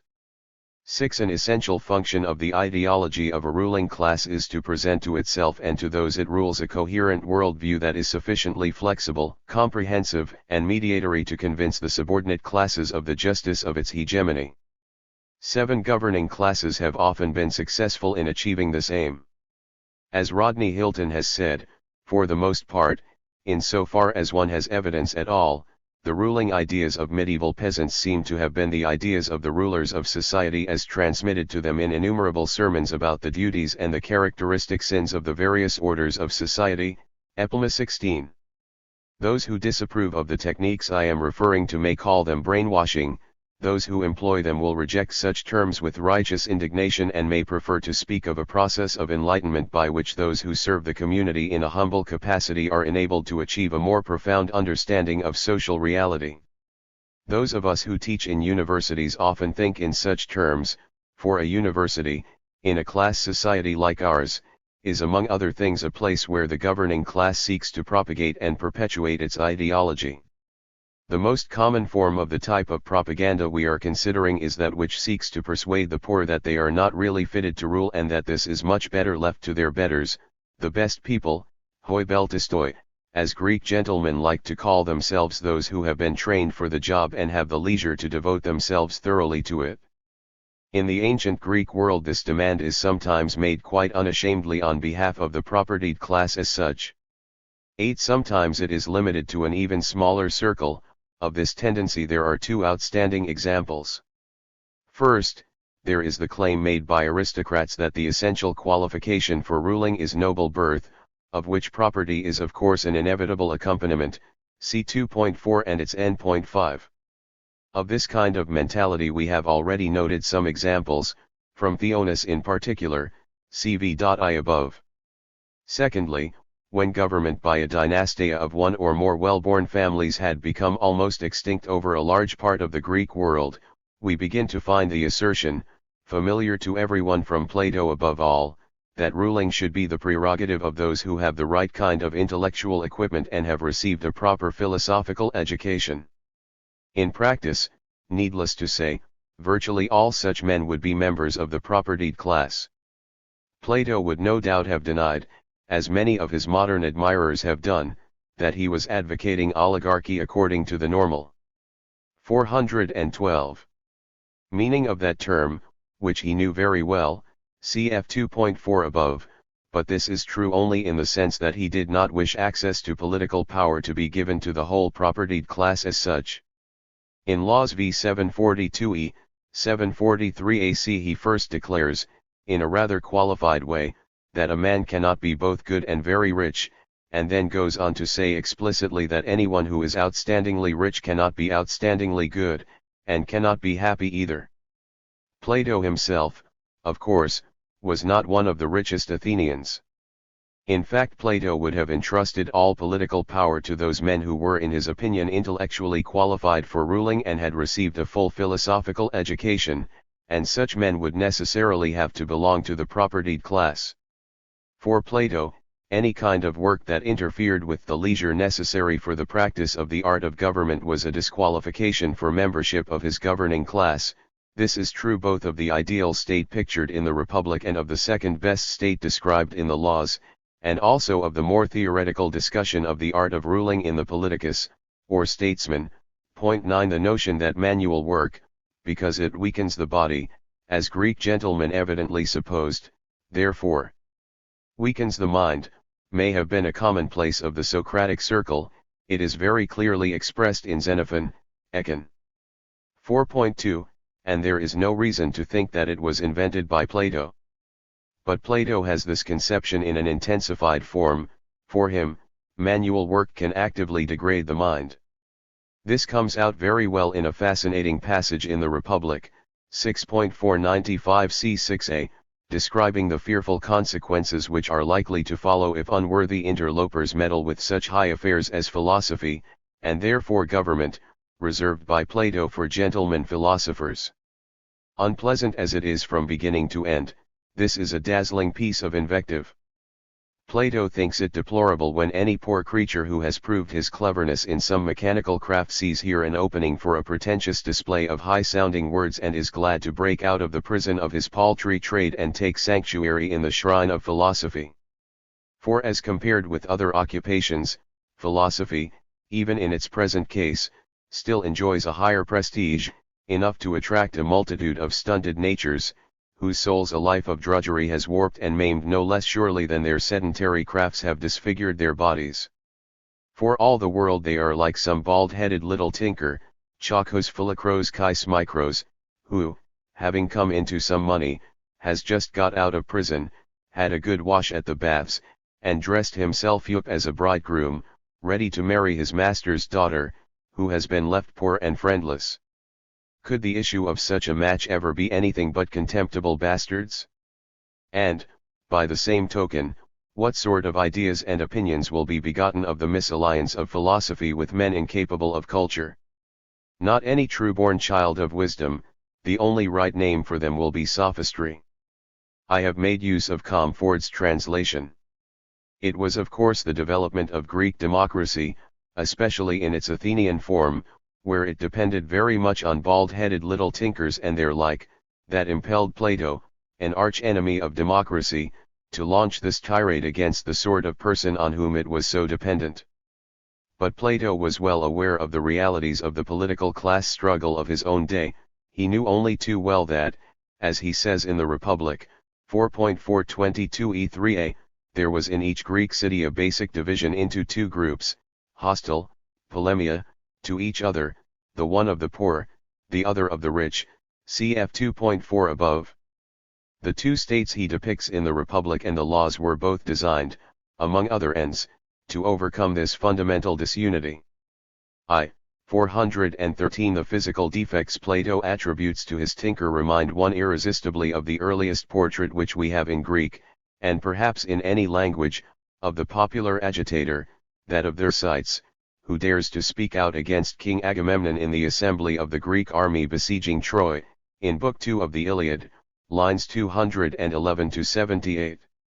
Thersites is all for sailing home and leaving Agamemnon and his noble friends to find out for themselves how dependent they really are on the rank and file, and he makes great play with the large share of spoils in gold and bronze and women, that the king receives from the host. But Homer is not at all on his side.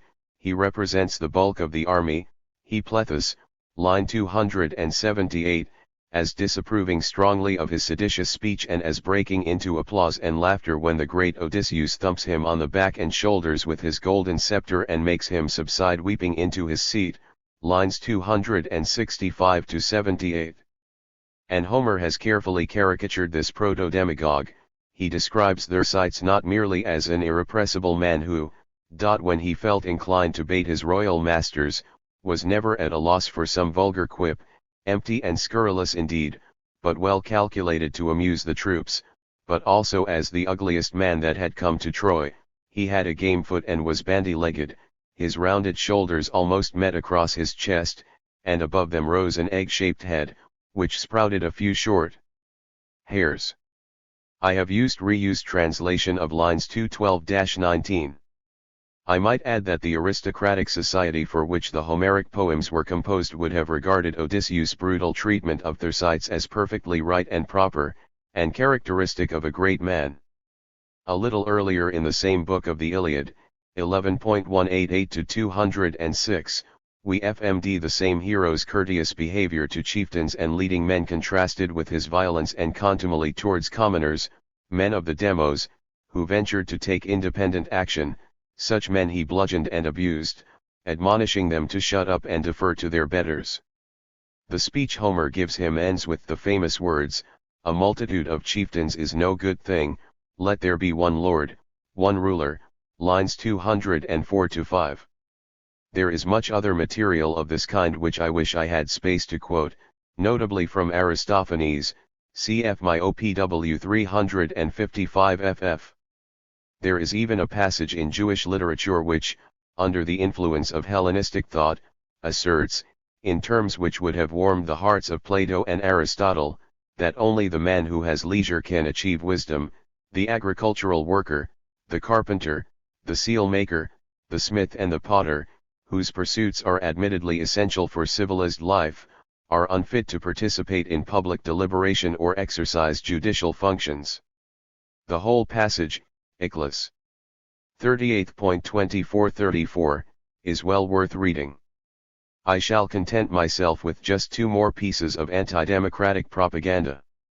The first, a very abstruse and rarefied type of argument, was developed out of the mathematical and musical theories of Archytas of Tarentum, a Pythagorean of the first half of the 4th century BC, who seems to have been the first to develop, in a work on music, the notion of 3 different kinds of proportion, 2 of which, the arithmetical and the geometric, are material for our purposes, arithmetical proportion being represented by the progression 2, 4, 6, 8, and geometric by 2, 4, 8, 16. It may well have been Archytas himself, rather than Plato, who first applied the notion of distinct arithmetical and geometric proportion to politics. It certainly appears with this application in Plato and Aristotle, and also, in a debased form, as we might expect, in Isocrates, and there are echoes of it in later times, down to at least the 414. 12th century. The whole subject is a very difficult one, but it has been illuminated by a most penetrating recent article by David Harvey, 10, whose interpretation I fully accept. I cannot do better than summarize his account, which explains very well how arithmetical proportion was alleged by anti-democrats to be a paradigm of a democracy, the geometric, of a better form of constitution. The equality exalted by democracy was said to be a kind of arithmetical proportion in which each number, representing a man, stands at an equal distance from its neighbor, 2, 4, 6, 8, etc. But this, it was claimed, fails to take account of the real value of each number, each man, and therefore introduces flagrant inequality, for the higher up the scale, the smaller the ratio at each step, hence, in political terms, the better the man, the less his worth is rewarded. Geometric proportion, which is not employed by democracy, is much fairer, in that the ratio at each step up the scale, 2, 4, 8, 16, etc., always remains the same, hence, in political terms, what each man receives is always equal to his worth.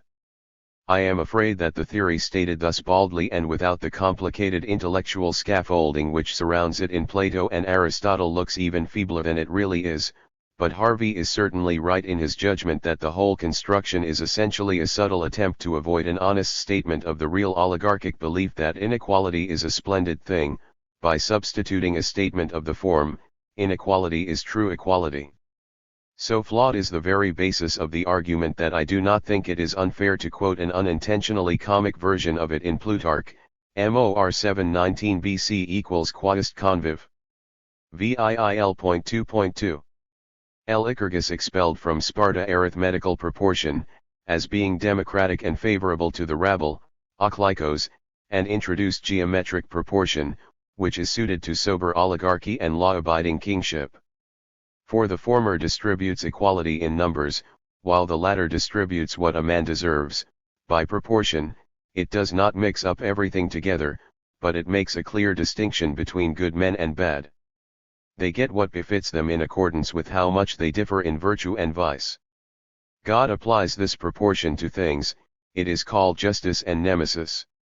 God nullifies as far as possible the equality which the majority pursue, which is the greatest of all injustice, but he preserves that which is in accordance with worth, defining it geometrically, according to law and reason. None acquainted with Cicero's writings on political theory, which owe much to Plato, will be surprised to find reflections of the theory which we have just been discussing in his De Republica, 1.43, 53, 11.39-40, where, as Elaine Fantham has put it, the moralistic language only thinly veils the fact that Cicero is approving a constitutional device to give political power to the wealthy in proportion to their wealth, no surprise perhaps in view of his respect for property and those dignified by its ownership in actual political life. 11 My other specimen of anti-democratic propaganda, which must come from the very end of the 5th century or the beginning of the 4th, is a brilliant little piece of pamphleteering which came to the notice of Xenophon and was inserted by him in his Memorabilia, L.2.40-6. I think this is one of the best anti-democratic arguments produced in antiquity, better, anyway, than anything in Plato. Its thesis is that when the mass of the common people, to plethos, enacts decrees by majority decision, against the will of the propertied class, they are specifically hoitochromata ecant, it is simply acting like a tyrant. 415 and its decrees are not nomos, law, but bia, force, coercion, violence, often presented in Greek thought as the very opposite of law, ceg Zen, sirop. I.3.17. Decision by majority vote, a method which in the eyes of Greek democrats, perhaps the first inventors of it, see my OPW 348-9, evidently had a peculiar sanctity, is treated as not different in kind, when it involves the coercion of a propertied minority, from the coercion of the majority by the few or by a tyrant. In this little dialogue Pericles, the great democrat, is made to look a fool by the young freelance aristocrat, Alcibiades, who, in the speech Thucydides puts into his mouth at Sparta, 6.89.3-6, describes democracy as an acknowledged folly. I have translated this passage as literally as possible. They say that Alcibiades, when he was less than 20 years old, had a conversation about laws with his guardian, Pericles, the leading man of the city. "Tell me, Pericles," he said, "can you explain to me what a law is?" "Certainly I can," replied Pericles. "Then explain to me, do. For whenever I hear people being praised for being law-abiding citizens, I think that no one can really earn that praise who doesn't know what a law is. There's no particular difficulty about your wanting to know what a law is, Alcibiades. Laws are what the mass of the citizens decree, meeting together and taking counsel, and declaring what can be done and what can't. Do they think one ought to do good or evil? Good, of course, my boy, not evil. But if it's not the masses, but a few, as happens under an oligarchy, who come together and enact what is to be done, what do you call that? Everything the sovereign power in the city decrees to be done, after taking counsel, is called a law. Even if a tyrant who rules the city makes decrees for the citizens, is that a law too? Yes, whatever a tyrant as ruler enacts, even that is called a law. But coercion, BIA, and the negation of law, what is that, Pericles? Isn't it when the stronger compels the weaker to do what he wants, not by persuasion, but by force? Yes, I suppose so, said Pericles. Then whatever a tyrant compels the citizens to do by decree, without persuading them, is the negation of law. Yes, I agree, said Pericles. I take back what I said, that everything a tyrant decrees without persuasion is a law. Of course he is done for now, having incautiously allowed himself to be led up the garden path he is going to be led down it again, to his own confusion. Alcibiades goes on, but when the few make decrees, using not persuasion but force, are we to call that coercion or not? I should say, replied Pericles, he has evidently not seen the red light even yet, that whatever anyone compels anyone else to do, whether by decree or otherwise, without persuasion, is coercion rather than law. Then everything the masses decree, not persuading the owners of property but compelling them, 12 would not be law, but coercion. Let me tell you, Alcibiades, said Pericles, when one was your age one too was very clever at this sort of thing, for one used to think and talk about the very things you now seem to be in Terry's TED in. Ah, Pericles, said Alcibiades, if only I had known you when you were at your very cleverest in such matters. The techniques of psychological class warfare which I have been describing, far from crude as they are, become even more subtle and interesting when we find the governing and exploiting class seeking to persuade not merely the 416 exploited classes but also itself that its dominance is both justified in principle and benevolent in practice. Let us briefly consider, then, some of the ways in which the Greek and Roman magnates salved their consciences and avoided those feelings of guilt which can sometimes afflict even the most complacent Dives when he sees Lazarus hungrily eyeing the crumbs that have fallen from his sumptuous table. The theory of natural slavery is the perfect example of this kind of thing. 2. The theory of natural slavery. I begin with two kindred themes, the distinction between Greek and barbarian, and the ideology of slavery. Early in Greek history we encounter the dichotomy of the human race into Hellenes and Barbaroi, strictly, Greeks and non-Greeks, but I shall sometimes use the term barbarian as the translation of the corresponding Greek and Latin words, as it is so convenient in practice, if often technical why incorrect. Plato, like the vast majority of his contemporaries, took it for granted that it was right and proper for Greeks to enslave barbarians, whom he calls their natural enemies. One in the funeral oration which he puts into the mouth of Aspasia, a parody of the standard Athenian speech delivered on such an occasion, he makes her say that war against fellow Greeks should be pursued until victory, but against barbarians to the death, Mekri Nikes, Mekri Diaphteras, Menex 242d.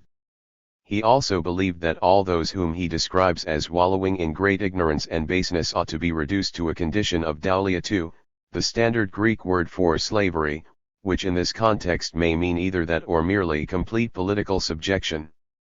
Those who are not inhabited by divine wisdom, he thought, are actually better off when controlled by those who are, Representative 9.590 CD. As Velastos demonstrated more than 30 years ago in a brilliant article, slavery exercised a profound influence on some of Plato's basic philosophical concepts. Although Plato never explicitly formulated the doctrine of natural slavery, it is implicit in his thinking, as Velastos again has shown, for but the earliest surviving writer to give a formal statement of it is Aristotle, whose discussion of the question is by no means as clear as could be desired. 5. Aristotle, for whom the slave is essentially an animate tool, empsychon organon, see 2.3 above and its n.12, says most explicitly that some men are slaves by nature. 6. Although he has to admit that not all those who are in practice slaves or free men are by nature slave or free respectively. 7. For the slave by nature he thinks it is better that he be subjected to a master, for such a man slavery is both beneficial and just. 8. He does not actually say that all barbarians are slaves by nature, but he quotes current Greek opinions to that effect without expressing disapproval. 9. We can certainly say that in Aristotle's view barbarians are slaves by nature. Provided we remember that for him what is according to nature is not necessarily what occurs in every case, it is what occurs as a general rule, ap to poly, that is most in accord with the course of nature, as he himself puts it in one of his great zoological works. 10. And in Book 7 of the Politics, after prescribing for the lands of the Greek proprietors in his ideal state to be tilled by slaves, who are evidently conceived as barbarians, he goes on to 2. 417 suggest as an inferior alternative the use of barbarian perioikoi 11, that is to say, men who would not be actual slaves, though they might be what I have called serfs, but who would certainly not enjoy any of the rights of citizenship in his polis, cfil.4 above and its nn.49-52 below. The essence of the views held by Plato and Aristotle on natural slavery was nicely expressed, more vividly than by either of them, in a book by the Virginia slave owner, George Fitzhugh, published in 1854, Some Men Are Born with Saddles on Their Backs, and Others Booted and Spurred to Ride Them, and the riding does them good. 12. Fitzhugh must have been quoting, and contradicting, some famous words spoken on the scaffold in 1685 by the English radical, Richard Rumbold. 13. His book, bearing the title, remarkable at that date, of Sociology for the South, or The Failure of Free Society, is perhaps the best of the riposts by the slave owners of the Old South against what seemed to them the more impersonal and inhuman treatment by the northern farm owners of their hired laborers. Slaves, Fitzhugh maintained, never die of hunger, seldom suffer want. In his preface, after apologizing for having employed in his title the newly coined word sociology, he continues, we could, however, find none other in the whole range of the English language, that would even faintly convey the idea which we wish to express. Speaking for the Virginia slave owners, he says he will show that we are indebted to domestic slavery for our happy exemption from the social afflictions that have originated this philosophy. One passage in the Politics that is particularly interesting is the one in which Aristotle gives the advice that all slaves should be offered the reward of ultimate emancipation. He promises to give his reasons later, but unfortunately never does so. 14. If we read this advice with earlier passages explaining how the slave can benefit from his association with his master, 15. We may see a fairly precise parallel, at the individual level, with the theory of the tutelage of backward nations, one of the main planks in the ideology of modern Western imperialism. But the statement in the Politics which corresponds best with the outlook of later Greek and Roman intellectuals is that in which Aristotle denies the very name of slave to the man who does not deserve to be in a condition of slavery, or, as we might say, denies that the man who does not deserve to be in slavery is really a slave at all. 16. This, and not the theory of natural slavery, became the standard view of thinking slave owners in Hellenistic and Roman times, as we shall see in section 3 of this chapter.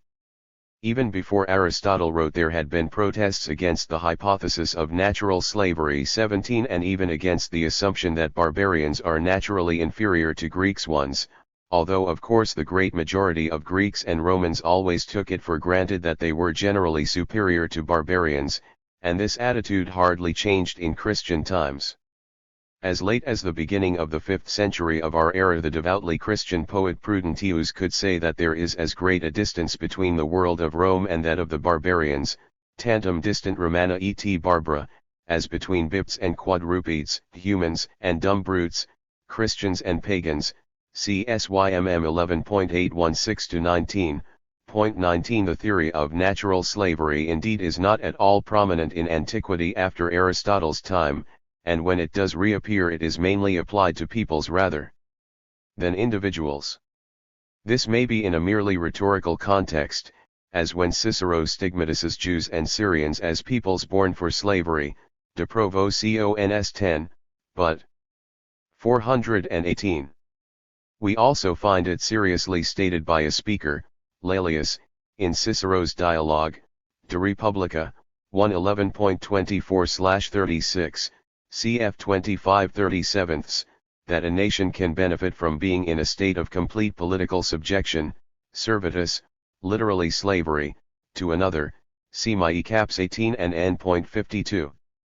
There were, however, some distant but powerful echoes of the natural slavery theory in much later times, when it played a highly significant role in Christian Spain in the controversy concerning the rightfulness of enslaving Negroes, and the Indians of the Caribbean and Central and Southern America, in the 15th century onwards.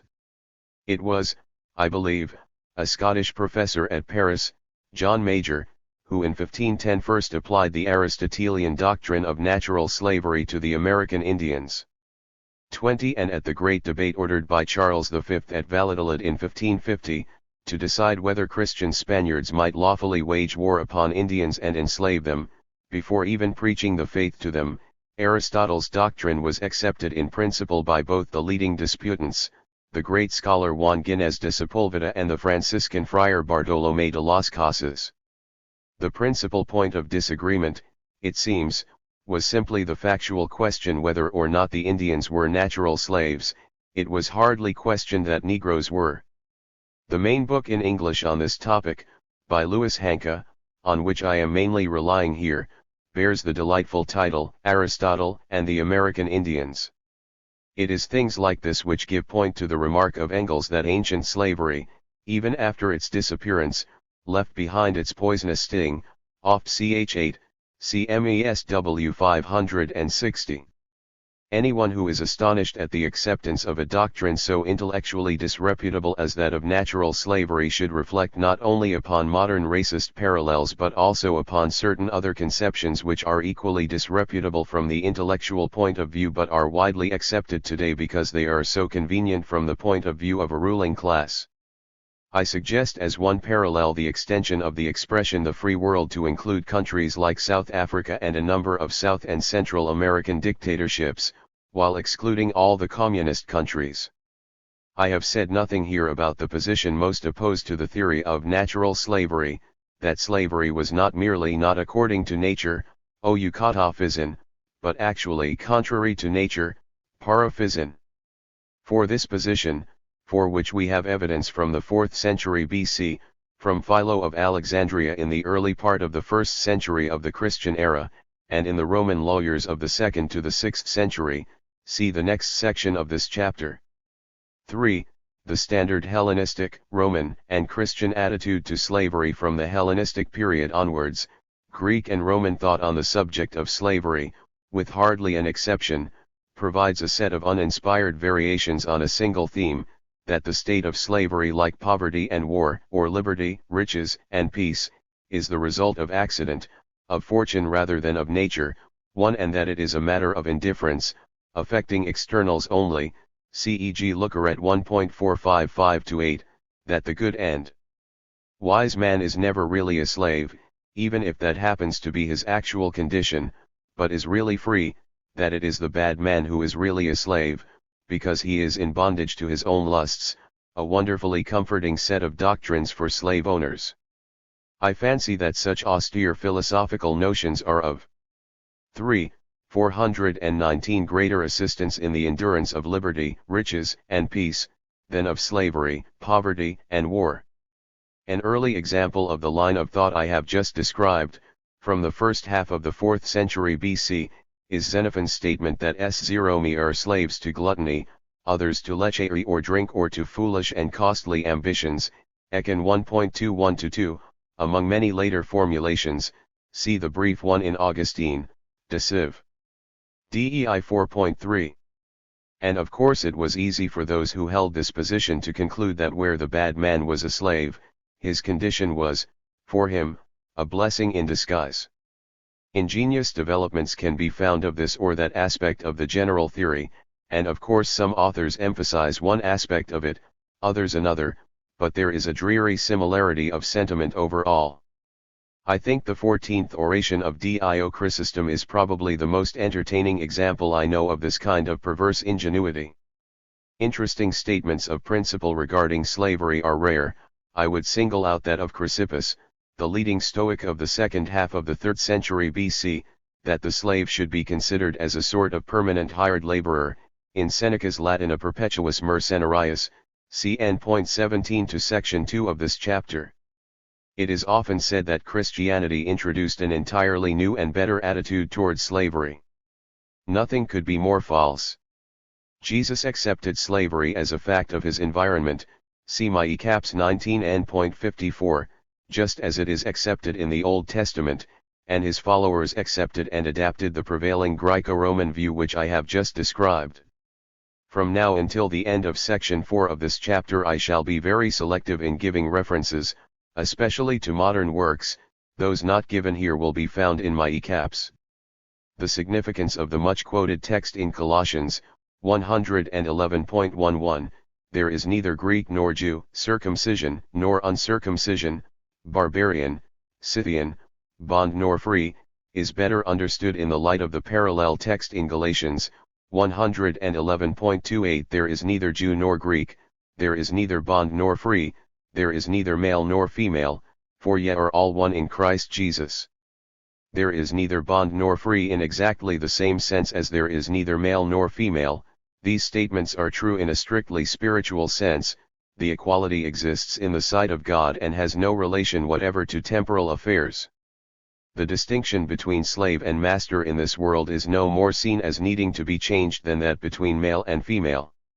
As I have explained in 2.6 above, the relation of a wife to her husband, in the Pauline view, bears a very strong resemblance to that of a slave to his master.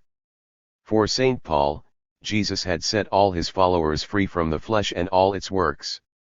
The exhortation to the Christian slave to regard himself as Christ's freedman in the same sense that the Christian who is a free man is Christ's slave, ICOR 7.22, may well have afforded him greater spiritual comfort than the pagan slave could obtain from the familiar philosophic view that if he was a good man he was really free already, but it was basically the same view. Christian masters are briefly enjoined to treat their slaves fairly, see caps 19 and 56, but there are many similar exhortations in pagan writers, e.g. Seneca, especially Epist XL7, see the full treatment of Seneca's attitude to slavery in Griffin, Seneca 256-85,458-61. And the yoke of slavery is fastened even more firmly upon Christian slaves as the emphasis on obedience to their masters becomes even more absolute. Certain phrases in the Pauline epistles, CE caps 19 and .57, such as that in Ephesians 6.5, exhorting slaves to obey their masters with fear and trembling, in singleness of heart, as unto Christ, had 420 sinister implications which were fully brought out in two post-apostolic works, the Epistle of Barnabas, 19.7, and the Didache, 4.ll. They explicitly tell the slave that he must serve his master as a counterpart of God, hos typoithea, in reverence and fear. I know of nothing that goes as far as that in pagan literature.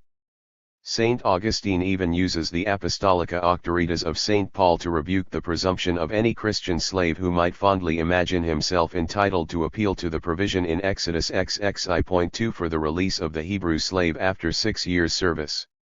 No, says Augustine, remembering Ephesians 6.5, the apostolic authority commands slaves to be subject to their masters, that there be no blasphemy of God's name and doctrine, a remark, however faulty its logic, that is significant of Augustine's whole position on social matters, quaest in heptat.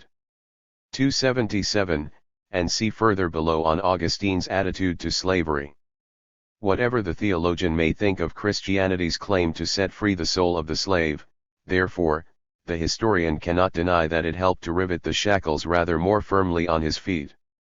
It performed the same social function as the fashionable philosophies of the Greco-Roman world, and perhaps with deeper effect, it made the slave both more content to endure his earthly lot, and more tractable and obedient. Saint Ignatius, in his epistle to Polycarp, 4.3, is anxious that Christian slaves should be neither despised nor puffed up, me physiast Hassan, that they should serve the more, to the glory of God, and that they should not wish to be set free at the public cost, lest they become slaves of lust. I confess that I find the last phrase somewhat inconsequential, nor can I see exactly how an even more intense degree of labor on the part of the slave can enhance the glory of God. The fifth canon of the Council of Elvira, in the late 3rd century or the early 4th, punished with no more than 7 years' excommunication even the intentional flogging to death by a woman of her slave girl too, doubtless one who had accepted the sexual attentions of the woman's husband. Later episcopal decisions decree flogging as a penalty for ecclesiastical offenses by a slave, female as well as male, when free men and women suffer some less degrading punishment, a fine or a period of excommunication. 3. And baptism seems to have been refused to a slave by at least some churches without the consent of his master, perhaps at first only if a Christian one, but later even if a pagan, CE caps 21 NN.59-60. The situation changed not at all when Christianity succeeded to the seats of power in the 4th century, and the Christian Church, or rather, churches assumed a position even in the public life of the Roman Empire of the 4th and following centuries which I can only compare, functionally, with the role of what Eisenhower, in the final broadcast of his presidency, on January 17, 1961, called the military-industrial complex in the United States today. One should normally speak of the Christian churches in the plural, rather than the church, because the latter expression is a strictly theological and not a historical concept, see section V of this chapter. But perhaps the term the church is too convenient to be abandoned entirely by the historian. Saint Augustine at least admitted that slavery was an evil in principle, but with that extraordinary perverse ingenuity which never ceases to astonish one, he saw it as God's punishment upon mankind for the sin of Adam, de Civdei 19:15-16, ct 21.4, these are among the many passages justifying the astringent 421 comment of Gibbon on the City of God, of which Colin Haycraft has reminded me, that Augustine's learning is too often borrowed, and his arguments are too often his own, DFRE 111.211 and .86. It evidently did not occur to Augustine that it might be thought blasphemous to attribute to an all-just deity such a singularly indiscriminate method of collective punishment. In thus suggesting that justly was the burden of servitude laid upon the back of transgression, Augustine represented slavery as something divinely ordained, and gave the institution an even weightier justification than it had ever received from pre-Christian thinkers since the days when theories of natural slavery were abroad. Indeed, Augustine and Ambrose went so far as to think that slavery could actually be good for the slave, an instructive form of correction and a blessing even, for, as Ambrose put it, the lower the station in life, the more exalted the virtue, CE Caps 21 NN.63-4. I have not been able to find in any early Christian writer anything like a demand for the abandonment of slavery or even for a general freeing of existing slaves. Passages in early Christian literature which are sometimes cited as containing attacks on the institution of slavery can be shown on inspection not to have any such implication, CE Caps 21-2. Although the Christians laid great emphasis on the importance of monogamous marriage and the sinfulness of sexual intercourse outside it, if with no great success, it must be said, see 2:6 above, and Jones, LRE 2972-6, the Christian empire did not provide for legal marriage between slaves, any more than the pagans had done. This need not surprise us. The antebellum South was deeply religious, but no single state legislature ever tried to legitimize slave unions and thus give them a greater chance of permanency, and they always remained subject in practice to the master's whim. 5. Legislation giving a small measure of protection to slaves in certain respects was passed at various times by the Roman emperors, as when Claudius provided that a sick slave exposed by a master should, if he recovered, become free and enjoy Latin rights. 6. However, it is sometimes made explicit that enactments in favor of slaves have also in view the protection of the interests of masters in general, which might suffer if a few exceptionally cruel masters were allowed to behave with Civitia and inflict intolerable indignities and injuries on their slaves. 7. Probably it was reflections on these lines which made Augustus refuse, apparently, to allow the usual mass execution of the slaves of Hostius Quadra when they murdered him. The man is vividly described by Seneca as degraded, a portentum, a monstum, NQI 16. 1,3,6. Again, there are parallels from the Old South, as when the Supreme Court of South Carolina in 1849 upheld the conviction of a slave owner for not giving his slaves enough to eat, on the ground that the law had to be enforced for the sake of public sentiment, and to protect property from the depredation of famishing slaves. Stamp, Pi 217-18. In the Christian Roman Empire, slaves were generally debarred from all grades of holy orders, serf coloni were similarly excluded, either entirely or unless their masters consented to their ordination. On this, church and state were agreed, and there was legislation on the subject from 398 onwards. 8. It could of course be argued in defense of these disqualifications that a slave would be able to consecrate his whole time to the service of God. This argument is found in a letter written in 443 by one of the greatest of the early popes, Saint Leo I. More powerful, I suspect, was another argument advanced in the same letter. 422. Persons whom the merit neither of their birth nor of their character recommends are being freely admitted to holy orders, and those who have not been able to obtain their freedom from their owners are raised to the dignity of the priesthood, as if servile vileness could lawfully receive this honor. There is a double wrong in this matter, that the sacred ministry is polluted by such vile company, and the rights of owners are violated, in so far as an audacious and illicit usurpation is involved, EP 4.1, in MPL Liv.611.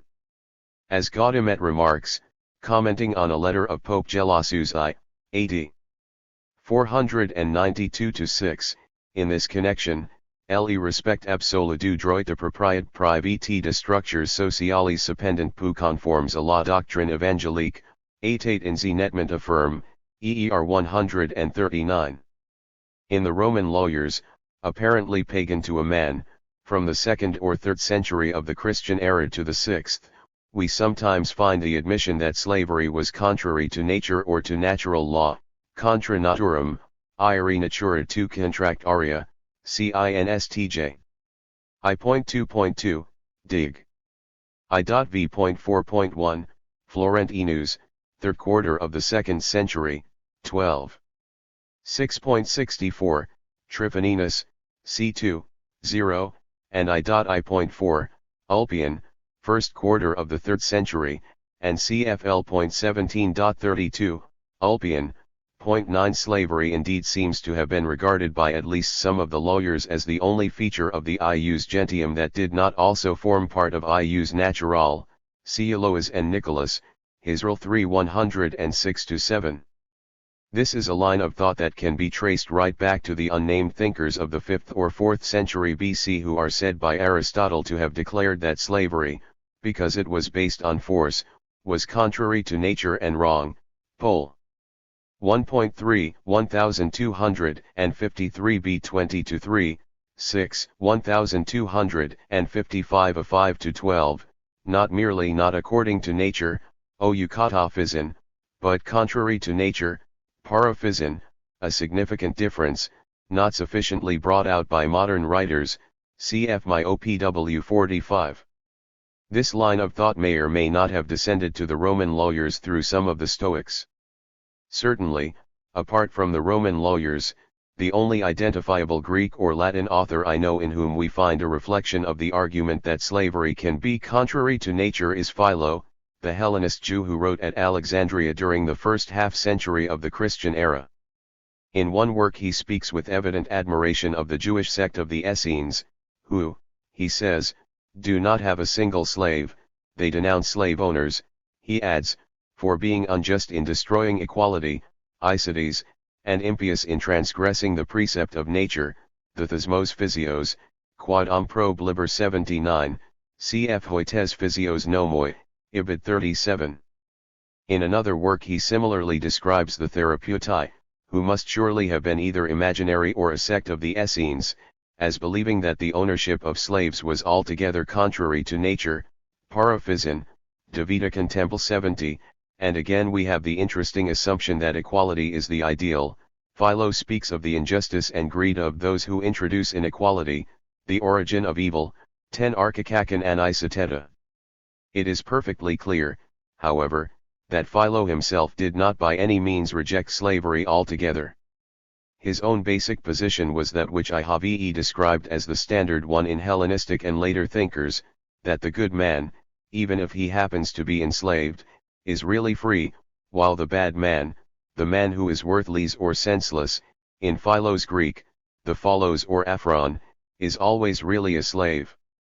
Philo wrote 2 whole treatises on this theme, of which we possess only the second, usually referred to by its traditional Latin title, Quod omnes probus liber sit, the other, intended to prove that a pholos is a slave, see Quod prob liber 1, has fortunately not survived. The treatise we do possess is actually the earliest full-length statement of the theory to survive complete. 3.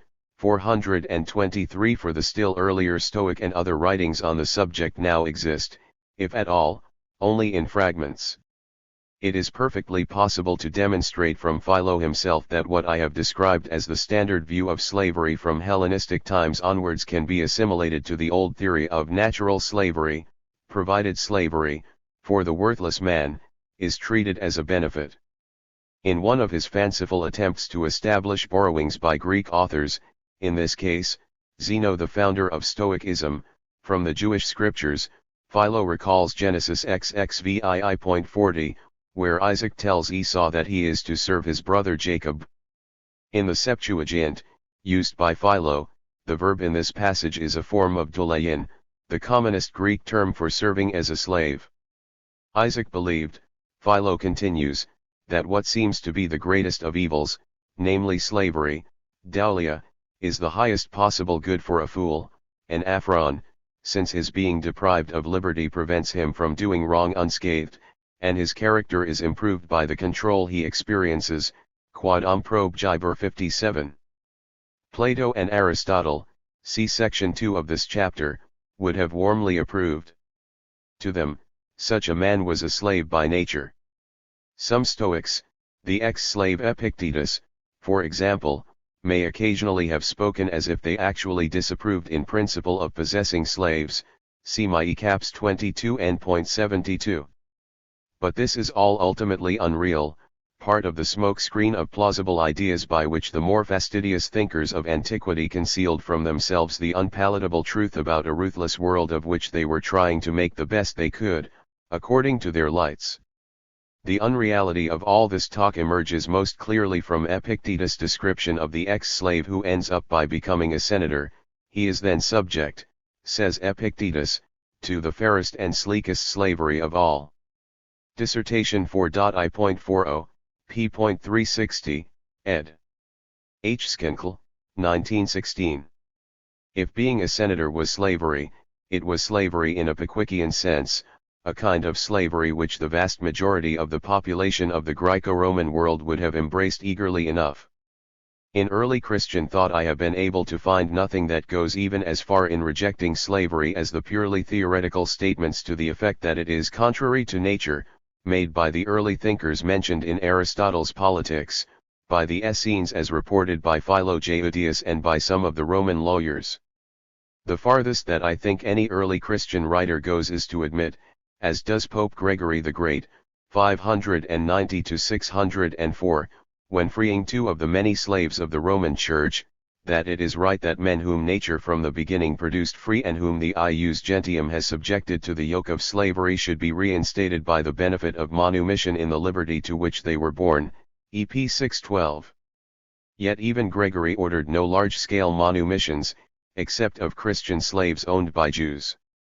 I cannot speak from personal knowledge of Christian literature much after the 6th century, but I know of no fundamental change in the attitude of the Christian churches to slavery for well over 1,000 years after the fall of the Roman Empire in the West, and there was certainly no absolute condemnation of slavery as an institution by any Christian writer during the Middle Ages.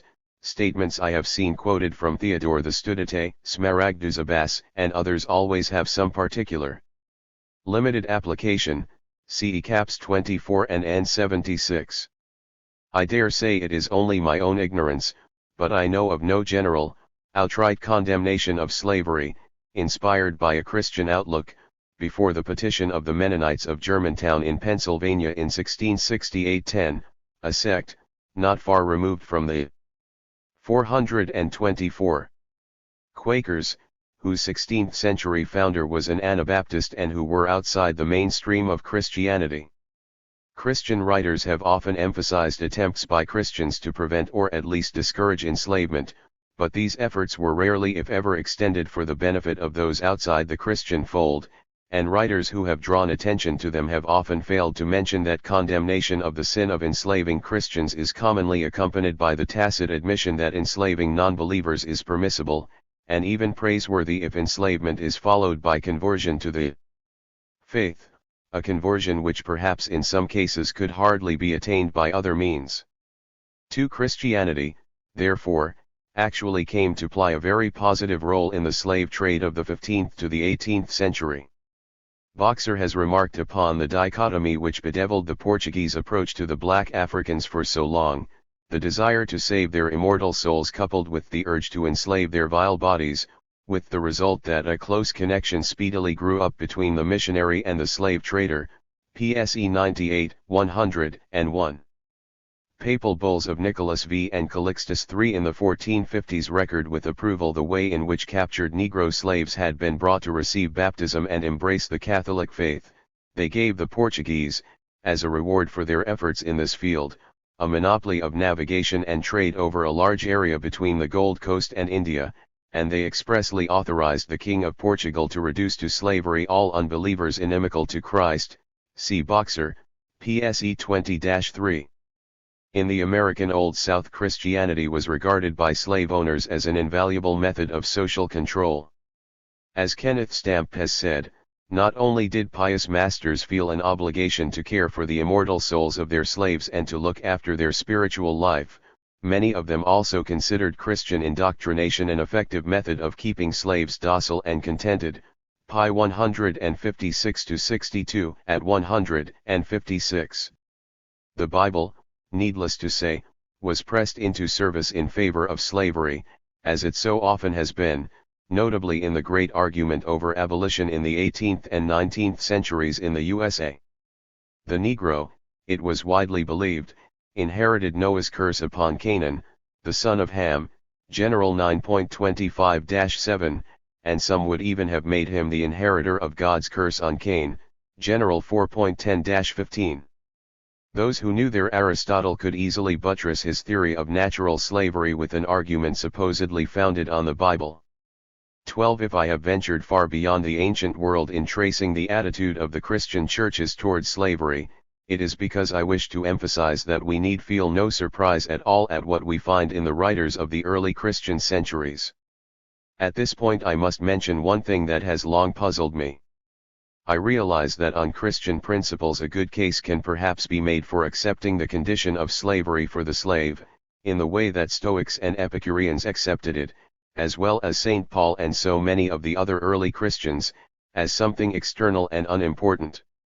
This is so, even for those who might not go all the way with Cardinal Newman when he declared that according to the teaching of his church it were better for sun and moon to drop from heaven, for the earth to fail, and for all the many millions who are upon it to die of starvation in extremest agony, as far as temporal affliction goes, than that one soul, I will not say, should be lost, but should commit one single venial sin, should tell one willful untruth, though it harmed no one, or steal one poor farthing without excuse, see caps 23 and 74. But what of slavery as it affects the master? Surely. 3. 425 The Christian who prays not to be led into temptation should proceed to renounce the total irresponsible domination over fellow human beings which belongs to the master of slaves and is only too likely to lead him, as we know it often did, into the gravest temptation, to commit acts of cruelty and lust. I do not know when this was first realized, but it was evident to the genius of Tolstoy, who in a remarkable passage in War and Peace makes Prince Andrei tell Pierre that what is most evil about serfdom is its effect upon those masters who have the power to punish their serfs as they please, and who, in doing so, stifle their remorse and become hardened. The conversation occurs in Book V, during Pierre's visit to Andrei at Bogocharevo. I can only conclude that what prevented the Christian Church from admitting the dangerous, brutalizing effect of slavery, and serfdom, upon masters was the irresistible force of the class struggle, the absolute necessity for the dominant classes of the Greco-Roman world to maintain those social institutions upon which their whole privileged position depended, and which they were not willing, or even able, to forego. 4. The attitudes to property of the Greco-Roman world, of Jesus, and of the Christian churches. From ideas about slavery we pass to a closely related subject, attitudes to property. In v.I above I have briefly discussed the way in which property, from the 7th century BC onwards, largely replaced nobility of birth as the foundation of political power and of social respectability in the early Greek states, as in early Rome, for which see 6.2 above. Throughout most of Greek history, except perhaps in a few democratic states in the 5th and 4th centuries BC, the bulk of the propertied classes would have agreed with Tennyson's Northern Farmer. New style that the poor in a lump is bad. Origen says this most emphatically, the majority of the destitute, hoitokoi, have most worthless characters, they are phalautotoi ta'eth, see cells. 6:16. The Greco-Roman world was obsessively concerned with wealth and status, and wealth was by far the most important determinant of status. Ovid put it beautifully in 3 words, dat sensus honors, it is property that confers rank, Amoris 3:855. The elder Seneca, writing in the late 30s BC, could represent Porcius Latro, a famous orator, as exclaiming that nothing in human affairs shows up a man's virtues more clearly than wealth. It is property sensus again that raises to the rank of senator, property that differentiates the Romanics from the plebs, property that brings promotion in the army, property that provides the qualification for the judges in the forum, Seneca, Controv. 2.I.17, and cf. Pliny, nh 14.5. The Greeks, from archaic times through the classical and Hellenistic periods and on into the Roman age, habitually expressed political complexion and social status in a fascinating vocabulary which is an inextricable mixture of socio-economic and moral terminology, with two sets of terms applied more or less indiscriminately to the propertied and the non-propertied classes respectively. For what follows, see my caps 10-11, and its NN.2932.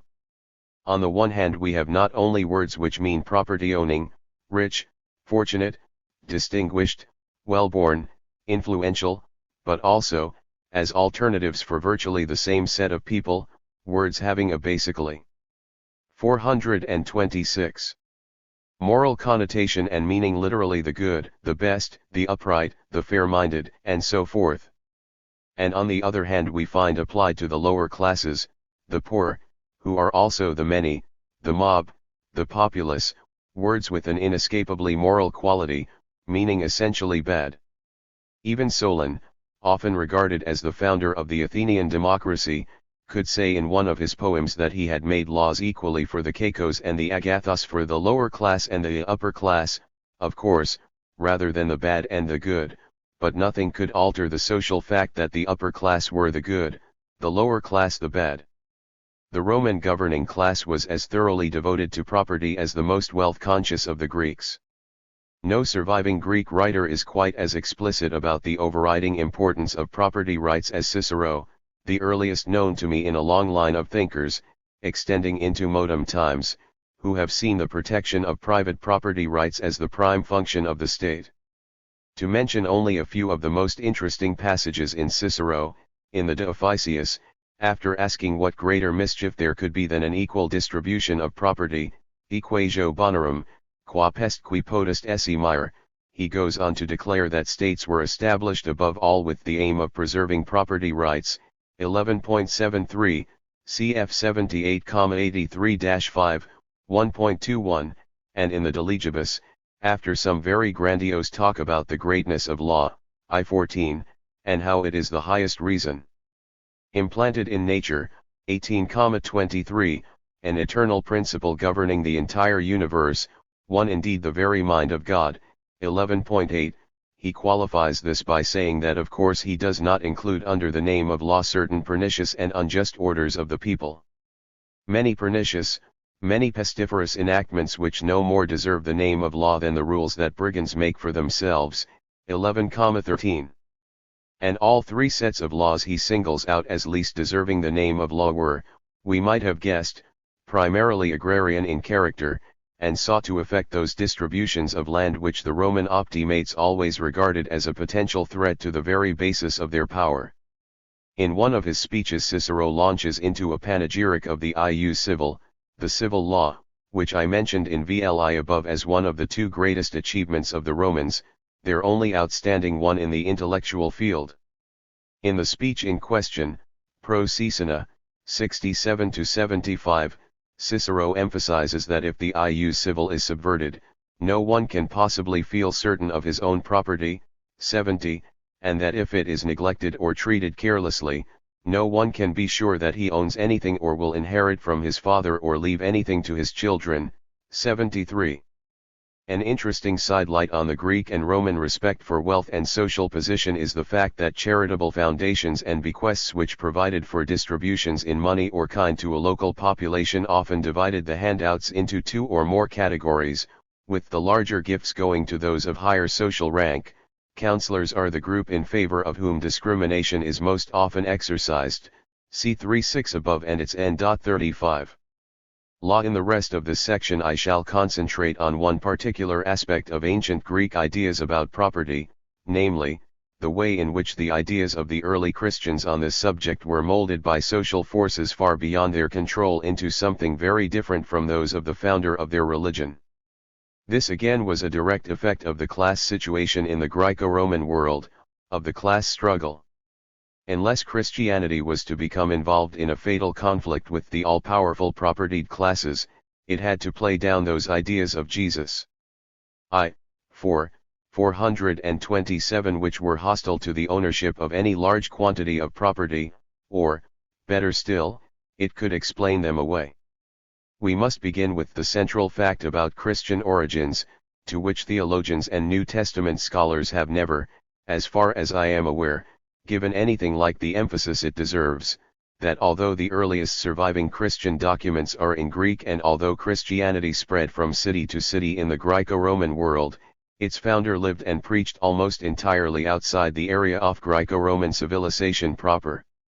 Here we must go back to the fundamental distinction which I drew in I.3 above between the polis, the Greek city, and the Kura, the countryside, because, if we can trust the only information about Jesus which we have, that of the Gospels, as I believe in this respect we can, the world in which Jesus was active was entirely that of the Kura and not at all that of the polis.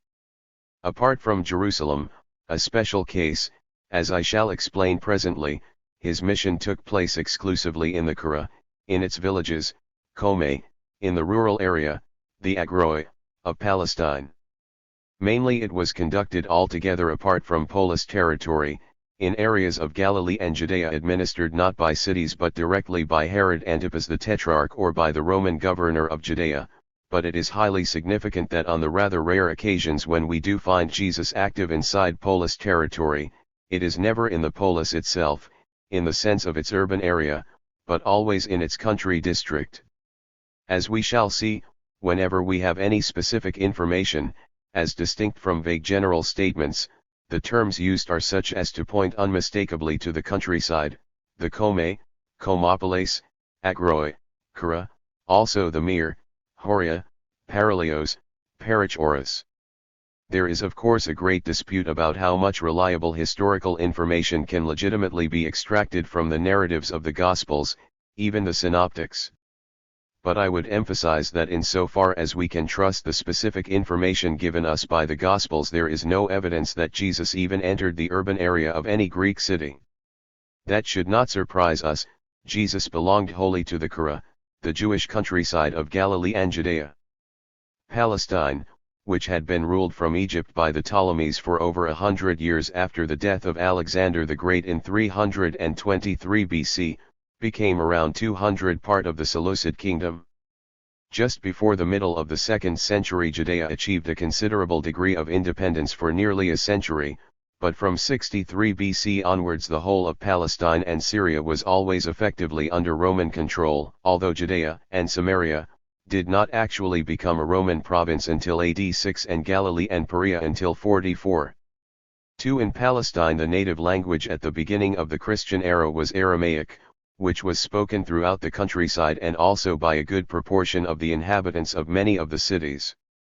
Some vernacular Hebrew was apparently spoken in Judea, but very little in Galilee, in which most of the preaching of Jesus took place, and Jesus must have preached almost entirely in Aramaic. By the time of Jesus, Palestine contained a number of genuine polis, some of which were much more Hellenic in character than others.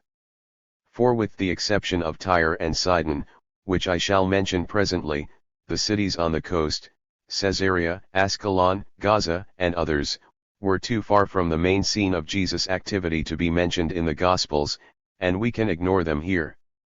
The cities we need to notice are, first, Sepphoris and Tiberias, the only two in Galilee, next Samaria, between Galilee and Judea, recently refounded by Herod the Great as Sebest. 428.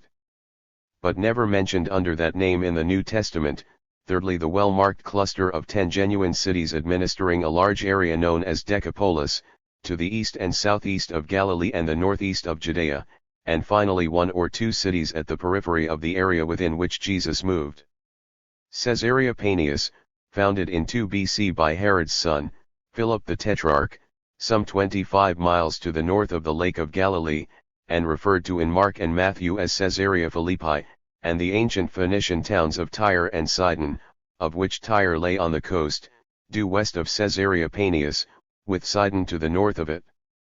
Now the word polis is often used by Greek authors, and in the Septuagint, in a loose sense, of places which were not true cities but simply large villages or market towns which were described more correctly by other expressions such as metrokomiae, kamopolis. In the Gospels, Luke especially, The term polis is used on dozens of occasions for individual named places which were not technically cities at all: Nazareth, Capernaum, Nain, Chorazin, Bethsaida, Sychar of Samaria, Ephraim, Arimathea, Bethlehem, and Jerusalem. The last is a special case. From the early Hellenistic period onwards, Greek authors such as Hecataeus of Abdera and Agatharchides of Cnidus, A.P. Jos, C. Apian. I 197-8, 209, could call Jerusalem a polis, but that was never a correct description either in reality or in the strict technical sense, and it is best to regard Jerusalem as essentially the administrative capital of Judea, of the ethnos, the nation, of the Jews. 5 of the other places called polis in the Gospels we might wish to call Bethsaida a town, none of the others was really more than a village. And although much of the activity of Jesus is said in the Gospels to have taken place in desert areas or by the shore of the Lake of Galilee or elsewhere in the country districts, we are sometimes told in very general terms that Jesus went through polis, MT 11.11, CFLK 4.43, or polis and Kamai, MT 9.35, LK 13.22, or Kome, polis and Agroi, MK 6.56. But in such contexts the word polis must be understood in the very loose and untechnical sense in which the evangelists, like some other Greek authors, habitually use it. As I said earlier, whenever we have a specific reference to a visit by Jesus to one of the genuine polis, it is in every single case made clear that it was the country district of the polis concerned to which Jesus went. Perhaps I should say again that I am omitting here many references which can be found in my ECAPs, especially 5-8. Let us begin with Samaria. We can forget the bogus polis of Sychar on 4.5, a mere village of course, and the passage in Matthew, X.5, in which Jesus tells his disciples not to go into a polis of the Samaritans. That leaves us with only 2 passages in Luke, in 17:11 Jesus merely goes through the midst of Samaria and Galilee, and in 9:52 he sends messengers to a combe of the Samaritans to prepare for his coming, which in fact never took place. Jesus went to another combe, 9:55. There is never a mention of Sebast, the city founded by Herod, which was a pagan town, with no large proportion of Jewish settlers, and the only genuine polis in the Samaritas. The Decapolis, see above, crops up in 2 passages in Mark and 1 in Matthew, and the manner of its appearance is significant. In MT 4.25 crowds from Decapolis, which had a large chara, and elsewhere follow Jesus. In MK 7.31, Jesus comes from the borders of Tyre, through Sidon, to the Lake of Galilee, via, as the text has it, the midst of the boundaries, or territory, of 429 decapolis. But it is MKV.20 which brings out most clearly what I am trying to emphasize, that in these cases Jesus is clearly in the country district attached to a polis and not in the actual polis itself. It needs to be taken with its whole context.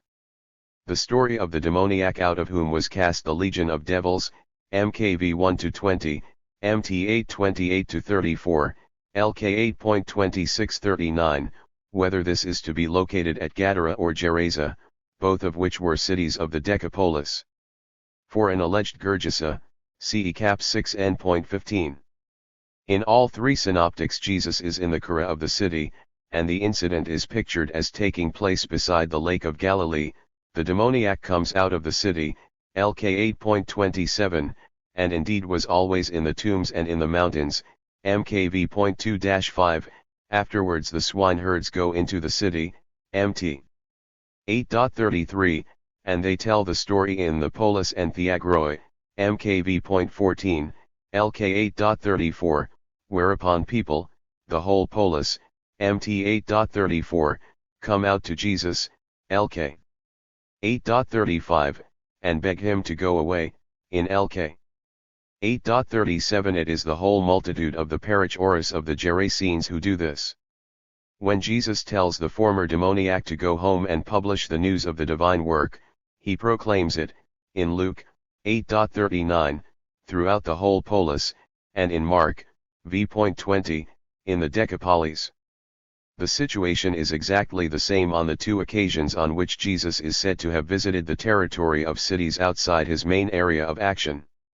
It is not in Caesarea Philippi itself that he is found, but in its Commae, Mk 8.27, or Mir, Mt 1613, and when he visits Phoenicia it is to the Mir or Horia of Tyre and Sidon that he goes, Mt 15.21-2, Mk 6 1.24, 31, and he is there approached by a woman from those Horia. When multitudes come to him on another occasion from Tyre and Sidon, it is from their Paralios, coastal district, Lk 6.27. There is one reference in Matthew, 11.21, and Luke, X.13, to the doing of mighty works in Tyre and Sidon, but, and this nicely confirms what I have been saying, this is simply part of the reproach to the cities, in reality, Commae, Chorazin and Bethsaida, and Capernaum, that if the mighty works which had actually been done in them had been performed instead in Tyre and Sidon, they would have repented. It will have been noticed that I have said nothing so far about the first two Palestinian cities which I put at the head of my list above, Sepphoris and Tiberias, the only two real cities of Galilee, which had been founded by Herod Antipas, CE cap 7 and 17. There is the best of reasons for this, just as we hear nothing in the Gospels of Sebast, the polis of the Samaritas, so we hear not a word of Sepphoris, and Tiberias is mentioned only in the fourth Gospel on 6.L23, xxi.L, and then not in its own right but only in connection with the lake that bore its name, better known to us as the Lake of Galilee. Yet Sepphoris was only about 4 miles from Jesus' home village of Nazareth, and Tiberias is on the shore of the Lake of Galilee at almost the nearest point to Nazareth. One can understand that Jesus would not wish to enter Sebast, a predominantly pagan city, but both Sepphoris and Tiberias were thoroughly Jewish in population and religion, even if their civic institutions, those of Tiberias at any rate, were of the standard Greek pattern, and even if Sepphoris was to be exceptionally pro-Roman during the Great Jewish Revolt of AD 66-70, CE cap 7nn.18-19. Yet it need not surprise us to find no record of Jesus' presence in either of these cities. They were both regarded with hatred by the Galileans in Josephus' army in 66, CE caps 8n.20, and Jesus would no doubt have seen them as belonging to an alien world. In Mark 1.38 it is the nearby Camopolis, the 430 substantial villages of Galilee in which he contemplates preaching, that represents the reality. I dare say that some New Testament scholars may object that I have made far too much of topographical evidence in the Gospels which they themselves are in general reluctant to press. To this I would reply that I am not using any of the Gospel narratives for any topographical purpose. It is a matter of indifference to me whether, for example, the pericope containing the Confession of Peter, Mk 8.27 ff, Mt 1613 ff, is rightly located near Caesarea Philippi rather than anywhere else. Nor have I drawn any conclusions from uses of the word polis. My one purpose has been to demonstrate that the Synoptic Gospels are unanimous and consistent in locating the mission of Jesus entirely in the countryside, not within the polis proper, and therefore outside the real limits of Hellenistic civilization. It seems to me inconceivable that this can be due to the evangelists themselves, who, as we have seen, were very likely to dignify an obscure village like Nazareth or Capernaum, cfe caps 8n.22, with the title of polis, but would certainly not downgrade a locality by making it a country district if in their source it appeared as a polis. I conclude, therefore, that in this respect the evangelists accurately reflect the situation they found in their sources, and it seems to me that these sources are very likely indeed to have presented a true picture of the general locus of the activity of Jesus. I may add that although I have not been able to find the point I have just been making emphasized by even a single modern New Testament specialist, it did not entirely escape the notice of the greatest scholar of the early Church, St. Jerome. As Henry Chadwick has now kindly pointed out to me, Jerome remarks in his In Isaim 12, p.507, the commentary on Isaiah xlii.lff, in MPLXXIV.437, that if we read that Jesus was within the boundaries termini of Tyre and Sidon or the confines Confinium J of Caesarea Philippi, which is now called Paneas, nevertheless we must note that it is not written that he entered into the actual cities ipsa civitates. Jesus, then, lived and taught within an area which was neither Greek nor Roman, but wholly Jewish. This is best brought out, in my opinion, in the admirable recent book by Giza Vermes, Jesus the Jew. A Historian's Reading of the Gospels, London, 1973, see especially its 48-9. As I mentioned earlier, Galilee, within which by far the greater part of the activity of Jesus apparently took place, was not even a Roman province during his lifetime, it was still a Roman client kingdom, until 39 part of the tetrarchy of Herod Antipas, the son of Herod the Great. Of course Jesus was well aware of the Roman imperial power that had already engulfed Judea as a tributary province and could easily swallow up the remaining petty client kingdoms of Palestine whenever it wanted to. But he may well have had virtually no direct contact with the Roman imperial administration before his final arrest and trial, on the pretense that he was a political agitator, indeed a resistance leader, a charge which was certainly false, even if his followers may have included a few men with revolutionary associations. 6. Even the publicans, publicani in Latin, telene in Greek, who crop up in the Gospels, such as Matthew, or Levi the son of Alphaeus, will have been employed by Herod Antipas, the Tetrarch, and not by the Roman governor of Judea, who by the way at this date, as we know from a recently discovered inscription, had the title not of procurator but of praefectus. 1. How much contact Jesus had with 431 Greek culture it is not possible to say, but it is likely to have been minima 1. One of the main element in the preaching of Jesus was the message, repent, for the kingdom of heaven is at hand. The meaning of this is that the end of the whole present dispensation is near, God will intervene and bring to a speedy end all the powers of this world. In preparation for these earth-shaking events, men must repent of their sins and obey the law of God. In another sense of the expression kingdom of heaven, or kingdom of God, that kingdom is within man's power to grasp now. If he repents and follows the right way of life, he can to that extent enter into the kingdom even before the final cataclysm. 8. Various consequences follow from this. One of the most important is that the possession of wealth is a positive hindrance to entering into the kingdom. It is easier for a camel to go through the eye of a needle than for a rich man to enter the kingdom of God, said Jesus, after the man seeking eternal life who had great possessions had gone away disconsolate on being told to sell all that he had and give it to the poor. MKX.1731, MT 19:16-30, LK 18:18-30.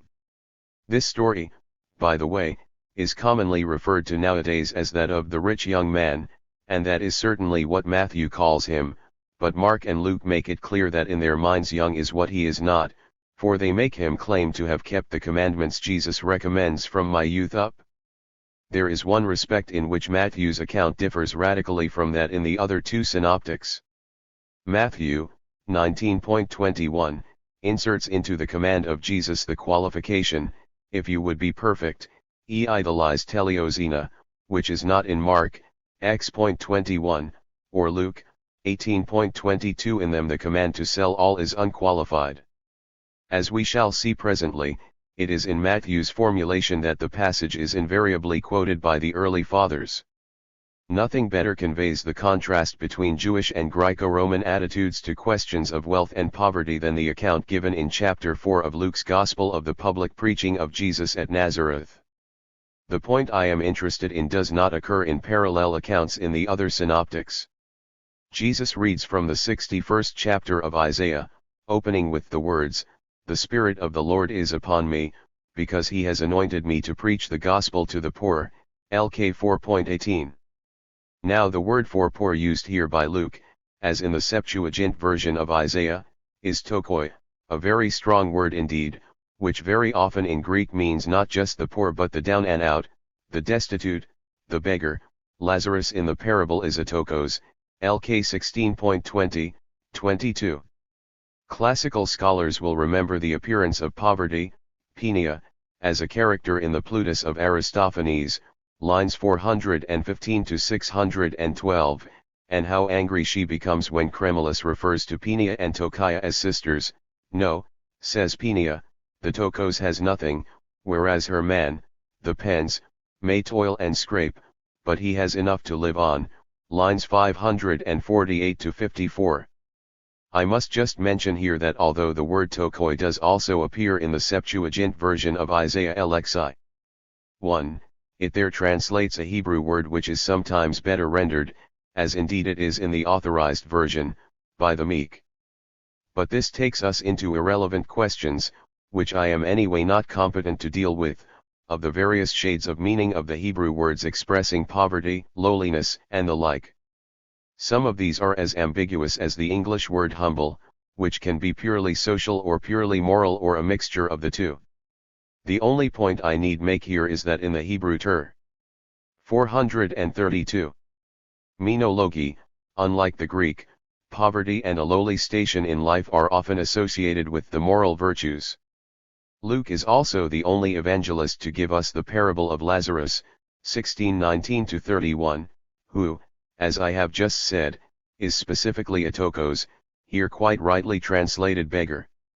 Expositors seldom bring out the fact that the terrible fate of the rich man in the parable, Dives, as we usually call him, is clearly seen as a direct result of his great wealth, for he feels, verses 27-8, that Lazarus alone will be able to teach his 5 surviving brothers how to avoid a similar fate. In Luke's account of the Beatitudes, too, there is a very interesting divergence from Matthew's version. In Matthew, in the so-called Sermon on the Mount, chapters v7, Jesus is made to say, "Blessed are the poor in spirit hoitokoi toinamati," we might say, humble at heart, for theirs is the kingdom of heaven, and blessed are those who hunger and thirst after righteousness, for they shall be filled, v.3, 6, but Luke's corresponding version, in the Sermon on the Plain, 6:17-49, has simply "Blessed are ye poor tokoi," without qualification, for yours is the kingdom of God. And "Blessed are ye that hunger now not hunger after righteousness, for ye shall be filled," 6.20-1. In both cases, of course, the fulfillment of the blessings is intended eschatologically, they will be realized not in this world but only in the age to come. And even the Lucan version is echoing the large number of passages in the Old Testament, especially in the Psalms, Isaiah, Proverbs, and Job, in which the poor and lowly as such are treated with special reverence. Several different Hebrew expressions are involved. In the thought world of Palestinian Judaism, out of which Jesus came, it was not so much the rich and influential from whom the moral virtues were to be expected, as in the Greco-Roman world, but the poor. An illuminating recent treatment of the Beatitudes by David Flusser, CE Caps 12N.33a, shows interesting connections with some of the literature of the Dead Sea sect. Although Flusser is sure that it is MTV.3-5 which faithfully preserves the saying of Jesus and that LK 620 is an abbreviation of the original text, he nevertheless insists that Matthew's poor in spirit also has a social content. There is just one other New Testament passage, again in Luke alone, which I wish to mention, the Magnificat, LKI.46-55, especially 52-3.9. Here we find an interesting variant on the eschatological conception we have noticed already, according to which in the age to come the poor and hungry will be satisfied. We're still within the realm of eschatology, but the desired result is now conceived, in one form of the tradition of Jewish apocalyptic, as having been in some mysterious way achieved already. He hath put down the mighty from their seats and hath exalted them of low degree. He hath filled the hungry with good things and the rich he hath sent empty away. In the Greek the mighty are the dynastae, and Thomas Hardy took his title, the dynasts, explicitly from this passage, CE Caps 14N.40. In fact nothing of the sort had actually happened, the dynasts were now more firmly in control than ever, as the Roman Principate began its long era of power. The picture in the Magnificat, in which the events are represented as having in a mystical sense occurred already, was a pleasantly harmless one from the point of view of the dynasts, who certainly cashed the blank check St. Paul later wrote them when he said, "The powers that be are ordained of God and enjoin strict obedience to the civil authorities." Rom. 13:1-7, Titus 111.1, cf. IPET 2.13-17, ITIM 2.1-2. On the 433 nature of the powers to whom every soul is commanded to be subject, in Rom. 12:1, CE caps 14n.41. It is worth mentioning here that the Greek word tapinoi, which is used in the Magnificat for them of low degree, in opposition to the mighty, the dynastae, and has in classical Greek literature, with very rare exceptions, a thoroughly pejorative sense, mean, lowly, poor, weak, base, appears as a personal name in a Greek papyrus emanating from a Jewish sectarian community at Nahal Selim in Palestine about AD 130. One of the brethren there is actually called Tapinos Io, a term which may have had much the same significance in the local community as it evidently did for the composer of the Magnificat. I need not cite any of the other evidence from the Gospels showing that the possession of any substantial amount of property was regarded by Jesus as a positive evil, if only because it was all too likely to ensnare its possessor and divert him from the task of seeking the kingdom of God. I am tempted to say that in this respect the opinions of Jesus were nearer to those of Bertolt Brecht than to those held by some of the fathers of the Church and by some Christians today. Within a generation the message of Jesus had been transformed into what is sometimes described, perhaps not unfairly, as Pauline Christianity. This process cannot be understood by the historian, as distinct from the theologian, unless it is seen as the transfer of a whole system of ideas from the world of the Current to that of the Polis, a process necessarily involving the most profound changes in that system of ideas. And in my opinion it is in this process of transformation that the most serious problems of Christian origins arise. I shall waste little time on the so-called communism of the earliest apostolic community, which appears only momentarily in the opening chapters of Acts, 11.44-5, 4.32-7, v.1-11, cf. In 12.6, 13.29, while the Christian Church was a single small body, and then ceases altogether, to reappear only within single monastic communities from the early 4th century onwards. This situation, which was already characteristic of certain Essene and other communities among the Jews, is entirely absent from the remainder of the New Testament, and even in the early chapters of Acts it is clear that communal ownership was not complete, and in any event had nothing to do with communal production. Later references which have sometimes been taken wrongly as evidence of a continuance of community of property are no more than idealizations of a situation in which charity is conceived as complete, as when Tertullian says, "All things are in common among us, except our wives," Apol 39.11, or when Justin boasts that Christians share all their property with one another, 1 Apol 14.2. I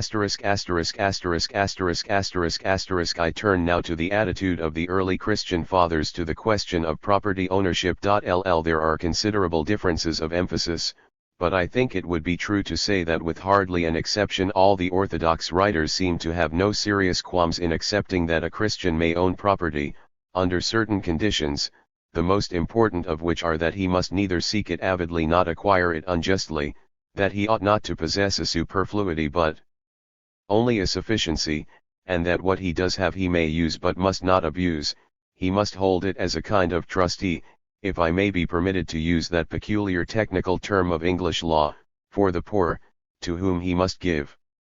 434. Charity. Of many possible examples I will cite only Jerome, Epist 130.14, to the very wealthy Demetrius. It is upon the necessity of almsgiving that there is most insistence. The whole conception of course descended direct to Christianity from Judaism, and here the Christian churches do seem to have gone far beyond the ordinary pagan standard. There are some interesting remarks about the absence of similar organized activities among the pagans, in the works of the Emperor Julian, CE Caps 25 n.81. I shall return in a moment to the question of almsgiving, which is worth special attention, and I shall also have something to say on the question of sufficiency or superfluity of property. But I must first add a rider to what I have said about the general early Christian view of property ownership. The words of Jesus to the rich man seeking eternal life, which I discussed earlier, were not entirely disregarded, but it seems that the unqualified version of Mark and Luke was conveniently forgotten and the words of Jesus were always quoted in Matthew's formulation, 19.21, in which the direction to sell all and give to the poor was prefaced by the qualification, if you would be perfect. Out of scores of passages I have come across in the Fathers, I have not found one that even notices the discrepancy between the Matthean text and that of Mark and Luke. So complete was the refusal to recognize the existence of any other version than that of Matthew that when Clement of Alexandria, in his Quis Dives Salvator, sets out Mark's narrative of the whole story in extenso in his own text, explicitly as his source, he inserts Matthew's "if you would be perfect" at the point that corresponds to MT 19.21, without any indication that these words are not in Mark. CE Caps 26 n.82 for references to the standard text of Clement and the Good Loeb edition by G. W. Butterworth. St. John Chrysostom is even at pains to put the conditional clause in the forefront and to make out that Jesus did not merely say to the rich man, "Sell what you have," he actually rubs it in, expanding the words of Jesus into "I lay it down for your determination. I give you full power to choose. I do not lay upon you any necessity." Horn. 2 de Stat. 5. Thus, by quoting the statement of Jesus in its qualified, Matthean form, the Fathers were able to make use of the standard distinction between precept and counsel. The command to sell all became literally a counsel of perfection. Among very many examples, I will cite only August, Epist. 157.2339. And I think it would be true to say that after the rise of monasticism in the 4th century there was a tendency to take "if you would be perfect" to refer essentially to the adoption of the monastic life. Thus when Jerome presses on his rich friend Julian the desirability of ridding himself of all his possessions, again of course on the basis of the Matthean text we have been considering, he is clearly advising him to become a monk. Epist. 118, ESP. 4, 5, 6, 7, cf. Epist. 60. 10. We can now return to almsgiving. There is an enormous amount of evidence of the high value attached to almsgiving by early Christian thinkers which it would be superfluous to quote, and I shall concentrate on two passages, one from a Latin and ode from a Greek father, both of which emphasize the expiatory character of almsgiving and thus demonstrate the Jewish roots of Christian thinking in this field. Optatus, in his polemical work against the Donatists, 111.3, had occasion to allude to almsgiving when speaking of the visit of certain imperial emissaries, Macarius and others, to Africa in 347, in order to make charitable distributions provided by the Emperor Constans. He first, 435 claimed, on the strength of Proverbs XXII.2, that it was God who had made both the poor and the rich, a significant and characteristic use of the Christian religion to justify an oppressive social order, and he then proceeded to explain that God had a very good reason for establishing this distinction. It would of course have been perfectly possible for him to give to both classes at once, but if he had done so, the sinner would have had no means of atoning for his faults. Si ambabus Darat, peccator qui sibi succo erat in venire non possit. To drive his point home, Optatus now quotes what was for him another inspired and canonical work, Ecclesiasticus, 111.30. Just as water quenches fire, so do alms atone for sin, sic elemosina extinguit peccatum. Optatus might also have quoted Tobit 4.10, 12:9. Later, the theology of almsgiving, if I may call it that, may have become more subtle, but whenever almsgiving is being discussed, the notion that it can be an atonement for sin is seldom absent. This is conspicuously true of the second example I said I would give of the Christian concept of almsgiving, from a Greek father. This comes from the work by Clement of Alexandria, usually referred to by its Latin title, Quis Dive Salvator, which is actually the earliest treatise to provide a detailed justification of property ownership by Christians, and is perhaps the most important work of its kind. Clement puts most eloquently the argument that almsgiving can actually purchase salvation, and he exclaims, "What a splendid commerce! What a divine trading!" 32.1, cf. 19.4-6. Needless to say, almsgiving often played an important part in penance, see caps 27 and .89. Too often, however, it seems to have been resorted to, contrary to the admirable prescription of Jesus in Matthew 6.L4, as a means of self-advertisement. There is a good example in Paulinus of Nola, Epist 34. 2, 7, 10. The early Christian attitude to property ownership, then, developed into something very different from that of Jesus, as of course it was bound to do, not merely because, as time went on, the eschatological nature of the concepts of Jesus gradually lost its original force, but, and this is much more important, because such a development was imposed on the Church by irresistible social pressures. The Orthodox Christian position that I have outlined was held with only minor variations by virtually all the great names among both the Greek and Latin fathers, see caps 28-31. So far I have found only 3 partial exceptions among the non-heretical writers, Origen, Saint Basil, and Saint Ambrose. Of these, much the most interesting is Ambrose, certainly in the social sense one of the most exalted of the early Christian fathers. He was a member of the senatorial aristocracy, the son of a praetorian prefect of the Gauls, and himself, at the time of his appointment to the bishopric of Milan in 374, the governor of the province of Emilia and Liguria, of which Milan was the capital. I know of scarcely any other early father who could be considered his social equal, except Paulinus of Nola. Now Ambrose is far from consistent in his attitude to property rights, and some recent continental commentators, in their anxiety to rescue him from any such heinous offense as a belief in communism, one monograph, published in 1946 by J. Squitieri, is entitled Tu prezzo comunismo di San Ambrogio, have given rather perverse interpretations of some of his writings. 12. The fact is that in certain passages Ambrose shows great uneasiness on the whole question of property rights.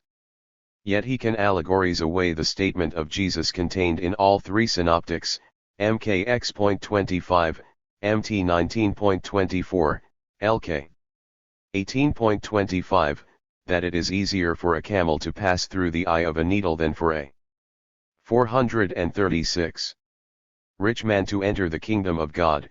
He can say that not all poverty is holy nor all riches necessarily a source of crime, and that in good men riches can be a prop of virtue, and of course he accepts almsgiving as the great panacea through which the taint of riches can be removed.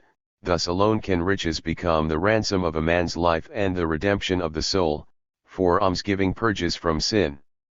And so, when Ambrose says that God intended the whole earth and its produce to be the common possession of all men, and continues, sed avaritia possessionum ira distribut, he nevertheless goes on to accept the existing situation, provided the property owner gives to the poor. His attitude is perhaps best brought out in a passage in the De Helia Etii Unio, 76, where he tells the sinner to redeem himself from his sins with his own money, thus using one poison to subdue another. Wealth itself is a poison, but almsgiving, which redeems from sin, turns wealth into sin's antidote. Saint Augustine seems not to have been troubled about property rights. With characteristic ingenuity he extracts an argument in his favor even from the parable of Lazarus. Lazarus, we are told, went to Abraham's bosom. Well, Abraham was rich. Epist 157.23-4, cf. Serm. 14.4 etc. As this and many other passages show, the level of argument in this field is not always high, and some may feel some sympathy for the Pelagian who turned one of Augustine's favorite weapons against him by advocating a figurative interpretation of Abraham in the parable, see caps 31 and .112.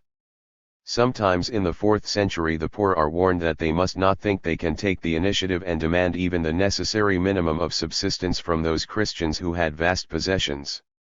2 centuries earlier Irenaeus, citing the scriptural parallel of the Israelites spoiling the Egyptians at the time of the Exodus, Exodus 111.21-2, X 1.2, 12.35-6, had expressed some sympathy for the man who, after being compelled to give years of forced labor to another, makes off with some small portion of his property, Elench 4.30.1-3. But now Gregory of Nyssa is careful to show that no such initiative can be justified by an appeal to the spoiling of the Egyptians in Exodus as a precedent, Vita Mois 2. If we may ignore some passages in early Judeo-Christian writings, it is only in the mouths of heretics that we find an unqualified denunciation of private property ownership. Usually, of course, we know nothing of their arguments, all our information being derived from orthodox condemnations of their views. In this category are 4 or 5 strains of heretical thought from the 2nd, 3rd, and 4th centuries, which I have already sufficiently identified elsewhere, e caps 32-3. I have been able to discover only one single surviving work which argues at length that the mere possession of wealth creates a tendency to sin and that it really is best to divest oneself of all one's possessions. This is a work probably written in the first decade of the 5th century, the De Divitis, either by the heresiarch Pelagius himself or by one of his disciples. It was first published in 1890 and has been much discussed in recent years, CE caps 33-4 and NN.124-5. I will only say that although this remarkable treatise does recommend divesting oneself of all property, thus transferring it from earth to heaven, it does not actually condemn sufficientia, and it regards even wealth not as an actual sin but as something that is very likely indeed to result in sin. The most radical passage goes so far as to treat the existence of the few rich as the reason why there are so many poor, and continues, get rid of the rich and you. 437 won't find any poor, 12.2. There is, however, not a word to suggest that this desirable end can be achieved by anything but religious persuasion, and, rather strangely, perhaps, there is no appeal to the primitive communism, if I may call it that, of the earliest apostolic community at Jerusalem, and indeed no advocacy at all of community of property, even as a theoretical ideal. I know of no evidence that any Pelagian ever advocated the reform of secular institutions. I will only add that this work, the De Divitis, in spite of some over-ingenious arguments and the usual inflated rhetoric, seems to me a far better approximation to the thought of Jesus, as expressed in the Synoptic Gospels, Luke especially, than at any rate the principal work on the orthodox side, Clement's Dive Salvator, from which I quoted earlier. Clement does not scruple to make use of the argument, ch. 13, that only if a man possesses some property can he do the things the Lord requires, feed the hungry and give drink to the thirsty, clothe the naked and entertain the homeless, as Zacchaeus and others entertain the Lord himself, LK 19.L10. What sharing, koinonia, would be left among men, he asks, if nobody had anything? This at least is not quite as feeble as the passage in which Aristotle, POL 2.5, 1263b 5-14, pretends that the very great delight of doing a kindness to friends or guests or comrades is possible only when there is private ownership of property, as if generosity or liberality could be expressed only in the form of material benefits. But Clement's principal weapon in this controversy, as so often elsewhere, is a resort to the allegorical method of interpretation which had been invented by pagan Greek scholars in the classical period and perfected by Hellenistic Judaism in regard to the Old Testament. Philo provides some extraordinary examples. This type of exegesis flourished extravagantly at Alexandria in particular, CE caps 35 n.128. The fathers of the Church soon realized that any inconvenient statement in Holy Writ could easily be allegorized away, and they sometimes go to the most extreme lengths in their ingenious applications of this technique. 13. Anyone to whom exercises of this sort are not already too tiresomely familiar may derive some innocent amusement from the passage in which St. Augustine, in one of his anti-Manichaean works, Contra Faust. Manic. XXII.48-59, deals with the awkward problem of Rachel and the mandrakes, in Genesis XXX. 14-18. At the climax of this fascinating story, it will be remembered, the patriarch Jacob, trudging in from the fields in the evening after a hard day's work, is greeted by the older and more ill-favored of his two wives with a confident, "Thou must come in unto me, for surely I have hired thee with my son's mandrakes." And he lay with her that night, the result being Issachar. But it would be wrong to end this glance at allegorical interpretation of Scripture by the Christians on a note of levity. Such interpretation could also have dire consequences, as when St. Augustine, in yet another of his allegorical flights, dishonestly perverted the sense of the words "compel them to come in" which occur in the parable of the Great Supper in Luke's Gospel, 14:16-24, to justify the persecution of religious dissent, interpreting the highways and hedges, in the command to go out into the highways and hedges and compel them to come in, allegorically as heresies and schisms, thereby furnishing medieval persecutors with a bogus scriptural foundation for their activities, of which they did not hesitate to make use. 14. The early Christian attitude to property ownership, as I have described it, is open to criticism from more than one direction, quite apart from its departure. 438. From the teachings of its founder. I shall single out two respects in which it can now be seen to be unsatisfactory: first, the exceedingly important role it allotted to almsgiving, and secondly, its notion that a sufficiency of wealth was harmless enough, even if a superfluity was dangerous. Until quite recently, charity, in its most material form, almsgiving, was accepted by the great majority as an entirely admirable thing, and it is only in our own generation that a large number of people have begun to criticize powerfully the whole principle of organized charity within the community as a remedy for social evils, not only because it provides the giver with a moral justification for his privileged position, but also because it is increasingly felt by the recipient as something degrading, as a derogation of human dignity, a feeling with which, I must say, I myself entirely sympathize. In the conception of the welfare state, such as it is, everyone contributes if he can, and he receives what he does receive not as charity but as a social right, a fundamentally different principle. The almsgiving upon which the early Christians so prided themselves, therefore, appears to many of us nowadays in a very much less attractive light than it did in its own time and for centuries afterwards. It was obviously very desirable as a means of preserving the social order, by mitigating the last extremes of poverty which might lead to revolutionary outbreaks. But it was something much more than that.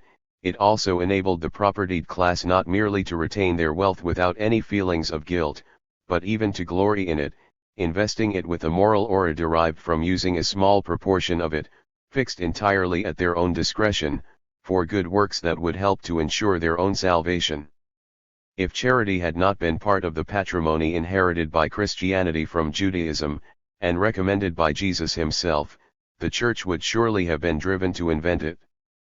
My other criticism of the early Christian position concerning property ownership is that the concept of a sufficiency of property, whenever it was introduced, was always left vague and was no better defined than by some such imprecise formula as non plus quam necesse est, with the result that anyone except perhaps the ancient equivalent of the multimillionaire could feel that he had no superfluity. Pliny the Younger could claim that he had no more than a modest fortune, sunt quidem omino nobis modici facultates, Epist. 2.4.3, yet he cannot have been worth much less than Hs 20 million and counts among the 2 or 3 dozen richest Romans we happen to know about during the Principate 15 event if his assets were hardly more than a 15th or a 20th part of those attributed to the richest men of all, who may have owned 300 or even 400 million, and who themselves did not approach the great imperial families in wealth. The great fortunes became greater still in the 4th and 5th centuries, and in those days it was even easier for the well-to-do to feel that they were possessed of only modest fortunes. 4 lines in a poem by Gregory of Nazianzus are worth quoting: "Cast away all and possess God alone, for you are the dispenser of riches that do not belong to you. But if you do not wish to give all, give the greater part, and if not even that, then make a pious use of your superfluity, tois peridois eusbe, carm." Theol 11.33.113-16. The effect of such advice on most rich men can easily be imagined. It is time to sum up. Why did early Christianity so signally fail to produce any 439 important change for the better in Greco-Roman society? Why did slavery and kindred forms of unfree labor such as the colonnade persist, without Christians even realizing that they were evil in themselves and that they tended to brutalize both slaves and masters? Why, after the empire became officially Christian, in the 4th century, did the extremes of wealth and poverty throughout the Roman world, and especially in the West, become even greater, with enormous riches concentrating in the hands of the senatorial class, and taxation becoming decidedly more oppressive? Why did torture become even more prevalent and punishments even harsher, with the barbarous practice of mutilation added? The standard answer to all these questions, most of which are dealt with elsewhere in this book, is familiar to all of us. Jesus himself and the early Christians were concerned exclusively with the relations between man and man, or man and God, and not at all with social, economic, or political institutions, with the relations between men and men, if I may use that expression. That does not seem to me a very good answer, even as far as it goes, for although the New Testament writers, like the early fathers, concentrate on questions of individual morality and make no attempt to prescribe a general code of economic or political behavior, they do make a series of statements on political and economic questions which the Church duly accepted as canonical and inspired. St. Paul's "Disastrous the powers that be are ordained of God," which I quoted earlier, is only one among many such pronouncements. One form of what I have called the standard answer is that we must think in terms of the salvation or reformation of the individual, a tiresome modem abstraction which might almost be designed to mislead. This often becomes apparent if we replace it by what it really means: all individuals, or each and every individual. Those who say that it is the individual and not social institutions which need to be changed for the better are in practice advocating that reform be postponed until all individuals, or at any rate the great majority, have undergone the necessary improvement, a clever and covert argument for keeping things as they are. Students of Greek thought are fortunate, in that this obfuscating notion of the individual rarely appears in antiquity, and indeed can hardly be expressed in Greek, or for that matter in Latin. But can the traditional Christian position which I have outlined provide a satisfactory answer to my questions, even if it is adjusted in such a way as to shed those unpleasant features of early Christian thought such as the acceptance of slavery and of political autocracy which so many Christians today are unwilling to endorse? This of course is a matter of opinion. I will only say that in my opinion it was precisely the exclusive concentration of the early Christians upon the personal relations between man and man, or man and God, and their complete indifference, as Christians, to the institutions of the world in which they lived, that prevented Christianity from even having much effect for good upon the relations between man and man. I suggest that the relations between man and man in any organized human society are severely conditioned by the relations between men and men, between different states, and between different groups, classes above all, within states, relations governed as a rule by criteria very different from those which can be applied between man and man. It has often been realized that Christianity has been conspicuously unsuccessful in preventing war between nations.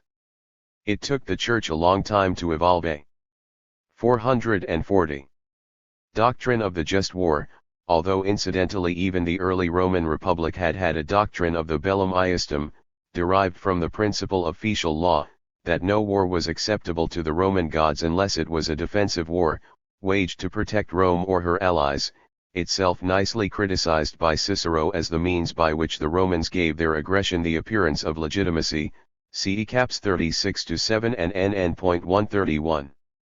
And the doctrine of the just war has never come to very much, because any country that goes to war can always justify itself easily enough in its own eyes. As for the class struggle, I cannot see that the Christian churches have done much more than either deplore it in principle or ignore its very existence, and all too often they have explicitly underwritten the existing social and economic order in its crudest form. To quote a well-known Anglican hymn 16, "The rich man in his castle, the poor man at his gate, God made them, high or lowly, and ordered their estate." Pope Pius XL's encyclical, Quadridecimo Anno, of 1931, admits that the class struggle had been a serious danger 40 years before, but then proceeds to speak of this danger as having been largely dispelled by Leo XIII's Rerum Novarum, an opinion which has hardly been confirmed by the events of the years since 1931. Not even the growth of fascism, while it lasted, could validate that claim. There have, needless to say, been a few striking individual exceptions within the churches who have broken right away from their official policy, from John Ball in 1381 to Camilo Torres in our own time. 17 When the early Hebrew prophets, or Plato and Aristotle, tried to formulate a vision of the good society, they thought first in terms of the Israelite nation or of the Greek city. For Plato and Aristotle, the society as such had first to be good, to have good institutions, before men could lead the good life within it. Their successors, in both cases, tended to despair of creating a good society. For them, either the individual man, the Stoic, in particular, had to discover how best to live his personal life in an indifferent if not hostile world, or else there was a good time coming, but it would be achieved by some supernatural agency. In the latter case one could comfort oneself by imagining, as in Jewish apocalyptic, that in some mysterious way the desired result had been achieved already. The passage in the Magnificat which I quoted earlier provides a good example. The use of the future tense, "He will put down the dynasts, exalt the humble, feed the hungry, and send the rich empty away," might have created a very different atmosphere. It might have pointed to social change instead of acceptance of the existing order. But the institutions of society were, as I have put it, the relations of men, and the Christian as such was therefore not concerned with them, and there was nothing to prevent him from being a complete political conformist. I have already referred to St. Paul's order to Christians to obey the political authorities, as powers ordained of God. He equated resistance to them with resistance to the ordinance of God, necessarily involving condemnation. At the present time there is a debate going on among Christians whether, to use the language I have employed, it may not be absolutely necessary to reform. 441 The relations between men and men, in particular the relations between states and between classes within states, in order that the relations between man and man may not be forever distorted and damaged. Among these relations between men and men, I would suggest that a central role is played by property relations, including in particular ownership of property and the way in which production is organized. Those of us who watch the debate within the churches from the outside may feel that careful study of what actually happened in the early Christian centuries, both in the field of ideas and in actual social life, might well shed some light on current problems and controversies, and as a result might have a powerful influence upon the future of man. The ideology of the victims of the class struggle. Let us turn now to something very different, the ideology and propaganda of the other side in the class struggle, of the exploited and the oppressed, of the slaves above all. The difficulty here is the scantiness of the evidence, even for the humbler citizens. For the great period of Greek history, the 5th and 4th centuries BC, there is certainly some democratic propaganda, insisting on the fitness of the poor citizen, as well as the rich, to share in ruling the state. This might be compared with some of the arguments advanced in 17th century England, notably the Leveller contributions to the Putney debates in 1647.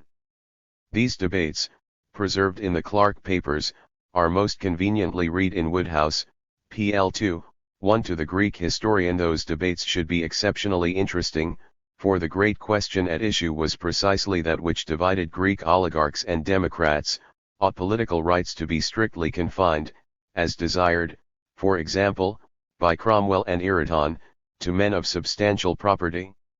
All the main thing that I speak for, said Ireton, is because I would have an eye to property. Woodhouse, pl. 257.2. But even some of the levelers, though probably not the great majority, took the line that hired laborers and servants, as being too dependent upon their masters, ought not to enjoy the franchise. See 3.6 above, ad fin. Most of the surviving Greek literature that I have in mind here either pleads the cause of democracy, among citizens alone, of course, or merely, with Solon, urges the powerful to abate their exclusive and arrogant claims and recognize, in Colonel Rinborough's famous words at Putney, that the poorest he hath a life to live, as the greatest he. See Woodhouse, pl. 253. Virtually all this Greek material has what we might almost call a middle-class flavor, and indeed much of it comes from the Mezoi, the men of moderate wealth, so beloved by Aristotle and others, of whom Solon is an outstanding example. Needless to say, hardly anyone ever thinks of the mass emancipation of slaves unless they have volunteered for military or naval service during a national emergency. 3 Aristophanes in the Frogs, lines 190-1, cf 33-4, 693-4, makes Charon refuse to ferry a slave over the Styx unless he was one of those who fought in the naval battle, that of Arginusi, in 406, in which a number of Athenian slaves helped to row the ships of the Athenian fleet, as they never did at normal times, and were rewarded with their freedom. Some of the literary material from the Greek world in which we can recognize the heartfelt cry of the oppressed may be thought not strictly germane to the 442 subject of this book, because it is only incidentally a product of class struggle. Some of it is essentially a protest against foreign imperialism, some of it is primarily a religious protest, and some of it is both these things, like the Book of Revelation and some other apocalyptic literature, Jewish as well as Christian, including the Book of Daniel, dating from 167 to 163 BC. Probably 166 to 164, and the earliest surviving piece known to me in any language which can justifiably be described as resistance literature. But I myself would certainly not agree to exclude most of the literature I have just referred to. When imperialism leads directly to exploitation of a conquered people, or at any rate the primary producers among them, for the benefit of the foreign rulers, that is a situation closely resembling class struggle, and, as I have indicated in my definition of class and class struggle, 2.2 above, effects are likely to be produced upon the class struggle within the oppressed community, as certainly happened, for example, in Seleucid Palestine and even more in Roman Palestine, where some members of the Jewish propertied class were hand in glove with their Roman masters, and the Great Revolt of AD 66-70 was directed partly against the native Jewish oppressors. 5 Nor can protests which are primarily religious in form, like the books of Daniel and Revelation, be excluded from a consideration of the outlook of an exploited class as such, at any rate if one of the reasons for their very existence is the oppressiveness of the imperial power, as in the 2 cases I have just mentioned. Rome, under the guise of Babylon, is ferociously attacked in Revelation, e.g. 11.13, 6.9-10, 12:18, 19.2, and is said to be drunk with the blood of the saints and with the blood of the martyrs of Jesus, 17.6, and when she comes in remembrance before God, he gives unto her the cup of the wine of the fierceness of his wrath, 16:19, splendid, blood-curdling stuff, in which the impotent fury of the oppressed, unable as they are to revenge themselves, finds satisfaction in the certainty of divine vengeance. For nearly a century scholars have devoted a great deal of attention to the so-called Acts of the pagan martyrs of Alexandria, which survive only in Egyptian papyri of the period of the Roman Principate published in modern times. 6. The form of most of these papyri is a copy, or rather a pretended copy, of the official records of the trials of prominent Alexandrians, who are most sympathetically treated by the compilers, while the harshness of the Roman emperors towards the great metropolis of Egypt is implicitly rebuked. These documents emanated from the leading circles at Alexandria, who were themselves, of course, members of an exploiting class, and I mention them here merely because they do constitute indignant propaganda against an imperial power and have aroused so much scholarly interest. Some of them, the Acta of Isidore and Lampon, and of Hermaeuscus, are also bitterly anti-Jewish. They provide, I suppose, the earliest surviving examples of popular anti-Semitic propaganda. Anti-Semitism was endemic at Alexandria in the early Roman Principate, for the Jews there had received various privileges from Julius Caesar and Augustus, which aroused resentment and jealousy on the part of the Alexandrians. There is an excellent account of the position of Jews in Egypt in the Hellenistic and Roman periods by V. Chirikover, C. P. Judd. 1.1-111, Other anti-imperialist propaganda, anti-Greek or anti-Roman, has been assembled by recent writers. It includes some of the Sibylline oracles, in Greek. V. 443 hexameters, the so-called Oracle of the Potter, surviving in Greek papyri from Egypt, and the Demotic Chronicle, a text in Egyptian Demotic. From farther east come the Oracle of Hystaspes, a Persian work surviving only in some paraphrases in Latin by the Christian writer Lactantius, and the Baman-Yasht, another Persian text, in a Pahlavi translation. 7. Most of this material seems very strange to us today. Anyone who wishes to read some specimens might begin with Auruk. Sibyl. 111.350-5, 356-80, and v.155-78, 386-433, prophesying the doom of Rome, cf. 837-49, 81-106, 165, and 4 other passages from the Sibyl lines, 4.115-39, and v.137-54, 214-27, 361-85, containing prophecies associated with the false Neros who appeared in the 20 years after Nero's death in 68. 8. I must not fail to mention 3 remarkable documents in Latin, one a literary letter, the other 2 literary speeches, which reveal some recognition by members of the Roman governing class of the mentality of Rome's victims. It would be going much too far to speak of genuine sympathy, cf. 4.4 and 13. The only one which relates to the eastern part of the Roman Empire is the letter of King Mithridates VI Eupator of Pontus to King Arsaces of Parthia, composed by Sallust and surviving as a fragment of his Histories, 4.69.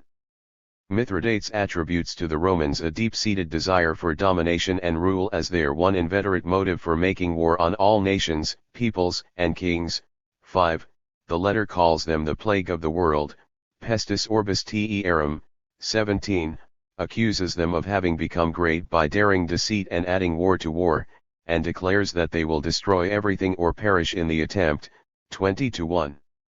In a phrase which no doubt reflects Sallust's own belief, the king is made to say, few men desire liberty, a large proportion are content with just masters, pauci libertatem, pars magna iestos dominos volunt.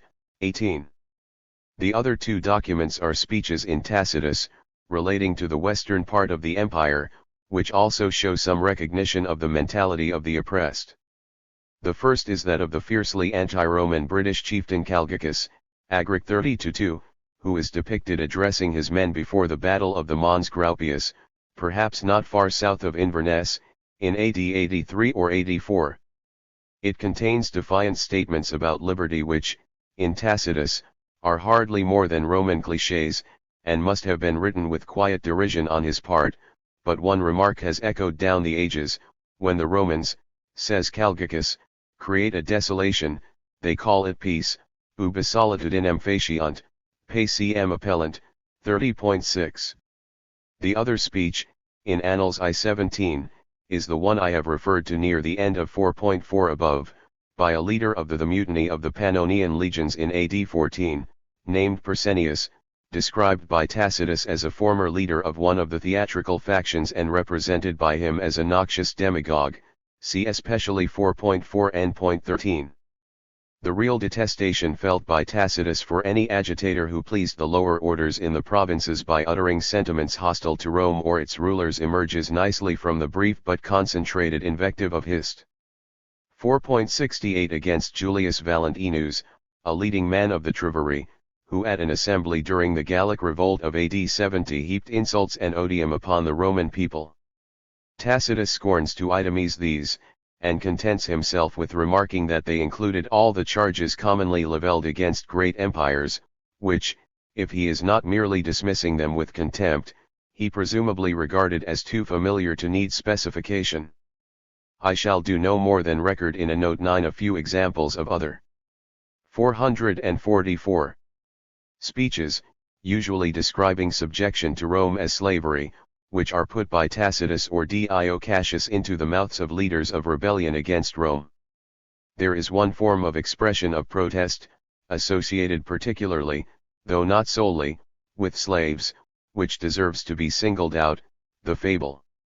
Phaedrus, a slave and freedman of the Emperor Augustus, who wrote in Latin in the first half of the 1st century of the Christian era, made great use of collections of the fables of Aesop, another ex-slave, who probably lived in the early 6th century B.C. 11 Phaedrus has a fascinating passage in the prologue to his third book, lines 33 to 40. He says he will explain why the fable was invented. It was to enable the slave to give expression in a disguised form to sentiments which he dared not speak out aloud for fear of punishment. And it was not only slaves whom Phaedrus had in mind as the disguised heroes of fables. One of his pieces, about a frog dreading a GHT between two bulls, is introduced with the words, "The lowly are in trouble when the powerful quarrel," Humiles laborant ube potens dissident, 1.301. And at the end of the epilogue to his third book he quotes Ennius, "It is sacrilege for a common man a plebeius to mutter in public." 3. Epil. 34.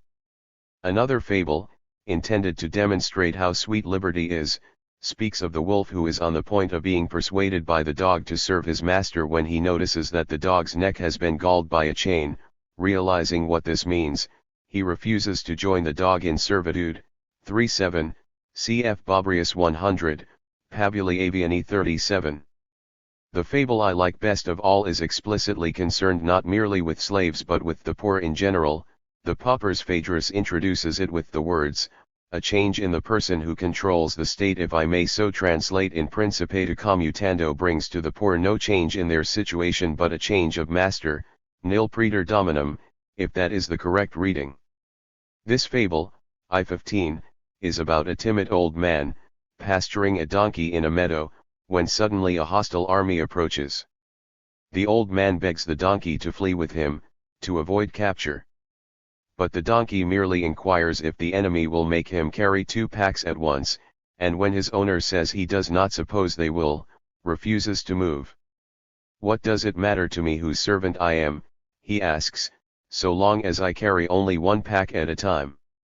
Gerard Winstanley expressed much the same point of view in 1650, in his appeal to all Englishmen, when he said of the poor in England that if they should fight and conquer a foreign enemy, they are like to be slaves still, for the gentry will have all. For, say they, we can as well live under a foreign enemy working for day wages as under our own brethren. See the collection by Hill and Dell, cited in 7.2 and 13 below, 387. Aesopic fables were a literary genre simple enough to appeal to those who lacked the elaborate literary education needed for a proper understanding of a large part of Greek and Latin literature, and even those with no education at all could grasp them immediately. Quintilian, writing in the 90s of the 1st century the standard Latin handbook on rhetoric, Institutio Oratoria, remarks that fabelli have a special appeal to country boors and the uneducated, Ducere animoso / and principiu rustic orum et imperatorum, v.11.19. He would certainly have said the same about the parables of Jesus. But the governing classes of antiquity were clever enough to take over this weapon of their subjects and turn it sometimes to their own advantage. We all know the fable of Menenius Agrippa, from the Coriolanus of Shakespeare, I.53-169, if not from Plutarch's Life of Coriolanus, 6.3-5, or from Livy, 2xxxii 8-12. However fictitious its v. 445 attribution to the consular in question and the year 494 BC, it is the most famous of all those fables that were appropriated by the ruling class. Among other fables intended to keep workers in their place is the amusing one in which the donkeys appeal to Zeus for relief from their labors. Its moral is that what each individual must endure cannot be cured, it is atherapeuton. 12. It was not a slave but a learned man, the Hellenistic scholar Daphitos, or Daphidas, of Telmessus, who not only reviled the Attalid kings as filings of the treasury of Lysimachus, who rule Lydia and Phrygia, but addressed them directly as purple wheels, porphyriomelopes, Strabo 14.I.39, p.647. He can only have been likening the kings to the marks of a whip on a man's back. This was well understood by Tarn, who shows exceptional awareness of social realities in the Greek East, but several other scholars have failed to grasp the fact that for Daphitos the kings, as oppressors, are purple wheels on men's backs, and they have supposed the verse to be pretending that the Attalids were once slaves themselves, purpled with bruises or with stripes. Hansen, and the Loeb translator, H. L. Jones, they had purple backs then too, or should have had, Fontaine-Rose, point 13. Daphitos, by the way, is said to have paid for his lese majeste with his life. According to Strabo, he was crucified on Mt. Thorax, near Magnesia on the Maeander. A few direct and open attacks on emperors, necessarily anonymous, are recorded here and there. In v3 above one mentioned the bitter verses put up in the Hippodrome at Constantinople in the early 6th century, addressing Anastasius as world-destroying emperor and accusing him of money-grubbing Unlitus, De Magistrate 111.46. I must conclude this section with a short discussion of the religious issues which bulk so large in men's minds in the Christian Roman Empire of the 4th, 5th, 6th, and 7th centuries, in order to make it clear that in my view the religious questions were very largely unconnected with men's class positions, except in one or two special cases, of which Donatism in North Africa is the only conspicuous one. In this book I have been concentrating upon class, because I believe that in the long run it is the production of material necessities and the economic and social structures through which this is accomplished that have the most powerful effect upon men's behavior and even thinking, rather than any incidental religious beliefs they may hold. But in the short run religion may play a decisive role in influencing men's actions and the nature of the groups into which they divide, and so it was in the Christian Roman Empire, when political class struggle was a rare phenomenon, cf. chapter 8 below, but religious strife was widespread and intense. I agree with A. H. M. Jones that it is a serious mistake to see the doctrinal controversies which so agitated the early Christian churches as the expression either of nationalist feeling 14 or of social protest. His article, Were Ancient Heresies National or Social Movements in Disguise, in JTSN.S.10, 1959, 280-98, reprinted in his Re. ed. Brunt, 308-29, and his LRE 11.964-70, with 111.326-7 NN.61-70, are absolutely decisive. I must, however, point out Thotianides's attack is concentrated against the view that certain heresies were essentially national. The word social in the title of his article is relevant only to his discussion of the 446 social aspects of Donatism 15, which of course was always rightly regarded as a schism rather than a heresy, until the Catholics had the ingenious idea that the Donatist belief in the necessity for rebaptizing Catholics admitted to their fold could be regarded as a heretical belief, sufficient to bring the Donatists within the scope of the stringent laws passed against heresy in the late 4th century and the early 5th, CCTH 16.6.4. Prince. While admitting in his book that Donatism was associated with a social struggle, possessing, indeed, some features of a class war, Jones insists that its social aspects were far from being the essence of Donatism, and he is clearly right. See, however, 8.3 below, on the circumcellions. Another area in which religious nationalism has been seen by some historians is Egypt, but I know of no specifically religious material from that country, comparable with the anti-Roman propaganda of the Acts of the Pagan Martyrs of Alexandria, referred to above, which, as we saw, were evidently produced by members of the Alexandrian upper classes. However, some of the literature emanating from Egyptian monastic circles is worth a mention here for its denunciation of the oppression of the peasantry.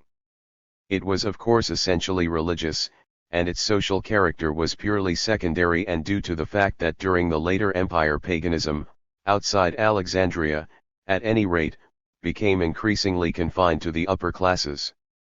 The outstanding representative of this trend is the monk Shinyut, whose name is also rendered Shinut, Skinyut, Shinyudi, Skinudi, Shnudi, Shinude, Shinut, in Latin it is Sinathius. His works, written in Coptic, Bohairic, but showing knowledge of Greek literature, seem not to be well known to ancient historians, although they have been edited in Coptic and translated into Latin and some modem languages.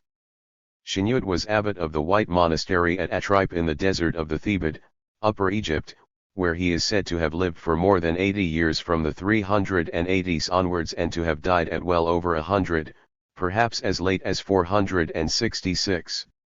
For my purposes the most useful document, especially for English readers, is Shinyut's open letter to a wealthy pagan landowner, Satumus of Panopolis, edited in the original Coptic more than once and translated complete into English by John Barnes, SHS, 1964. 16 Shinyut himself was of peasant origin and, as Barnes says, his sympathy lay with a stratum of society normally too inarticulate to express itself in Greek, and a fanatical fearlessness made this formidable monk an outspoken champion of the oppressed Egyptian peasant before the highest authorities, SHS 155, 152. He delighted in open attacks on the paganism lingering among the propertied class, Ibid 155. We hear of the pillaging of more than one of the few pagan temples which had somehow managed to survive into the 5th century, and of raids on the house of the pagan landlord mentioned above, which Shinyut regarded as defiled not only by the presence of pagan cult objects and of magical papers and potions, but also of baths, built by the forced labor of the peasants on the estate and maintained by contributions exacted from them. See Barnes, SHS 154-5 and N.17, 158. Baths, as Shinyut insisted, were something that peasants did not need. Later Roman peasants could indeed be greatly impressed by what has been cynically called the odor of sanctity in its more extreme forms. The young Saint Theodore of Sicyon, not far from the Modum Ankara, made a very great impression when he came out of the cave in which he had been living in religious isolation for 447 years, his head was covered with sores and pus, his hair was matted and an indescribable number of worms were lodged in it, his bones were all but through the flesh and the stench was such that no one could stand near him. Vita S. Theod. Syk. 20, in the English translation by Elizabeth Dawes and N.H. Baines, 3 Byzantine Saints 101. Shinyut's letter to Saturnus, vigorous and highly abusive, mentions a number of indignities and injustices allegedly inflicted by Saturnus on his dependent peasants, carrying off their property, including cattle and carts, the imposition of forced labor, and compelling the peasants to buy meat and wine from him at unreasonable prices. Here we do see a leading cleric acting as protector of the poor, but one is bound to wonder whether Shinyut's attitude to a pious Christian landlord who was similarly oppressive might not perhaps have been very different. And as Barnes says, if any hope that the final triumph of Christianity would mean the rectification of social evils and a less bitter spirit in the population of Egypt, that hope was to be disappointed. With the passing of the pagan landlord the tyranny of the great estate only became more absolute, and once paganism was as good as dead the resentment of the governed, by now an inveterate habit of mind, made differences of Christian doctrine its excuse for disaffection from the governing power and schism from its established church, SHS 156, cf. 8.3 below and its NN.32-8. I wish I had been able to give a systematic account of a few other religious figures who are recorded as acting, or at least speaking, on the side of the humble against their oppressors. They fall into very different categories. Sometimes, as with Shinyut in the incident just described, they are simply standing up for Christians against powerful pagans, or for members of their own sect against heretics or schismatics. Some of them are bishops exercising their ecclesiastical authority to prevent acts of obvious injustice, for example against the colony on church estates, like Pope Gregory the Great and Saint Theodore of Sicyon, as described at the end of 4.2 above. There are other examples of Gregory's concern for the peasants on church lands. A particularly interesting group are those holy men whose authority, the Romans would have called it auctoritas as opposed to potestas, see 6.6 above and its N.8 below, is not of a political or even ecclesiastical nature but is derived from the force of their own personality, often heightened by the respect engendered by the extreme rigor and asceticism of their lives. They have been studied in particular by Peter Brown, in an article in JRS 61, 1971, 80-101, limited almost entirely to Syria and Asia Minor, which has some fascinating material but is marred by blindness to the realities of the class struggle in the later Roman Empire, CEG 4.2 NN.24 and 42 below. Defiance of lawful political authority is very rare, since the Christian churches, mindful of the instruction of St. Paul, preached absolute obedience to the state and its organs except when it was believed to be offending against religion, see the latter part of 6.6 above and its NN.77-98 below, with my caps 14 and N.41. But intercession with the powerful on behalf of the humble is recorded on several occasions, often as a simple plea for justice or for mercy and forgiveness. It is difficult for most people nowadays to understand the great importance. 448. Attached to religion in the ancient Greek world, above all in the Christian period, when dogma could assume a central role, even in the minds of those who very imperfectly understood the subtle theological issues involved. I have often been struck, when reading the Fathers and the ecclesiastical historians, by the way the spiritual leaders of those times dominated their communities and received their unquestioning loyalty. The priest as well as the layman almost invariably believed what his particular bishop told him he ought to believe, except of course when that bishop was a man who did not hold the traditional beliefs of his community but had been foisted upon it against its will, by imperial decree. For instance, the institution of a Catholic patriarch in Monophysite Alexandria after the Council of Chalcedon, for which the use of troops was necessary, and his subsequent murder by a Monophysite mob provide only the most famous example of this kind of imperial interference and its unhappy results. 17 Among many examples that could be given of the steadfast loyalty of congregations, whether Catholic or heretical, to their bishop, one of the best is that of Cyzicus, on the north coast of Asia Minor, in the second half of the 4th century. In 367 its bishop, Eleusius, who seems always to have been a member of the semi-Arian sect led by Macedonius, was induced by the threats of the Emperor Valens to abandon his particular doctrines and subscribe to the emperor's own brand of Arianism. Eleusius soon repented of his apostasy, and on his return to Cyzicus he announced to his flock that he no longer felt worthy to hold his bishopric. His congregation, however, refused to accept his resignation, and insisted on his remaining their bishop. When Eudoxius, the Arian patriarch of Constantinople, supported by the emperor, sent Eunomius to replace Eleusius, they built themselves a new church outside the city, where they could continue their form of worship under Eleusius, and they persisted until Eunomius withdrew. 18 Eleusius himself, it is worth remarking, was no mean persecutor. He had destroyed pagan temples in his city before the accession of Julian in 361, Saz, he v.15.4-5, He had also demolished a church in Cyzicus belonging to the Novatian sect, which Julian compelled him to rebuild, later exiling him. 19 And he did his best to harry and drive out those whom Socrates calls the Christians, meaning of course the Catholics. 20 A set of beliefs, once acquired, was indeed not easily eradicated.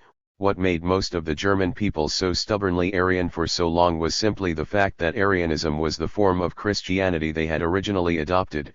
To them it was the true Catholic faith, and Catholicism was heresy. The Armenians, who had to make valiant efforts to preserve a certain independence from both Rome and Persia, were untouched by the Christological controversies during the 5th century. They were not represented at the councils of Ephesus or Chalcedon, and became acquainted with them only in the early 6th century, from Mesopotamian monophysites fleeing from persecution by Persian authorities who supported Nestorianism in that area.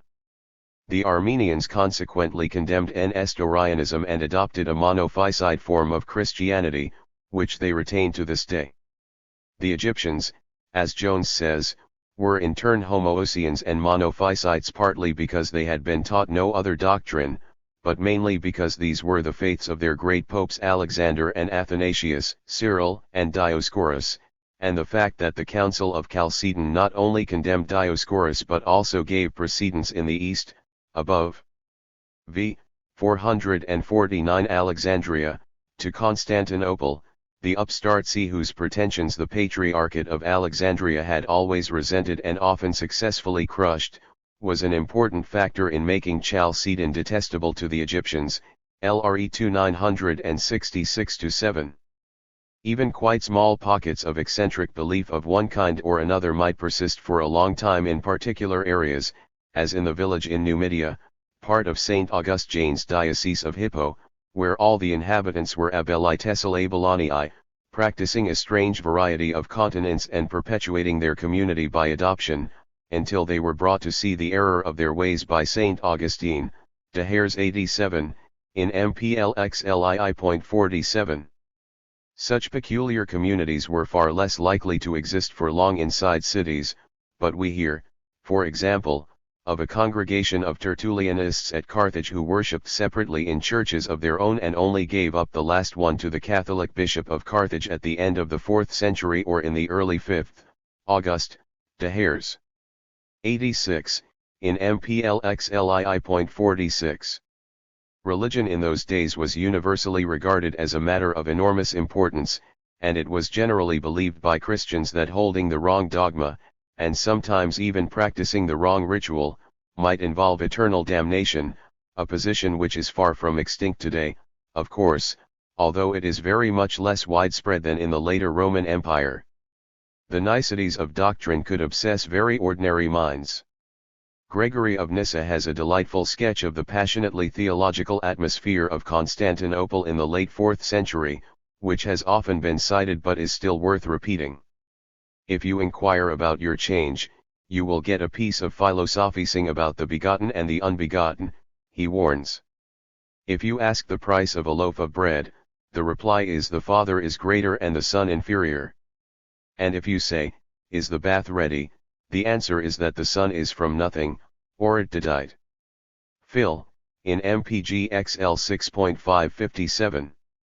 This is part of a passionate denunciation of ignorant, insane, deranged, illogical and incomprehensible philosophizing on the part of amateur dogmatic theologians who are all slaves, rogues, runaways from servile employments, tradesmen, money changers, or purveyors of clothing or food.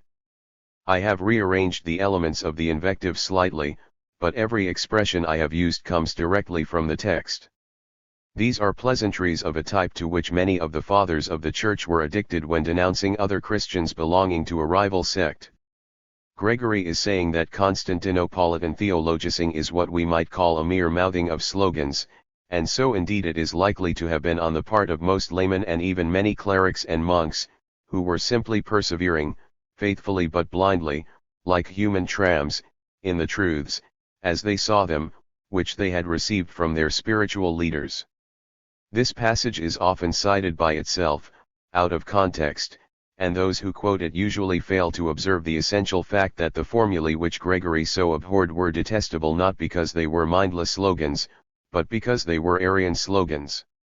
I have never come across in any of the Fathers any protest against a repetition of what the Father concerned regarded as Catholic slogans, those embodying the tenets of his own particular sect. I cannot refrain from mentioning here the famous theological poem called Thalia, which Arius the Heresiarch is said to have composed in a racy meter for the edification of his followers. Saint Athanasius gives extracts which I shrink from reproducing, since they must seem little better than gibberish to 450. Anyone not versed in the niceties of the Arian controversy. 21 The Thalia would have been rather strong meat for the uneducated. But their ecclesiastical historian Philostragius, who was himself an Arian, and therefore survives only in fragments, mentions without disapproval that Arius also wrote, and set to catchy tunes, popular theological ballads in the form of work songs for the mill and travel songs for journeys by sea and land. He 11.2. Another theologian who is credited with the same kind of activity is Apollinaris of Laodice, the father of the heresiarch of that name, who, in the second half of the 4th century, is said to have had his poems, which were all for the praise of God, sung by men not only on convivial occasions but also at their work, and by women at the loom, saws. He 6.25.5. Many of us may find much unconscious humor, even absurdity, in the writings of some of the Fathers and in many of the supersubtle theological controversies in which they indulged. The devout Christian, however, may see such things in a very different light. To avoid giving unnecessary offense, therefore, I shall confine myself to a single example, coming from the Arians, whose heresy is surely now extinct. We hear from Socrates, v.23, of a dispute which agitated the Arians from about AD 385 onwards, for some 35 years in Constantinople and in other cities even longer. Believing as they did that the Son was created out of nothing, the Arians fell into controversy as to whether the Father was such, and ought to be called Father, before the Son existed. When the party of Durathus, which took the negative view, gained the upper hand, the followers of Marinus, who answered the question in the affirmative, insisting that the Father had always been the Father even when the Son did not exist, built separate churches for themselves and worshipped apart from the others.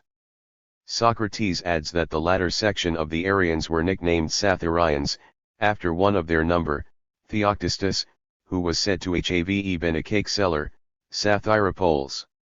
The nice theological issue between the two groups was never actually settled, and the division between the two parties in Constantinople was healed only when both sides entered into a self-denying ordinance never to allow the question to be raised again. 21 Apart from sarcastic jests at the expense of one's religious adversaries, such as the use of the term Satharians in the way I have just described, deliberate humor is a commodity that is scarce enough, perhaps appropriately, in the ecclesiastical writers. Socrates does devote one whole chapter, he 6.22, to the witty sayings of Sicinius, and this is all the more remarkable in that Sicinius presided over the schismatic Novatian sect at Constantinople, 395 to 407, 22. But pure theological humor is exceedingly rare. I have come across in the early Christian centuries only one example of a real joke which is both strictly theological and not made up for the purpose of ridiculing someone of a different dogmatic persuasion. It is a strictly Greek joke, which cannot easily be reproduced in another language. At the service of dedication of the first church of St.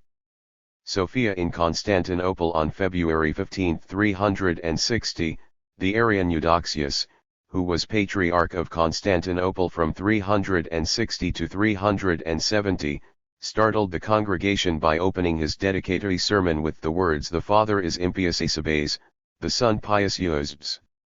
A great commotion immediately arose at this apparently blasphemous statement, but Eudoxius quelled it with the explanation, "The Father is impious because he worships Sebe no one, the Son is pious. V. 451 because he worships the Father." The joke went down well, and according to Socrates it was still remembered in his own day, the second quarter of the 5th century, although he himself remarks gravely that with such sophistries the heresy arches rent the church asunder, he 11.43.10-14, 15, cf. Saws, he 4.26.1.23 in the West. Theological controversy was couched in far less subtle terms than in the Greek East, its profundities could be debated more intricately in Greek, and some of them could scarcely be expressed in Latin. But it was equally vigorous in some places, especially Africa, and Rome itself. When Constantius II in 357 issued an order that the Roman bishopric should be shared between the two rival popes, Librius and Felix, the people assembled in the circus are said to have responded with unanimous and indignant shouts of one God, one Christ, one bishop, Theod, he 217.6. The fierce fighting between the supporters of the next pair of rival popes, Damasus and Asinus, in 366, we are told by Ammianus, left 137 corpses in a single day on the floor of a Roman basilica, m. XXVII.3.12-13, another contemporary source gives a figure of low 60 victims. 24. One could cite many similar examples of violent strife and massacre on the part of enthusiastic Christians of the 4th and following centuries, in the East even more than the West. Those who enjoyed the support of the state, usually, but by no means always, the Cato, ICS, were seldom reluctant to use force, even armed force, against their religious adversaries. According to Socrates and Sozomen, Macedonius, the Arian Patriarch of Constantinople in the 350s, sent 4 units, arithmoi, tagmata, of troops of the regular army to ensure the conversion to Arianism of the exceptionally large congregation of the Novatian sect at the little town of Mantineum in Paphlagonia, in northern Asia Minor. Arming themselves with sickles and axes and whatever else came to hand, the peasants defeated the soldiers and killed nearly all of them in a bloody battle in which they themselves suffered heavy losses. CROIX, he 2.38.27 bis 29, Saws, he 4.21.1-2.25. These and other such atrocities indeed make us sympathize with Ammianus when he endorses the opinion of the Emperor Julian that no wild beasts are such enemies to mankind as are most of the Christians plurique Christianorum in their deadly hatred of one another, XXII. v.3-4. This statement should surprise only those who have not studied the original sources for the history of early Christianity in detail but have relied upon modern textbooks. It is essential to understand that the Christians, racked by heresy and schism, of which we can see the beginnings even in New Testament times 26, were never anything like a single, united body, and that each sect, by no means only those who had the best right to call themselves Catholics, had an unpleasant habit of denying membership of the Church and indeed the very name of Christian to all heretics and schismatics, that is to say, to all those who were not within its communion, and of persecuting them in one way or another whenever it could, as sinners outside the Church. For the Christian ecclesiastical historians by whom the history of early Christianity has mainly been written, persecution is essentially what is done to the Church, in the restricted sense I have just explained, either by pagans or by heretics or schismatics. They have usually forgotten the persecutions by the Church, i.e. what they consider to be the Orthodox or Catholic Church, of pagans, Jews, heretics, or schismatics. Anyone who has not discovered this for himself may derive some amusement from a glance at the 2 entries under persecution in that often excellent and very scholarly work. 452.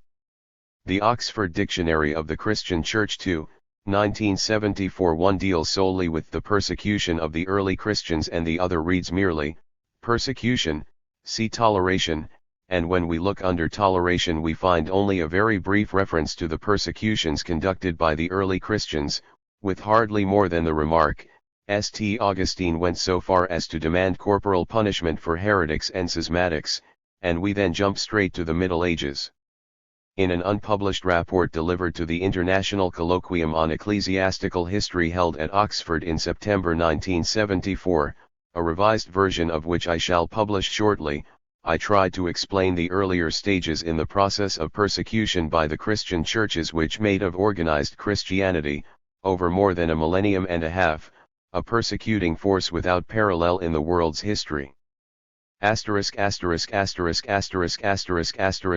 if a better means could have been devised of distracting the victims of the class struggle from thinking about their own grievances and possible ways of remedying them than representing to them, as their ecclesiastical leaders did, that religious issues were infinitely more important than social, economic, or political ones, and that it was heretics and schismatics, not to mention pagans, Manichees, Jews, and other lesser breeds without the law, upon whom their resentment could most profitably be concentrated. Of course, I am not saying that leading ecclesiastics magnified the importance of theological questions with the deliberate aim of distracting the common herd from their temporal grievances. They themselves quite sincerely held that only adherence to the right dogma and the right sect could ensure salvation and escape from the frightful prospect of eternal damnation. But there is no doubt that the effects of religious enthusiasm were as I have described them. Not many humble folk in the Christian Roman Empire were likely to become obsessed with reforming the world of their day, or, for that matter, to achieve much unity among themselves, if they accepted what they were taught, as the vast majority did, and believed that life here and now is insignificant compared with the infinite stretches of eternity, and that their real enemies were those enemies of God and His Church who, if they were not suppressed, would endanger men's immortal souls and bring them to perdition. Heretics and schismatics, as well as unbelievers, were an entirely new kind of internal enemy, invented by Christianity, upon whom the wrath of right-thinking people could be concentrated, for in paganism the phenomena of heresy and schism, as of unbelief, were inconceivable. There was no correct dogma in which it was necessary to believe in order to avoid anathema in this world and damnation in the next, and to secure eternal life, and there was nothing remotely resembling a single, universal church. We may reflect by contrast upon the good fortune of the mass of Greeks in the classical period, who had no such beliefs instilled into them, to prevent them from recognizing who their real internal enemies were, and to persuade them that democracy was a useless if not an impious aim, since the powers that be are ordained of God. See the preceding section of this chapter. 8. The decline and fall of the Roman Empire, an explanation. Intensified subjection and exploitation of the lower classes during the first 3 centuries of the Christian era. In this last chapter I shall again show how a Marxist analysis on class lines can help to explain, and not merely to describe, a historical process, in this case the disintegration of large portions of the Roman Empire, part of a process which seemed to given the greatest, perhaps, and most awful scene in the history of mankind. DFRE 7.325. I have demonstrated in v.3 above and Appendix 4 below how Greek democracy, in the course of the class struggle on the political plane, was attacked with increasing success from the late 4th century BC onwards by the Greek propertied classes, their Macedonian overlords and eventually their Roman conquerors. As we have seen, democracy, when it worked, could play an important role by protecting the lower classes to some extent against exploitation and oppression by the powerful. Democracy still led a precarious existence in some places in the last century BC, but during the first century of the Christian era it was gradually stifled, and during the next century it virtually disappeared. Certainly before the end of the 3rd century it had, for all practical purposes, sunk without trace. Democracy in the Latin West had never existed on anything like the same scale, and I know of no real sign of its existence after the 1st century. As we saw in 4.3 above, the great age of slavery in the Roman world, especially in Italy and Sicily, was the last 2 centuries BC, the advent of the Principate in the last generation BC and the marked decrease in the number of wars producing large slave hauls gradually brought about a new economic situation. Slaves now had to be bred far more extensively than before, if their number was not to decline drastically, and for the reasons given in 4.3, 6 ff, above this was bound to result in an attempt to increase the rate of exploitation of humble free men, in order to make up for a reduced return overall from slaves. an exploiting class, except in so far as it can be forced or persuaded, like some capitalist classes in the modern world, to abate its claims in order to facilitate its own survival, an eventuality which of course did not arise in the Greco-Roman world, will use whatever means may lie to its hand. In order to tighten the economic screw more effectively on the lower classes among the free population, it was obviously desirable to restrict to an absolute minimum not merely their political but also their legal and constitutional rights and privileges. Until the second and even, to some small extent, the early 3rd.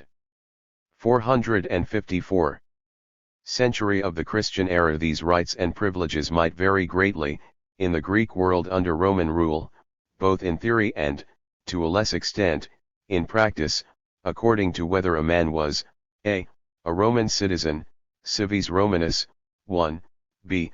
a citizen of a free Greek city, a civitas libera, occasionally also foederata, which enjoyed greater powers of local jurisdiction than other municipalities, 2, c. a citizen of a Greek city which was not technically free, and was therefore more completely subject to the control of the Roman provincial governor, or, d. an ordinary provincial, like the great mass of the population, especially the peasantry, whose juridical rights were few and ill-defined and, in so far as they existed at all, were enjoyed largely on sufferance. Free men who were not Roman citizens, for example, were not usually tortured during the Roman Republic or early Principate, c.e.g. Guernsey, Slippery 143 and ff. Pliny tortured only 2 female slaves among the Pontic Christians he tried, see his EPX.96.8. But I know of no binding general rule to this effect, except for Roman citizens, and I cannot see how any Peregrinus, non-Roman, who was tortured by order of a Roman governor could have had any hope of redress, except through the intervention of some influential patron.